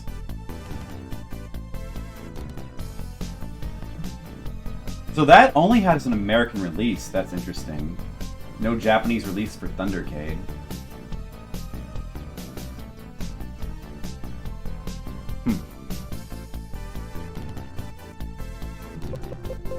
Yeah, it's not in here.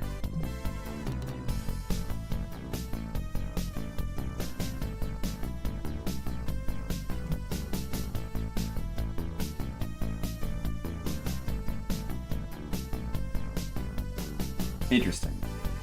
But that was a Japanese developed arcade game though, so it just didn't get a Japanese release for some reason. Strider. This also doesn't have a Japanese release?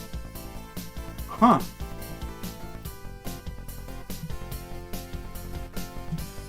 Really?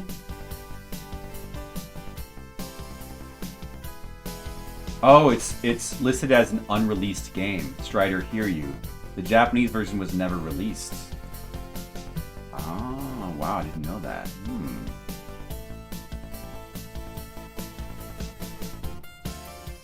If Kamen Rider ever had sidecars?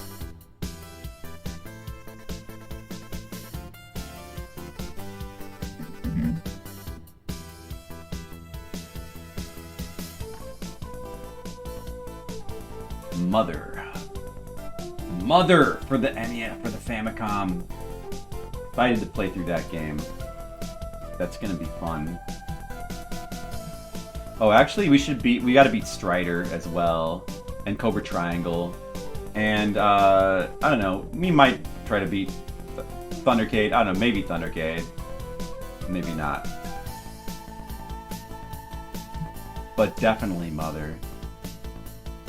That'll be awesome.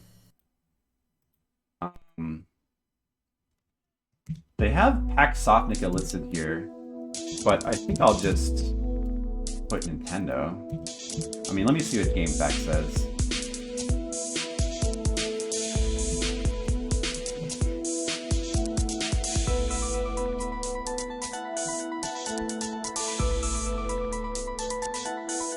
They say Pax Softnica for the developer. An 8? Dr. Sparkle is Nintendo 8 and Pax Softnica.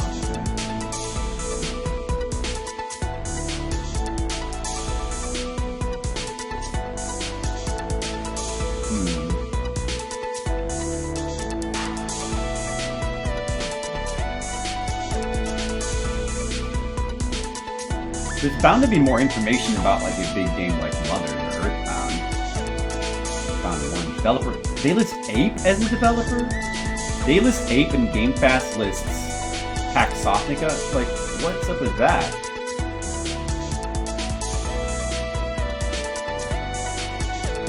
Mother 1. Let's look at the Wikipedia article and see what it says.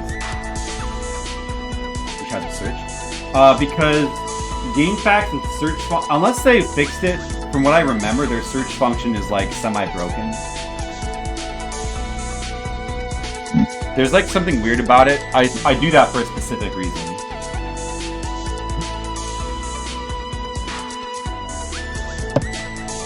Or it has a weird thing where like you have to be a...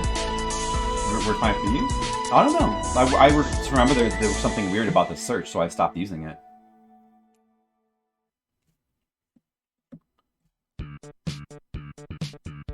Soul Blazer music. They list Ape. Wikipedia lists Ape. Is that like the name of... What is that? Is that like a sub-developer? Published by Nintendo.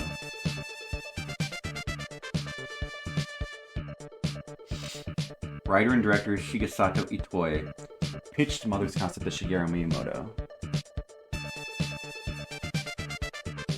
He eventually gave Itoi a development team. So they're like a second-party Nintendo developer, right? Is this the first company that Ape has made? You always heard Ape made it too? I mean, maybe the GameFAQ is actually wrong about this for once. Although it's weird because Dr. Sparkle lists all three.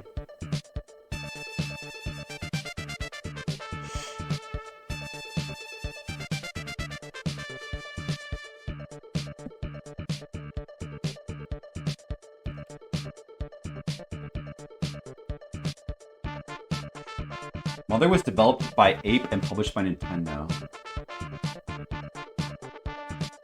Who is Ape? Creatures Incorporated. Affiliated with the Pokemon Company. Oh.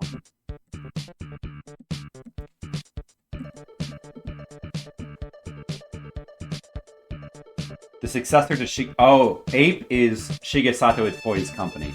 Well then, it makes sense. Alright. I mean, obviously they seem to have been some sort of like second-party developer with Nintendo, but it makes sense to consider Ape to be the developer. I don't know why Paxsofnica. Are they listed in this article? Paxsofnica. They're not really, although it's listed as a category down here. Maybe they like did some programming or had something to do with it. I'm just gonna put it as Ape. Keep it streamlined. There's no need to, get into the weeds.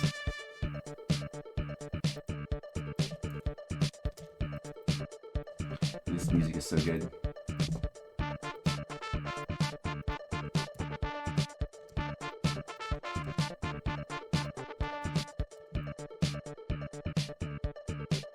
They worked on the failed N64 and Mother 3.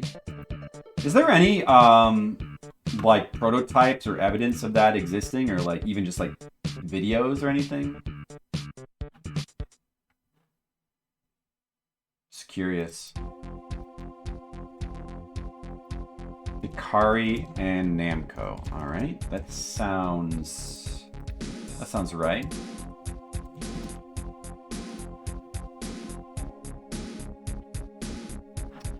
Did I ever play Strider on stream? What's this song? Duke Nukem music, really? Doesn't sound like Duke Nukem music. I haven't played Duke Nukem in so long. Okay, I haven't played the NES Strider on stream yet. So that'll be a fun one to play through and beat. Splatterhouse, One Popular Graffiti, that one I did play through. I think I beat that on stream. But it's like a short and easy game, so maybe we'll play through it again.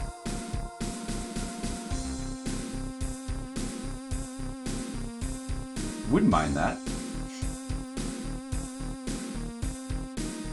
July 31st. Now production. And yeah, now production has done a bunch of things for Namco, I believe.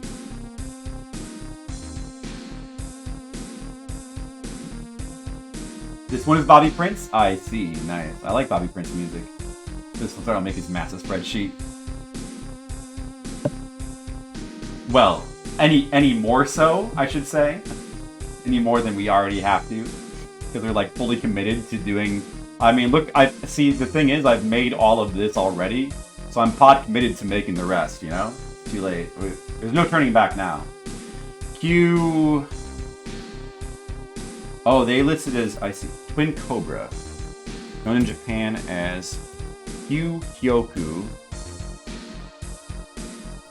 Tiger. Kyoku Tiger. So now we're into August games for 1989. And we're now officially past 700. So those were all the games that I might be playing this year. Now we're getting into games that probably won't be until next year. 2022. Lee Jackson did? Interesting. Including the iconic theme song. Well, I'm making a list of all, because the project is to play every single NES and Famicom game. We're using Dr. Sparkle's, his video series as a guide, but I'm also trying to get, like, as accurate information as I can in here about the games, because we want to learn about the games.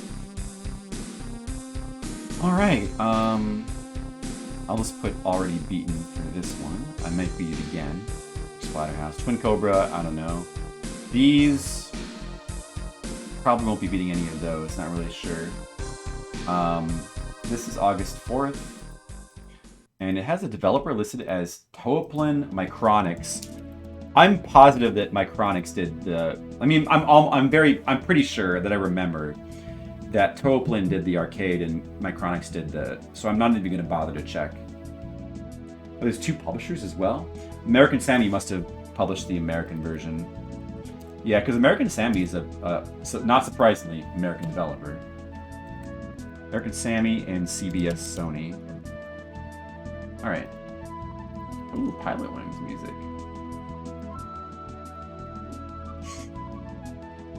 Cosmic Wars.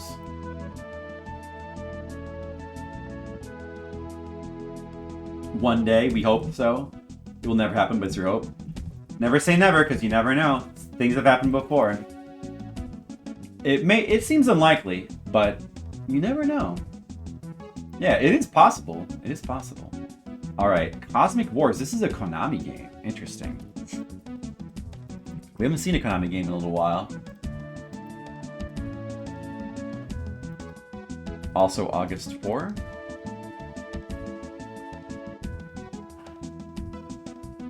Looks to be a strategy game. Meimon Daison Yakubu. Baseball game. But what I don't know what the boo means there at the end of Yaku. Human and Bandai. That's a familiar combination.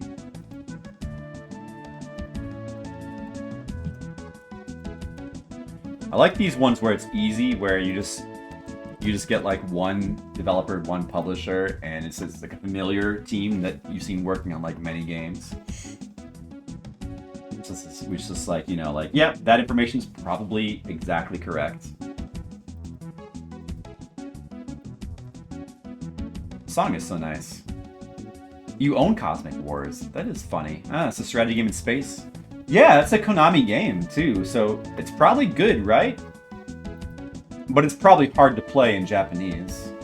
I wonder if there's a translation. Circus Caper. Wow, look at the difference in the Japanese and American covers here. Very different.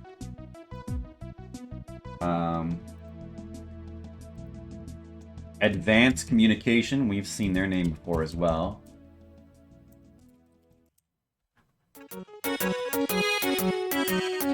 Oh, this is Harvest Moon music. I recognize this. Yo, I haven't heard this song in a long time. From the original one? I haven't played that game in a long time. Mr. Ed made it to Captain. Both look horrible. I think the Japanese one's kind of cute, though. Published by Toho. Okay.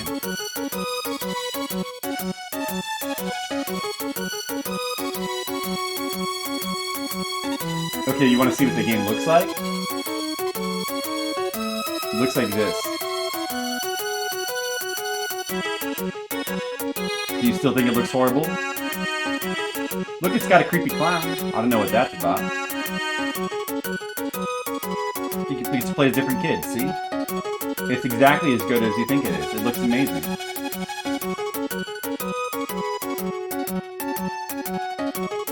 You can't wait till that comes up, right?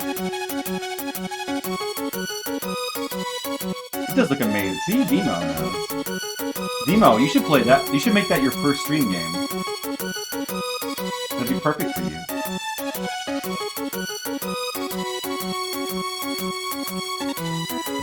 No. Okay. Magma Project Hacker? He has a colon here instead of a dash. Alright, this one I want to look up. We got some confusing information here. Dude, now you made me kind of want to play Harvest Moon again. It's been so long. This is one of the greatest 4 songs that I put in my list. Someone put a Gravity 4, Gradius 4 song in earlier. Spreadsheet shortcut, you're doing something over and over, it's usually done once. Sure, tell me. I'm not a spreadsheet master like you are, Skittles. Bits Laboratory and Tokuma Shoten? And they have... Let me look at the cover here. Wait. I mean, there is no colon on the cover. So maybe there shouldn't be a colon, like it has listed here. That song's really good. Maybe there shouldn't be a colon? There's no colon on the cover. So, Dr. Sparkle has Activision/Bits Laboratory. Why Activision? It wasn't even released in America.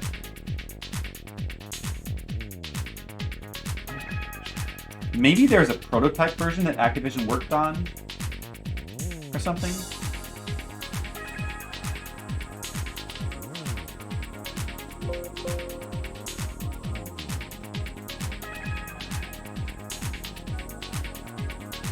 Weird. Dr. Sparkle just lists random things sometimes.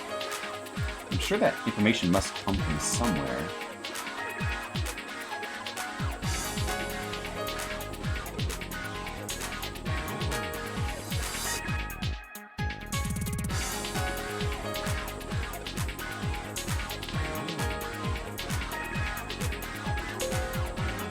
Oh. Oh, I see. It's an adaptation of the PC 1985 game Hacker, which was made by Activision. Oh, okay. See, so that's why, this is why I don't, even though it is important to keep track of this information, this is why I don't like it when, like, Dr. Sparkle just, like, jams that stuff together. Like the developer of the original PC game with the developer of this port. Because then it's confusing, because, like, you look at that, and you're like, oh, Activision worked on this game? Like, if you're going to include that information, put it in a separate category, like original game by Activision. Don't just, like combine them into one developer category, because then, like, you don't know who did what, you know? That's not, I don't know, I don't like that, because I feel like it's confusing.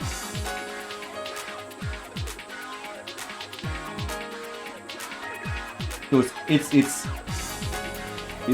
Bit Laboratory, which we haven't seen in a while. They did some very questionable games, like what is that one? King's Knight, and I think they did Ghostbusters, my least favorite. I spelled that wrong. I'm not good at spelling laboratory. My least favorite US NES game, Ghostbusters. Pokemon Shogun. What is this song again? This is good. Super Monkey Ball? Super Monkey Ball's got nice music. I never played these games beyond more than a couple of minutes. I need to play them someday. Super Monkey Ball games. Keep copying the developer publisher cells. Copy one of them with the Control-C, and then highlight all the fields you want to inherit the styling and press Control-Alt-D. I'm only copying the developer publisher. I'm not copying the cells though. I'm only copying the cells when they have the same name, so I don't have to type them. Like, I've already copied all of these cells. The reason why I did that was so that it would retain the styling. I think it does. Am I copying the blank cells? I didn't think I was doing that. I didn't think that I was doing that. I don't think that I need to, because look, I can just type in, like, random name, and then the styling is copied, see? I do? Okay. Well, I didn't realize I was doing that. I'll try to stop. No, I know. If I'm doing that, I'll try to not do that. I shouldn't need to do that. But so to copy styling, you can just do highlight all the fields. Yeah. I think I knew that. Yeah. Right. I kind of did something similar at the beginning when I was copying, like, all these cells. I appreciate it anyway, Skills. Melville's Flame.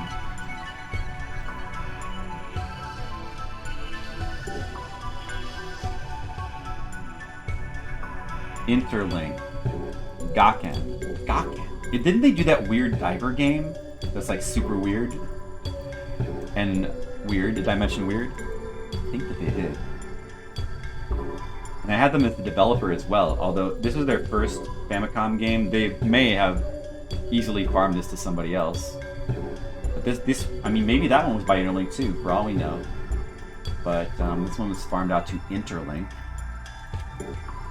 Did they do any? They've also done some Bandai games. Ultraman Club, that's a bad game. Oh, that's it. Okay, they've only done 2 games.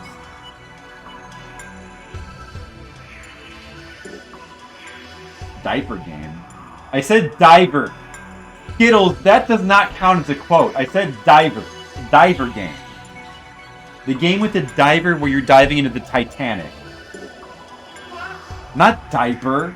That's not a quote. I said diver, not diaper game. I said diver game. There is no diaper games. There's no diaper games. I'm not. I'm playing diver game. I only played one diver game with a diver who dives into water. Is your fetish now diaper games? Like, Yeah, yes, but that's unrelated to anything we're talking about now. Completely unrelated. Nothing to do with Famicom games. Okay. Oh, come on. I didn't say. I said diver. Skittles, I did not say diaper. You hurt your ears. You're not allowed to make quotes up by mishearing me. Yeah. This is, Diaper game. So I would get. Don't you back him up just so that there's a quote in there that says diaper. Alright, whatever. Fine, whatever, Skittles. You just keep your quote. Your questionable quote. Alright. Moulin Rouge. Wait a second, what? Where am I? Magnified. Moulin Rouge? Oh, did I miss a game in here? Oh, shoot, did I miss a game in my list? Wait. Oh, no. Melville's Flame is... Melville no Hono is also Moulin Rouge. Wait a second. Oh, so is that like... a French horror or something? That's the... Oh, that's the full title. Wait a second. So the full title is... Moulin Rouge Senki. Melville's no Hono. Melville's Flame. Alright, I want to do a search for this. I want to get a second opinion about this. Alright, let's do a search in Game Facts. I guess that was fine. That's an extra step maybe I could stop doing. You deleted it? Skittles, it was the fair thing to do. I mean, I didn't actually say that. I mean, you deleted it, you didn't do it for my feelings. You did it because you care about, quote, accuracy. Because that's just the kind of, care you put into your craft. And that's what we respect about you, Skittles. Moulin Rouge Senki Melville no Hono is a strategy game developed by Interlink and published by Gawkin, which was released in Japan in 1989. Okay, well, you're looking forward to find out what that is. Oh, here's a good song from one of my top 10 games of all time. Shingen Ruler. So Shingen Ruler is actually a sequel to Takeda Shingen, which we played a little bit of, which is not a very good game, but we played a little bit of it. Ah, I was wondering if those were related. It's actually the sequel to Takeda Shingen, huh? Did not know that. And this is another Hot B game. They also did the Notorious Black Bass. And did they do the worst RPG of all time? Was that them? I think it was. Although Sparkle has a question mark by another. He's a question mark. Let's see what GameFAQs thinks.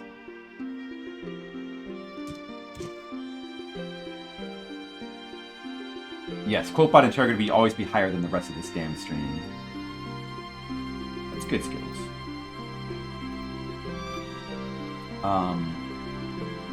Just check. They did Black Bass 2. Takeda Shingen. They did Hoshi... Right, that's what I thought. Hoshi wo Miro Hito in the running to be one of the worst games of all time and easily the worst RPG I've ever played. I think easily. Unbelievably bad game. Like, amazingly bad. Dude, it's the Tomb Raider 1 theme. Such a classic theme. Notorious Black Bass would be a great rapper. Yeah, I would listen to that rapper. Captain Ed. Oh, man. It's about time to wrap up this stream. Maybe this will be the last one. Oh, it's this game. This weird game, I see. I've seen this before. CBS Sony? No, great. Nope. Developer listed. CBS. I have them just listed as CBS Sony in the past, right? Let me check. Sometimes I have them listed as CBS Sony Group.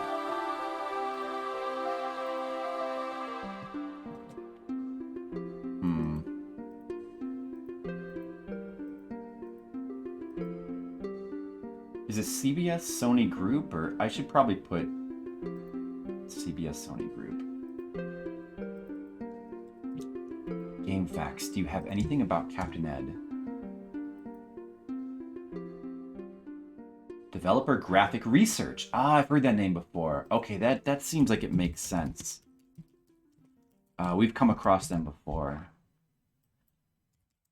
Let's see if they've done any work for Sony before. They've done work for Fuji Television and Pony Canyon. So that kind of makes sense. Did I spell it differently?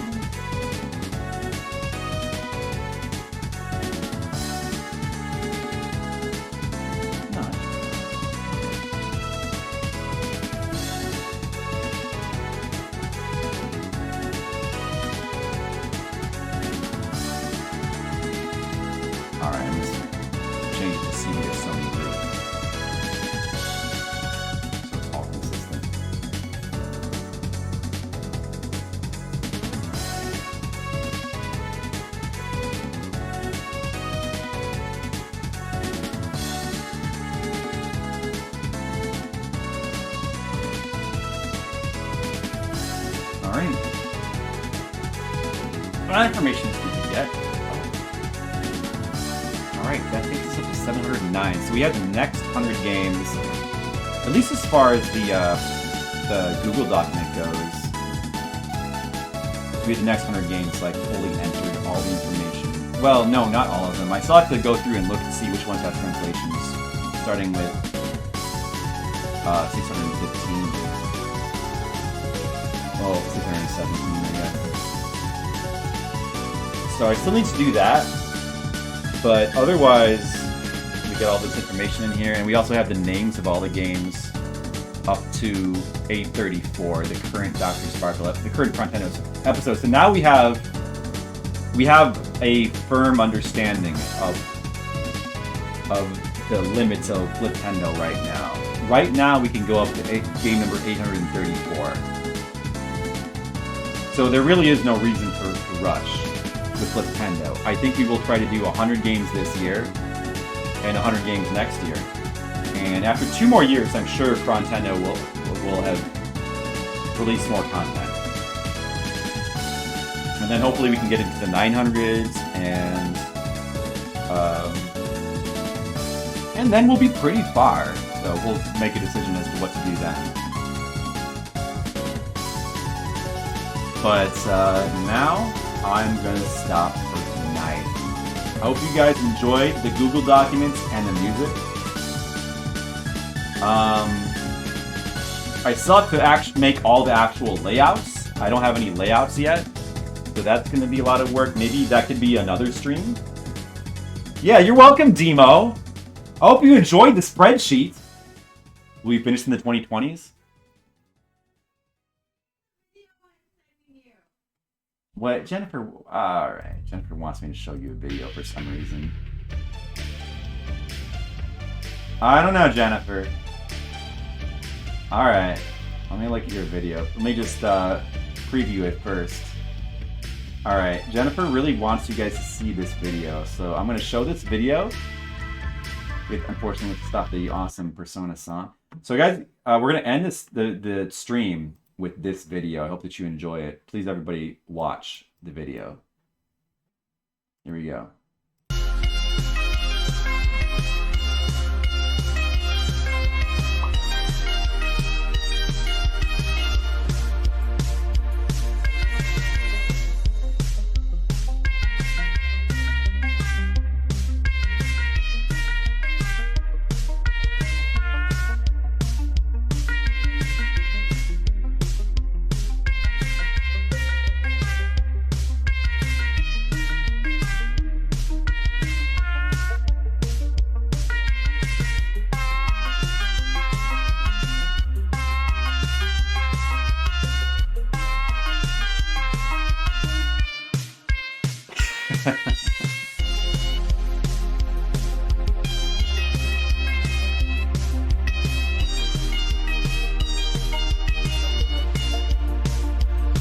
It's pretty good, Jennifer.